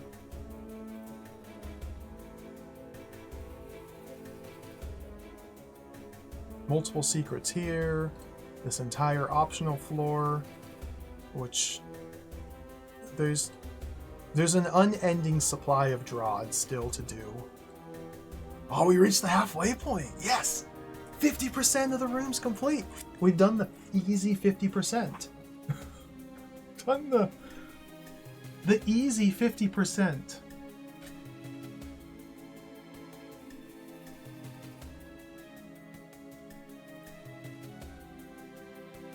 We've done the easy part. tutorial's over. I don't think I'm gonna beat this, but we'll try again another day. I don't think I am physically capable of finishing this hold or mastering it, but that's okay, because it's been fun up until chapter 6. The first 1,000 rooms were like so much fun. The first 1,000 rooms were so good. It doesn't... The difficulties I'm having in the second 1,000 does not diminish the amount of fun I had in the first 1,000 rooms. Like, those first 1,000 rooms, like, they were so good, it was so fun, and now it's just way too hard. Thanks for watching. Thanks for watching. Thank you for watching. That's DROD. I don't know if I'm going to stream this again tomorrow. I might need to I might need to pump the brakes. I've been doing maximum of 2 DROD streams per week, and I've been doing 2 per week for the longest time. I think I got to slow it down a little bit because, like I said, I still want to finish chapter 6. But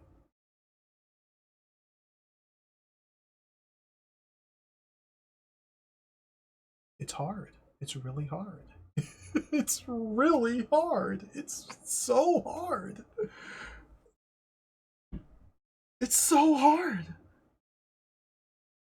It's too hard. Thank you for watching. I might stream DROD again tomorrow. Probably not till next week. Or maybe later this week. I know, we're only 1,000 rooms from the end. I just... Getting frustrated and stuck and having such slow progress, very demoralizing. And add to that the fact that there's still over 1,000 rooms.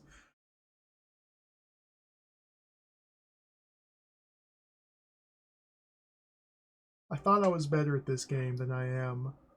I have been shown the error of my ways. Who's streaming? Let's do a raid. I gotta get out of here. Thank you all for watching. My descent into madness. We're not done with DROD. Don't get me wrong. We're not done with Descent of King Hesper. We're going to keep playing it. I just gotta build up the stamina to do more. Who's streaming? Let's do a raid. I gotta go. A lot of people on. Cool. What the heck? We got all sorts of cool stuff happening.